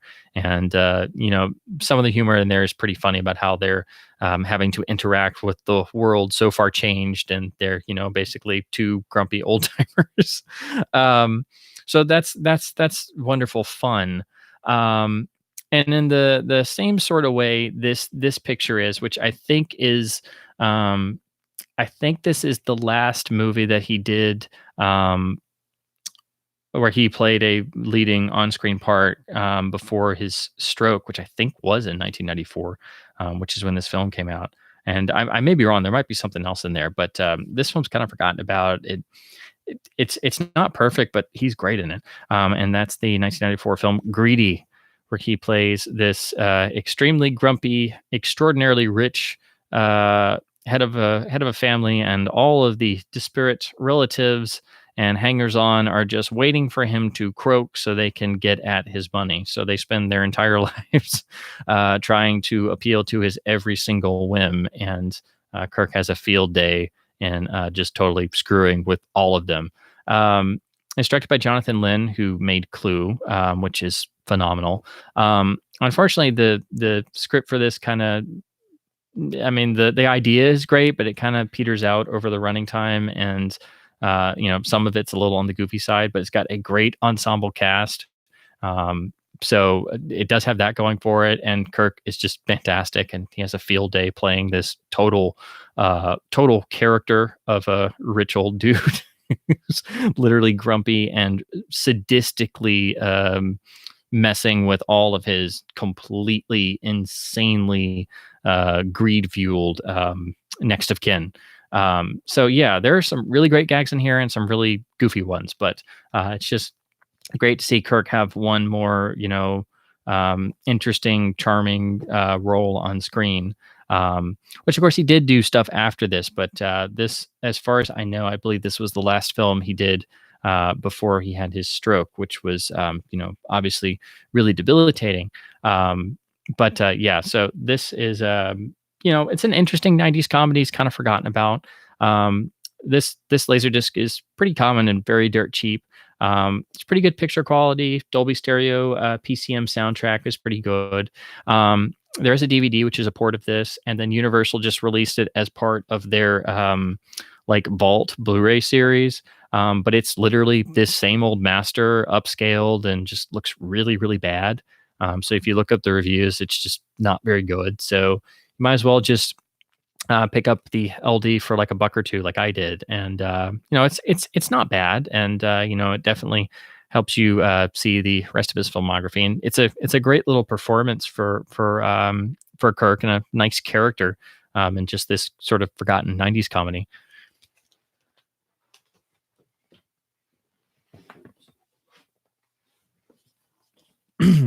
So that's pretty much the last one that outside. I think there were a couple of television appearances throughout the rest of the '90s, and one or two other things. The big one being, I think it was from 2003, which was "It Runs in the Family," which is the movie that he did with his son Michael, and I want to say it's also got his grandson in there. I may be wrong, so it's like all three generations. But that, of course, is the one picture he got to do with Michael. And I did see that back when it came out, but I need to see it again because that's because it's been a long while because that was like 2003. But that I remember that being, you know, pretty decent and had some charm to it. But yeah, so as I alluded to before, in about '94 or so, he had a really bad, very debilitating stroke, which is what affected his speech and everything.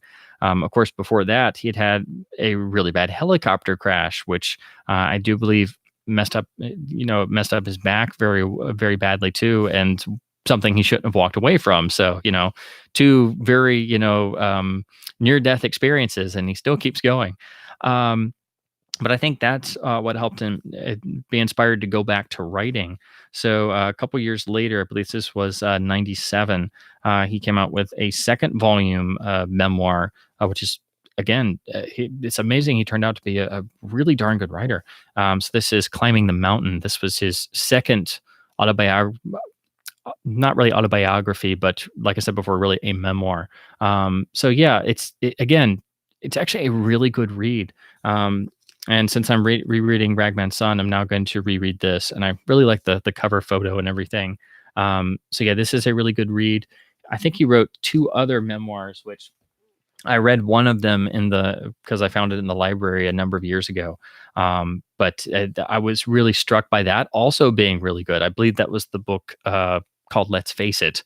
And then this came out a couple years ago. It's under the TCM imprint, but it's an actual published book simply entitled Kirk and Anne. That's based around the letters and love letters that they would send another. So you get not only personal insight into their lives, but also sort of personal insight into, Kirk's career and how the industry was going and certain productions and things. It's just like reading any collection of correspondence. You don't just get deep personal insight into the individuals, but you also get their own personal insights into the stuff that was going on in their lives around them at the time. So this is a really nice volume if you were not aware of it or haven't read it yet. And unlike most books like this, it's actually pretty substantial and filled with some nice stills and things. And I really like the jacket on it. And then lastly, this was a little small volume that I'd heard of, but I just never gotten the chance to read. Then came across a copy. But this is again sort of like another small volume memoir, but also with some poetry actually thrown in, because most people don't realize not only was he a writer, he also dabbled in poetry. So this is Life Could Be Verse, and it's actually published like a small little hardbound collection of poetry. And so it's just another really nice small memoir that actually has Kirk's poems in it. And they're all printed like this on these little parchment style designs. So I thought that was just a really cool thing. And definitely not something that most people are going to be willing to do to, post their poetry, which, if they're not known for poetry, it's something you got to be very brave to put poems out there, because most people are probably just going to laugh at you for even admitting that you write poetry.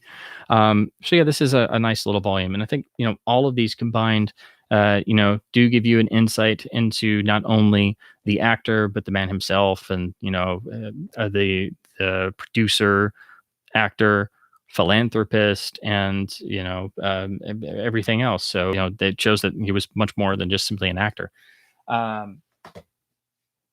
So yeah, that's it for just, again, very, very simple overall, view of Kirk's career and also some of his writing, which there are, I believe, 2 other memoirs, and then the book on Spartacus that I've read several times and really need to get a copy of, which I do highly recommend. It's basically him getting to focus on Spartacus for a whole, 200 pages instead of just a chapter. So anyway, I wish I had all his films. I wish I had seen all of them. But anytime you talk about any of the great screen legends, it gets very difficult to to physically keep up with all the films they were in, especially over such a long period of time. But hopefully, a lot of people decide to dig and go through his body of work and realize just what a truly incredible actor he was. And, he turned out to be a really incredible person too. And a pretty good writer as well. Because his books, I would really highly recommend. They're very well written and very warm and very open, very honest.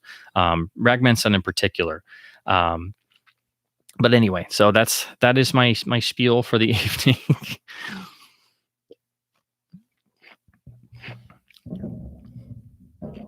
And now to scroll through the comments, which are there's probably a lot of them.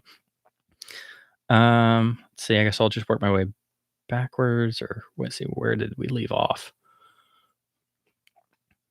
Oh,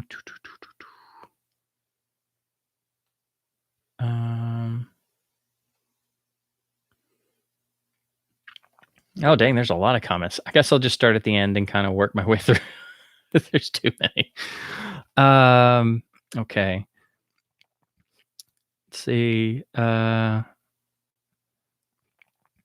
Dane saw the final countdown in the theater. Oh, fantastic.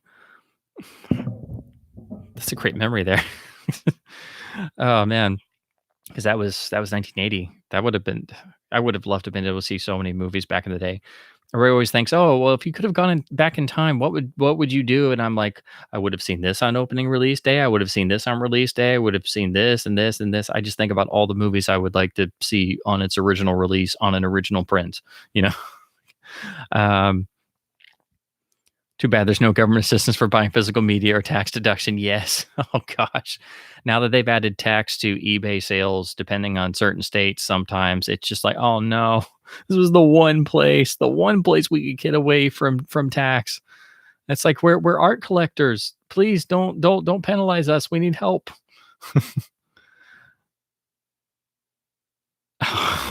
Stream is causing wallet pain. Sorry.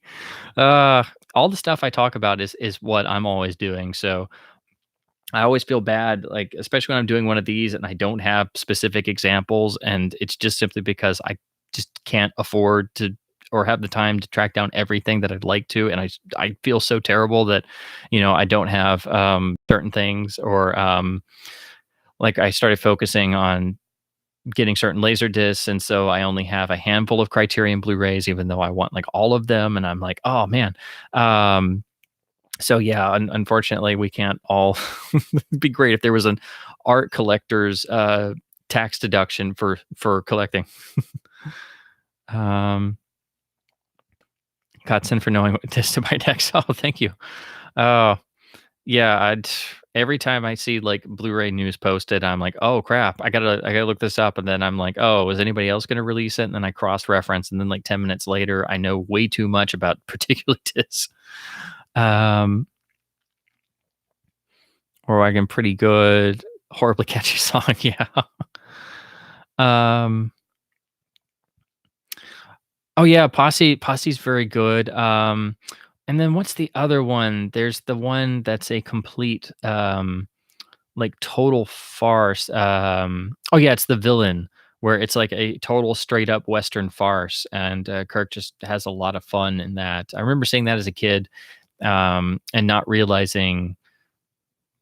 I mean, if I remember correctly, I thought it was just a regular Western, and I didn't know it was a comedy at first. And then about 10 minutes in, I kind of figured out, oh, this is supposed to be funny. Okay, I get it now.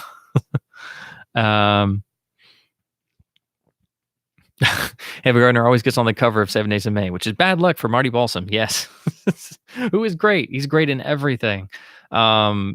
But yeah, if you have Ava Gardner in your movie, you know who you have to use to sell your movie, at least on the posters.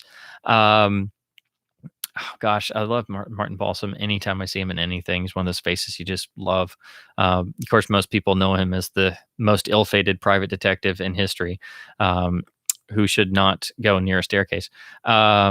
But I do love the bit he has in Anderson tapes, that he has this wonderfully flamboyant character, and it's such a great character to pop up in this completely weird, sort of surreal movie that is Anderson tapes.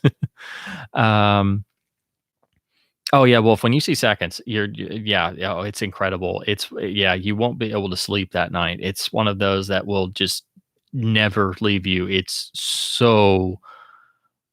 A lot of people have compared it to the Twilight Zone, which I understand. It's like the surrealism that's in the Manchurian Candidate in 7 Days, but on steroids. It is really out there. I cannot recommend it highly enough, but it's definitely probably not going to be everybody's cup of tea because it's really, really dark and has some definite surreal overtones, and it's really eerie. It's one of those that you see and you're laying in bed at 2 o'clock in the morning in the dark and you're just totally haunted. And yeah, it's just an incredible movie. And Rock Hudson is amazing in it. And it's really a shame that it never got taken seriously and wasn't seen very much, because he's a great dramatic actor when it really worked. And that one, my gosh, it's arguably Frankenheimer's best picture. It's that good. It's an amazing film, one of the best films of the 60s. So yeah, I can gush on it for days, but please go see it. And yeah, it's going to stick with you. I'll just put it that way.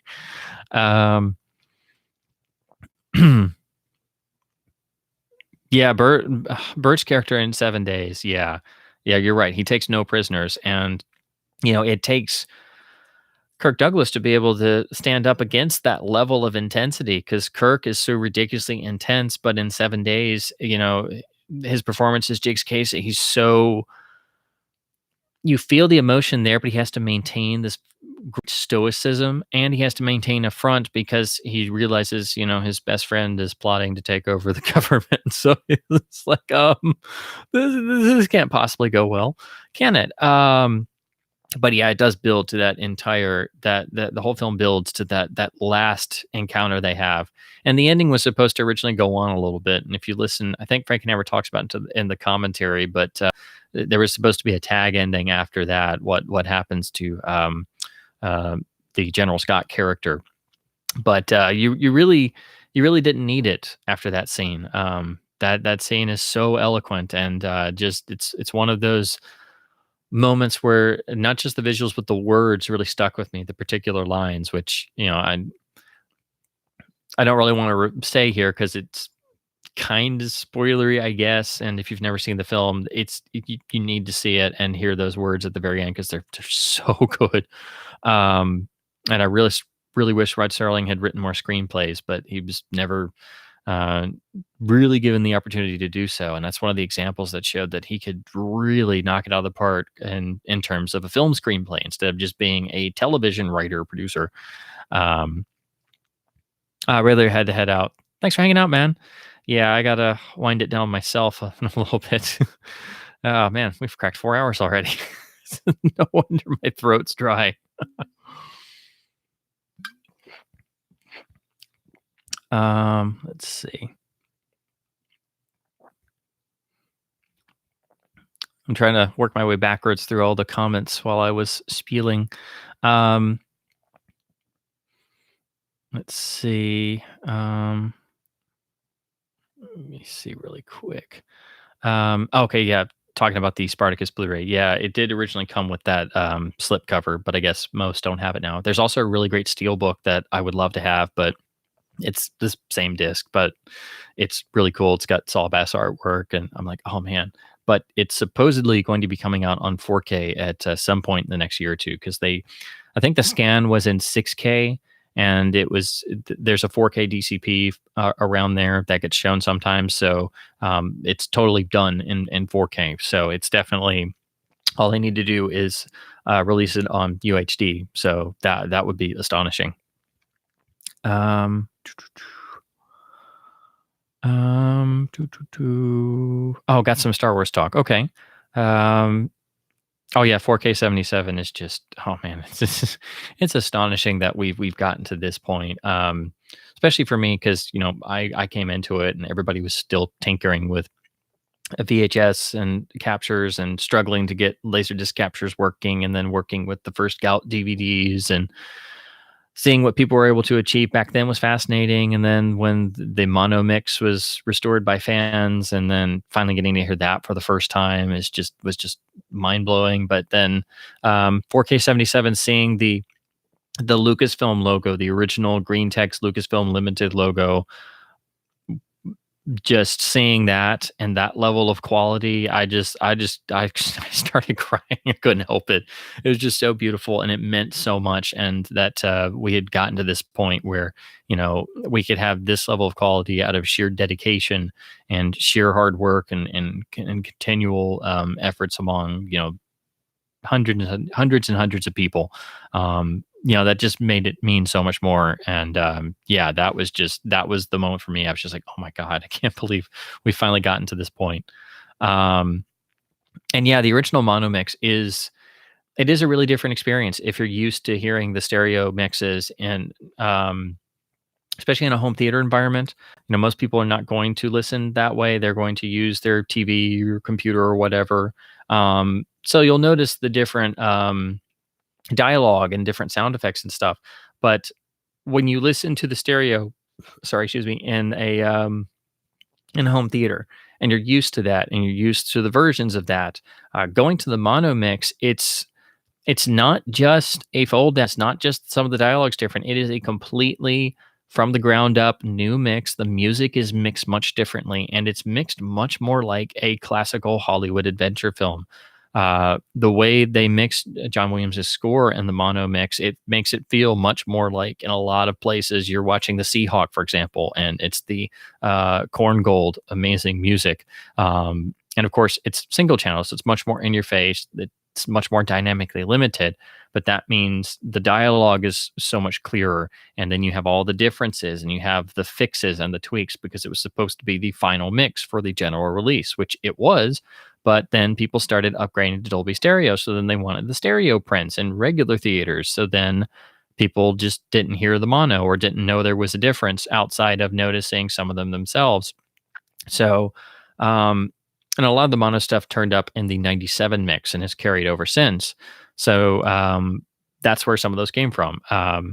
But it's just a different experience. And once you get used to it, it's just such an incredible way to experience the film, especially with a good sound system, that you get used to it. So yeah, I have to admit that's become my favorite.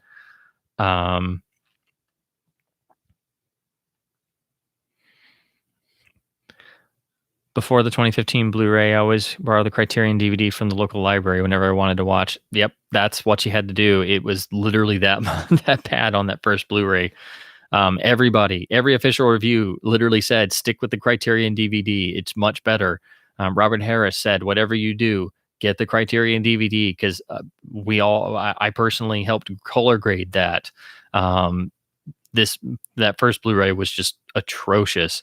It was just heartbreaking to see. It wasn't, on the surface, it wasn't like 100% as bad as, say, the first Blu-ray of Patton, but it was pretty close. And for such a beautiful large format film, it's just like, oh man.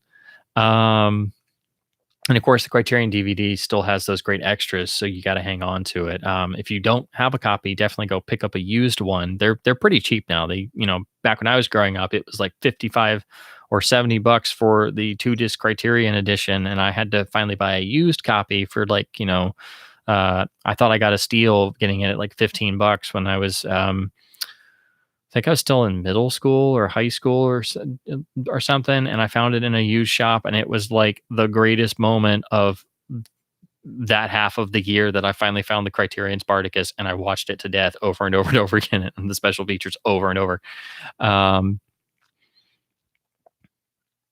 Let's see.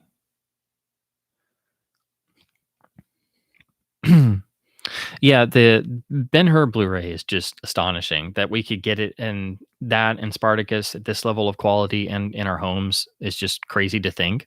And getting the full width Ultra Panavision at home, it's just like wow.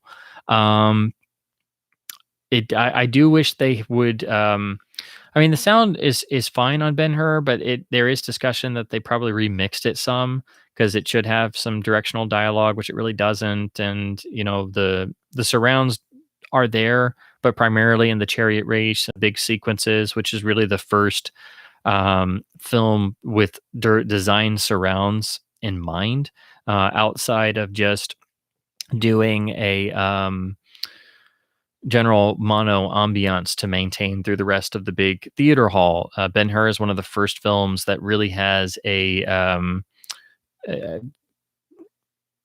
you could argue that it has a sound design plan because the idea of a sound designer didn't really exist.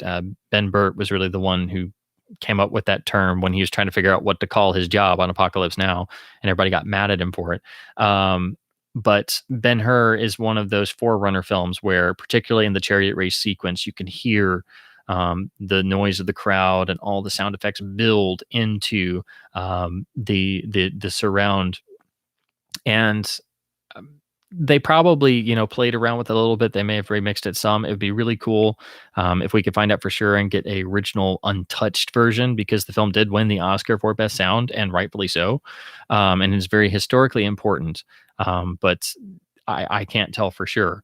The old Laserdiscs are supposed to be untouched, but they're Pro Logic, and that can be kind of hard sometimes because it's all matrixed in. But it also sounds excellent. The transfer is really good on those, the CLV and the CAV ones. So it's also really great, surprisingly. I would have thought that cramming, that film onto LD would have been like, back when I was growing up, if I got a letterbox VHS tape, it was like Lawrence of Arabia as a postage stamp on a CRT. Well, Ben-Hur actually looks really good. And actually, Lawrence looks pretty good on the Criterion laser, I have to admit. So, they actually hold up pretty well, those old analog transfers, Um, okay. Just kind of scrolling back through some of these.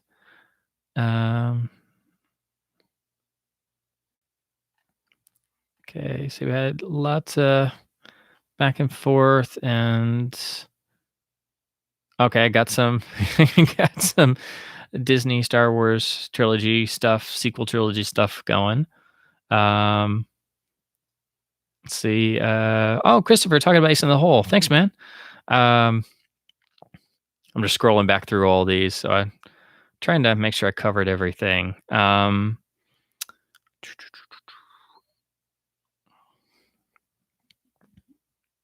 Let's see. Yeah.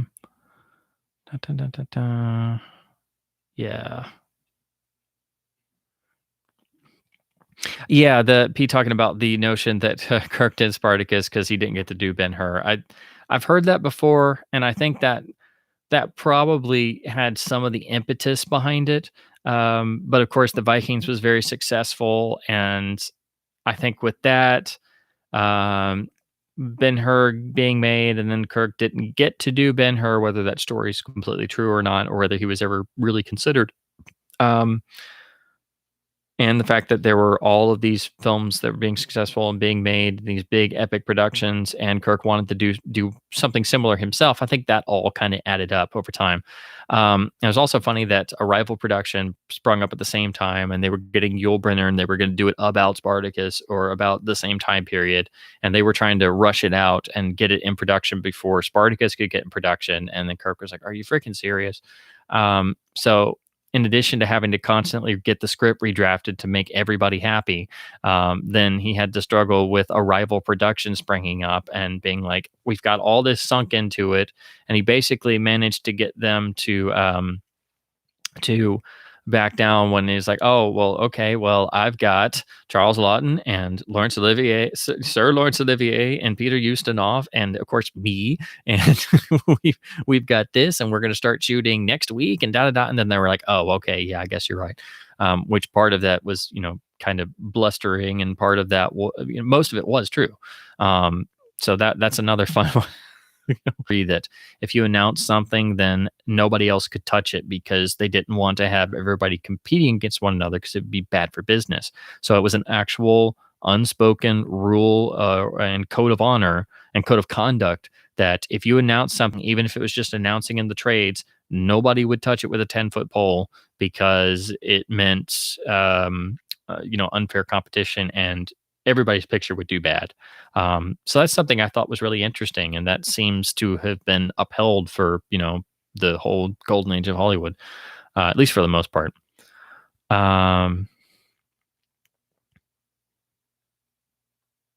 Okay, okay, I got caught up now. Alrighty, and of course now there's new ones at the end.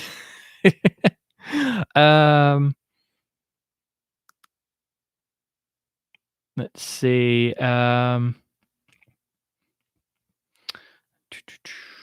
Sega's LT shopping while listening. Oh man. Physical media over food. Yes, I know the feeling. I know the feeling. It's like, spend the amount on groceries. Oh crap, somebody's running a sale. Well, I could spend a little bit less. I could get cheaper items and just and I'm like disc, disc gear, books. The list goes on. They're very important. It's real sustenance. They are. Oh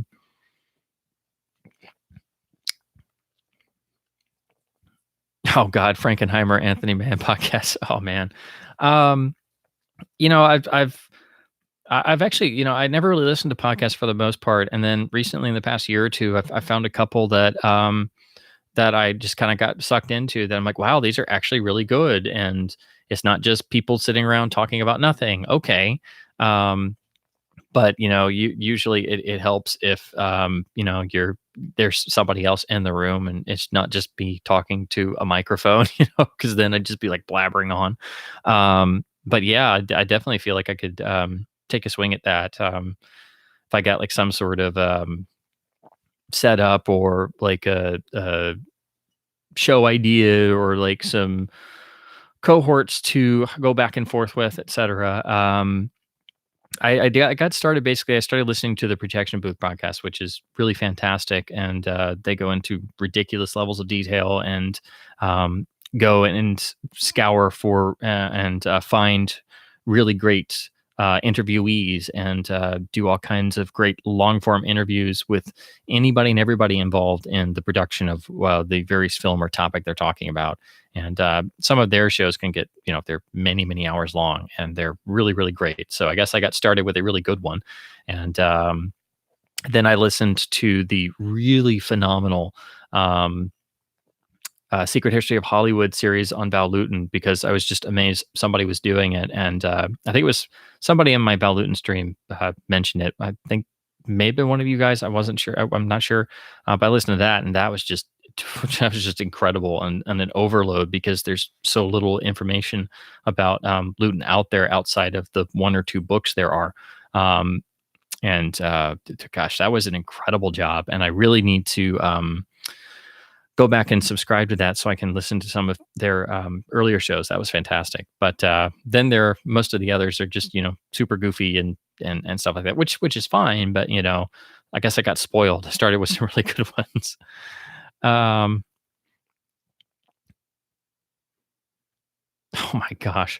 I do that line in my jokey Connery voice all the time, but of course, almost on a daily basis. A Death Trap is a Sega asking about Death Trap. It's a I guess if you had to compare it to anything, if you've actually seen the original version of Sleuth that Joe Mankiewicz did with, of course, Michael Caine and Laurence Olivier. That's essentially like a two-man show. Death Trap is similar in that it's a battle of wits and a sort of enclosed environment. So if I had to try and describe it, I would probably say it's Sleuth-like. That's the closest like parallel I can think of. But I would just have to go and check it out for yourself. It's a really interesting film, as are pretty much every film that Lumet directed, I think is interesting and worth seeking out. But that one especially because Michael Caine is really great, and it's one of those great films where you see Christopher Reeve's dramatic side, and you see him in something completely different to Superman, which of course he was trying to, break out of. So he did some interesting films, not always, great, but with interesting ideas. But that's probably, I think, the best one. But yeah, of course, I really like pretty much every Lumet picture, so I may be a bit biased. Let's see.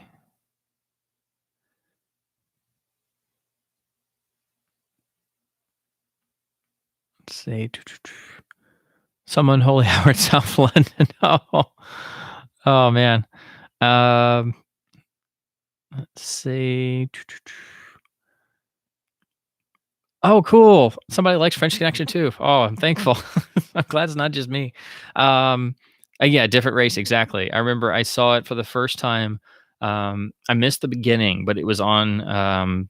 It was back when we first got cable, and I was flipping channels, and I landed on French Connection 2, and I missed like the first 15 minutes, and I watched the whole thing, and I hadn't even known there was a sequel. I had rented the French Connection and absolutely loved it. But I had no idea there was a sequel. I missed the first 15 minutes, but I only knew it was French Connection 2 because it was the first form of the on-screen guide that pops up when you change channels.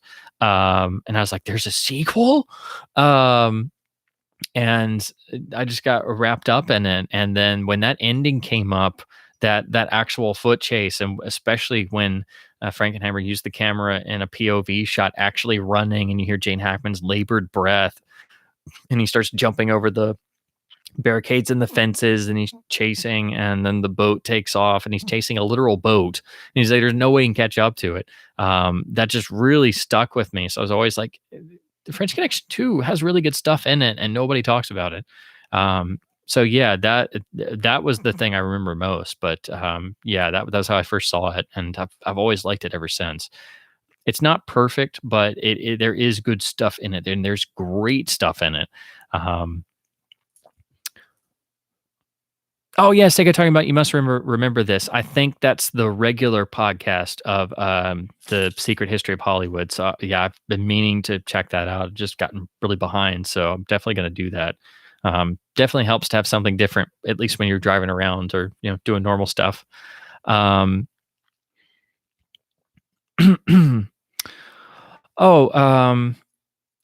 on Harry Hinn's 5.1 70 millimeter mix. Yeah.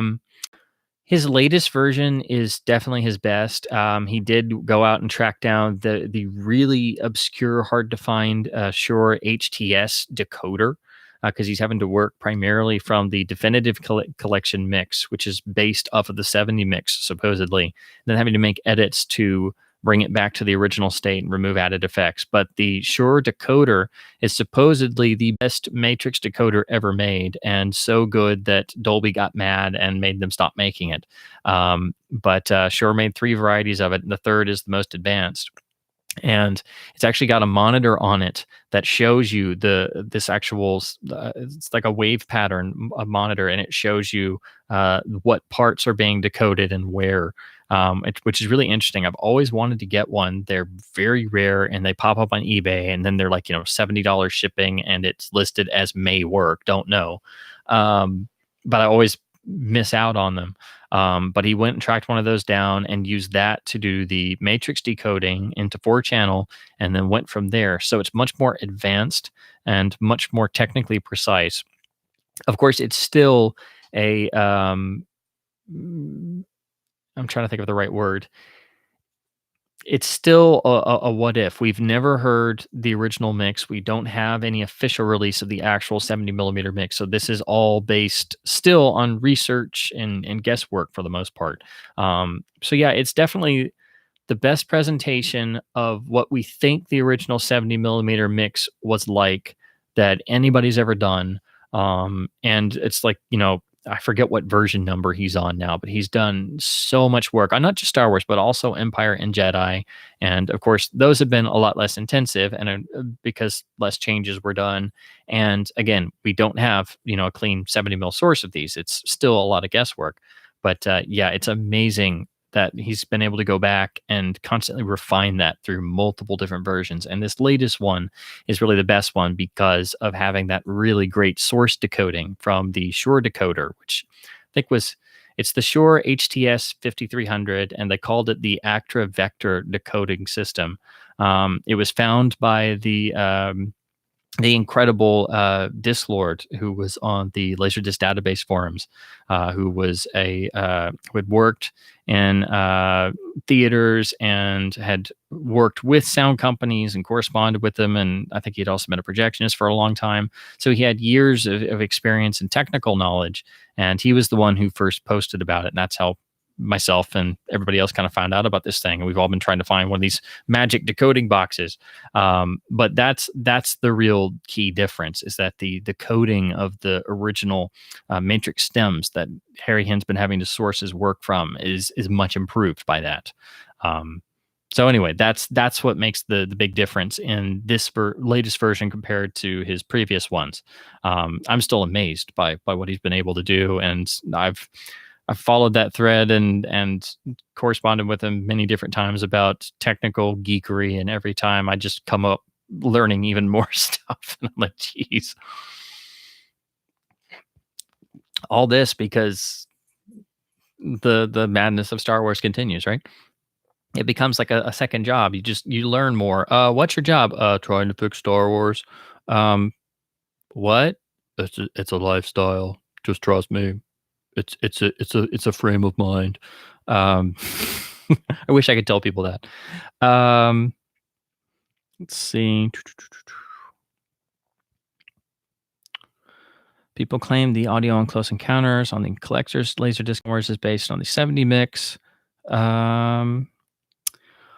Well, what it's supposed to be, the collector's edition 5.1 mix is supposed to be the one that's mastered from the 70 millimeter element mix, but that was the first appearance of the final director's cut, so the cut is different.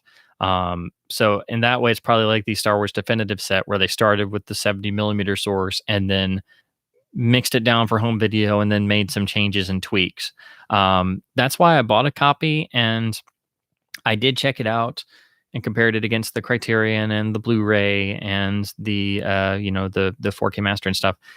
They all pretty much sound the same. Unfortunately, I didn't have one all of a sudden have all this extra bass response like the 70 millimeter original release prints are supposed to have had. They're all really impressive for their respective formats, but I don't know if I could necessarily pick one just by ear as being better than one another. I'm not going to watch that Laserdisc very much because I don't like that cut. I strongly prefer the original theatrical version. And if this is indeed not we've never gotten the original 70 millimeter mix, I think it needs to be presented because it's very important for historical accuracy and for the history of sound design, because Close Encounters is another one of the big titles in terms of breaking 70 millimeter Dolby Stereo 6-track and low frequency bass enhancement for sure, along with Star Wars. So that's what I've found out about that, and I was super excited to get the collector's Laserdisc box set, and then I put it on, and I'm like, they all sound good. I don't know. I was expecting like a wall of subwoofer when the spaceship lets off that note or something, and it's just they all sound that good.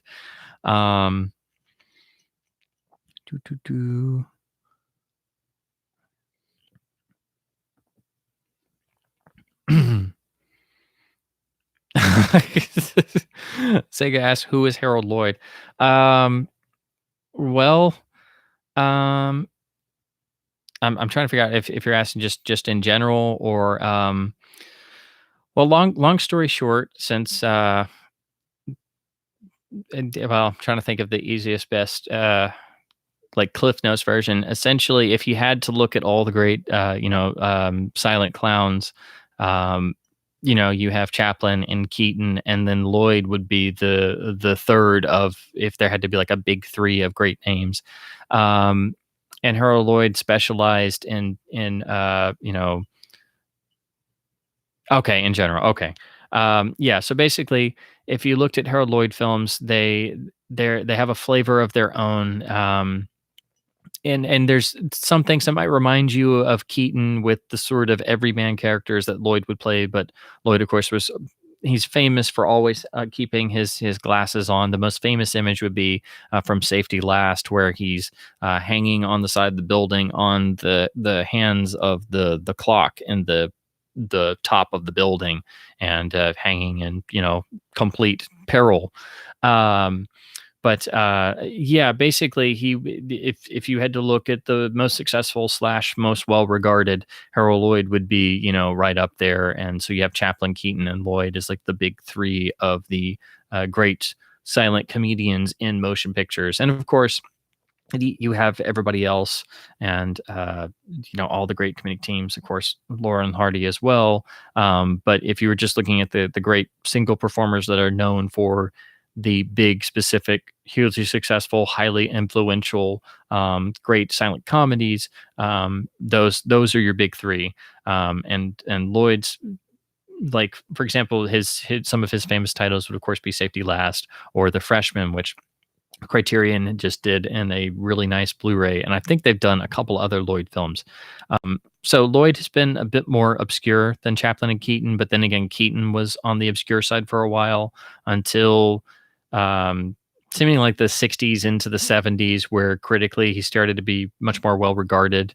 And then people realized, once he signed away his creative freedom and went to MGM in the sound era, he didn't have the same level of creative control that Chaplin was able to maintain. So these things kind of come and go in terms of wave, come and go in terms of vogue, who's in and who's out, and who's respected and who's not, who's talked about and who's not.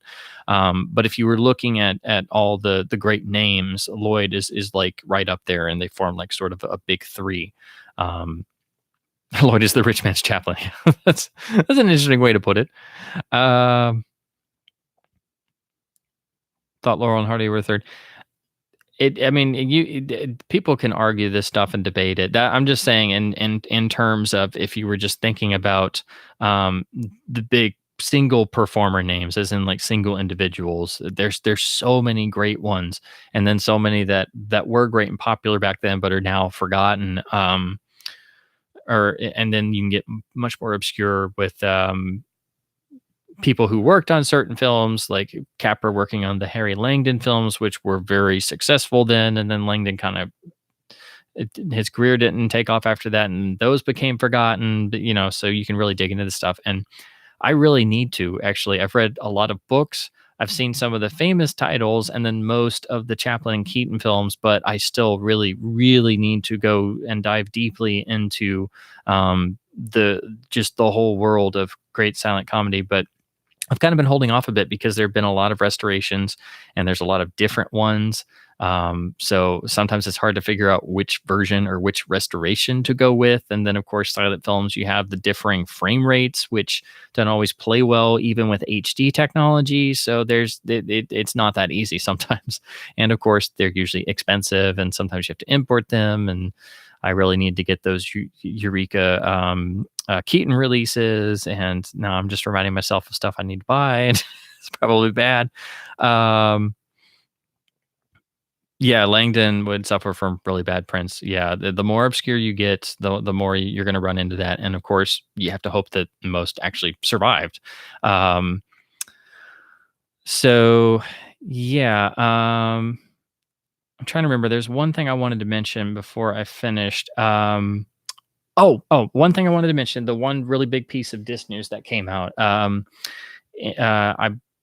pretty sure, I believe it was Indicator. Okay, yeah, here's what it is. Masters of Cinema is doing John Ford's Rio Grande on Blu-ray, which it's going to be a full-on special edition, which is going to be much better than the Olive release, which is pretty much bare bones. And that's been really needing reappraisal for a long time, and it's going to have special features, and it's supposed to be a new scan. And then Indicator announced they're doing a whole box set of Ford's Columbia films. So they're basically going to reissue that whole vault DVD set that's really expensive. So I've never been able to get it, but they're doing it in Blu-ray, like their Hammer box sets. So it's going to be those Columbia titles. So it's going to have Last Hurrah, for example, and those other interesting Columbia films whose names escape me at this moment because I forgot about it because I was going to mention it at the beginning. But yeah, that was just really surprising. And if you look it up on Blu-ray.com, it's got really great box art. It's the same box design as the other Indicator sets. So that is just day one awesome news for me. So I figured I would share it here because those both were like really great because the more I've been getting into Ford, the more I've been realizing just how undervalued he is. And I've been hoping that more of the films would come to Blu-ray. And with that news, I hope that Indicator will get to do the Capra Columbia titles, which really needed. I would love to see them do Bitter Tea of General Yen and the other ones in that vault set. So hopefully that could happen too, because apparently Sony is very happy with them and will license to them. So yeah, great news for us Ford fans. So I figured I would mention that too.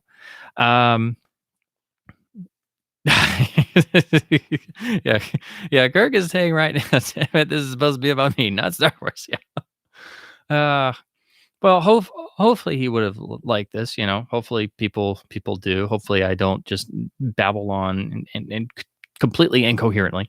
And again, I wish I could talk about every single one of these titles, and there's so much other stuff, but there's so much to cram into just one single stream, and we've almost cracked 5 hours.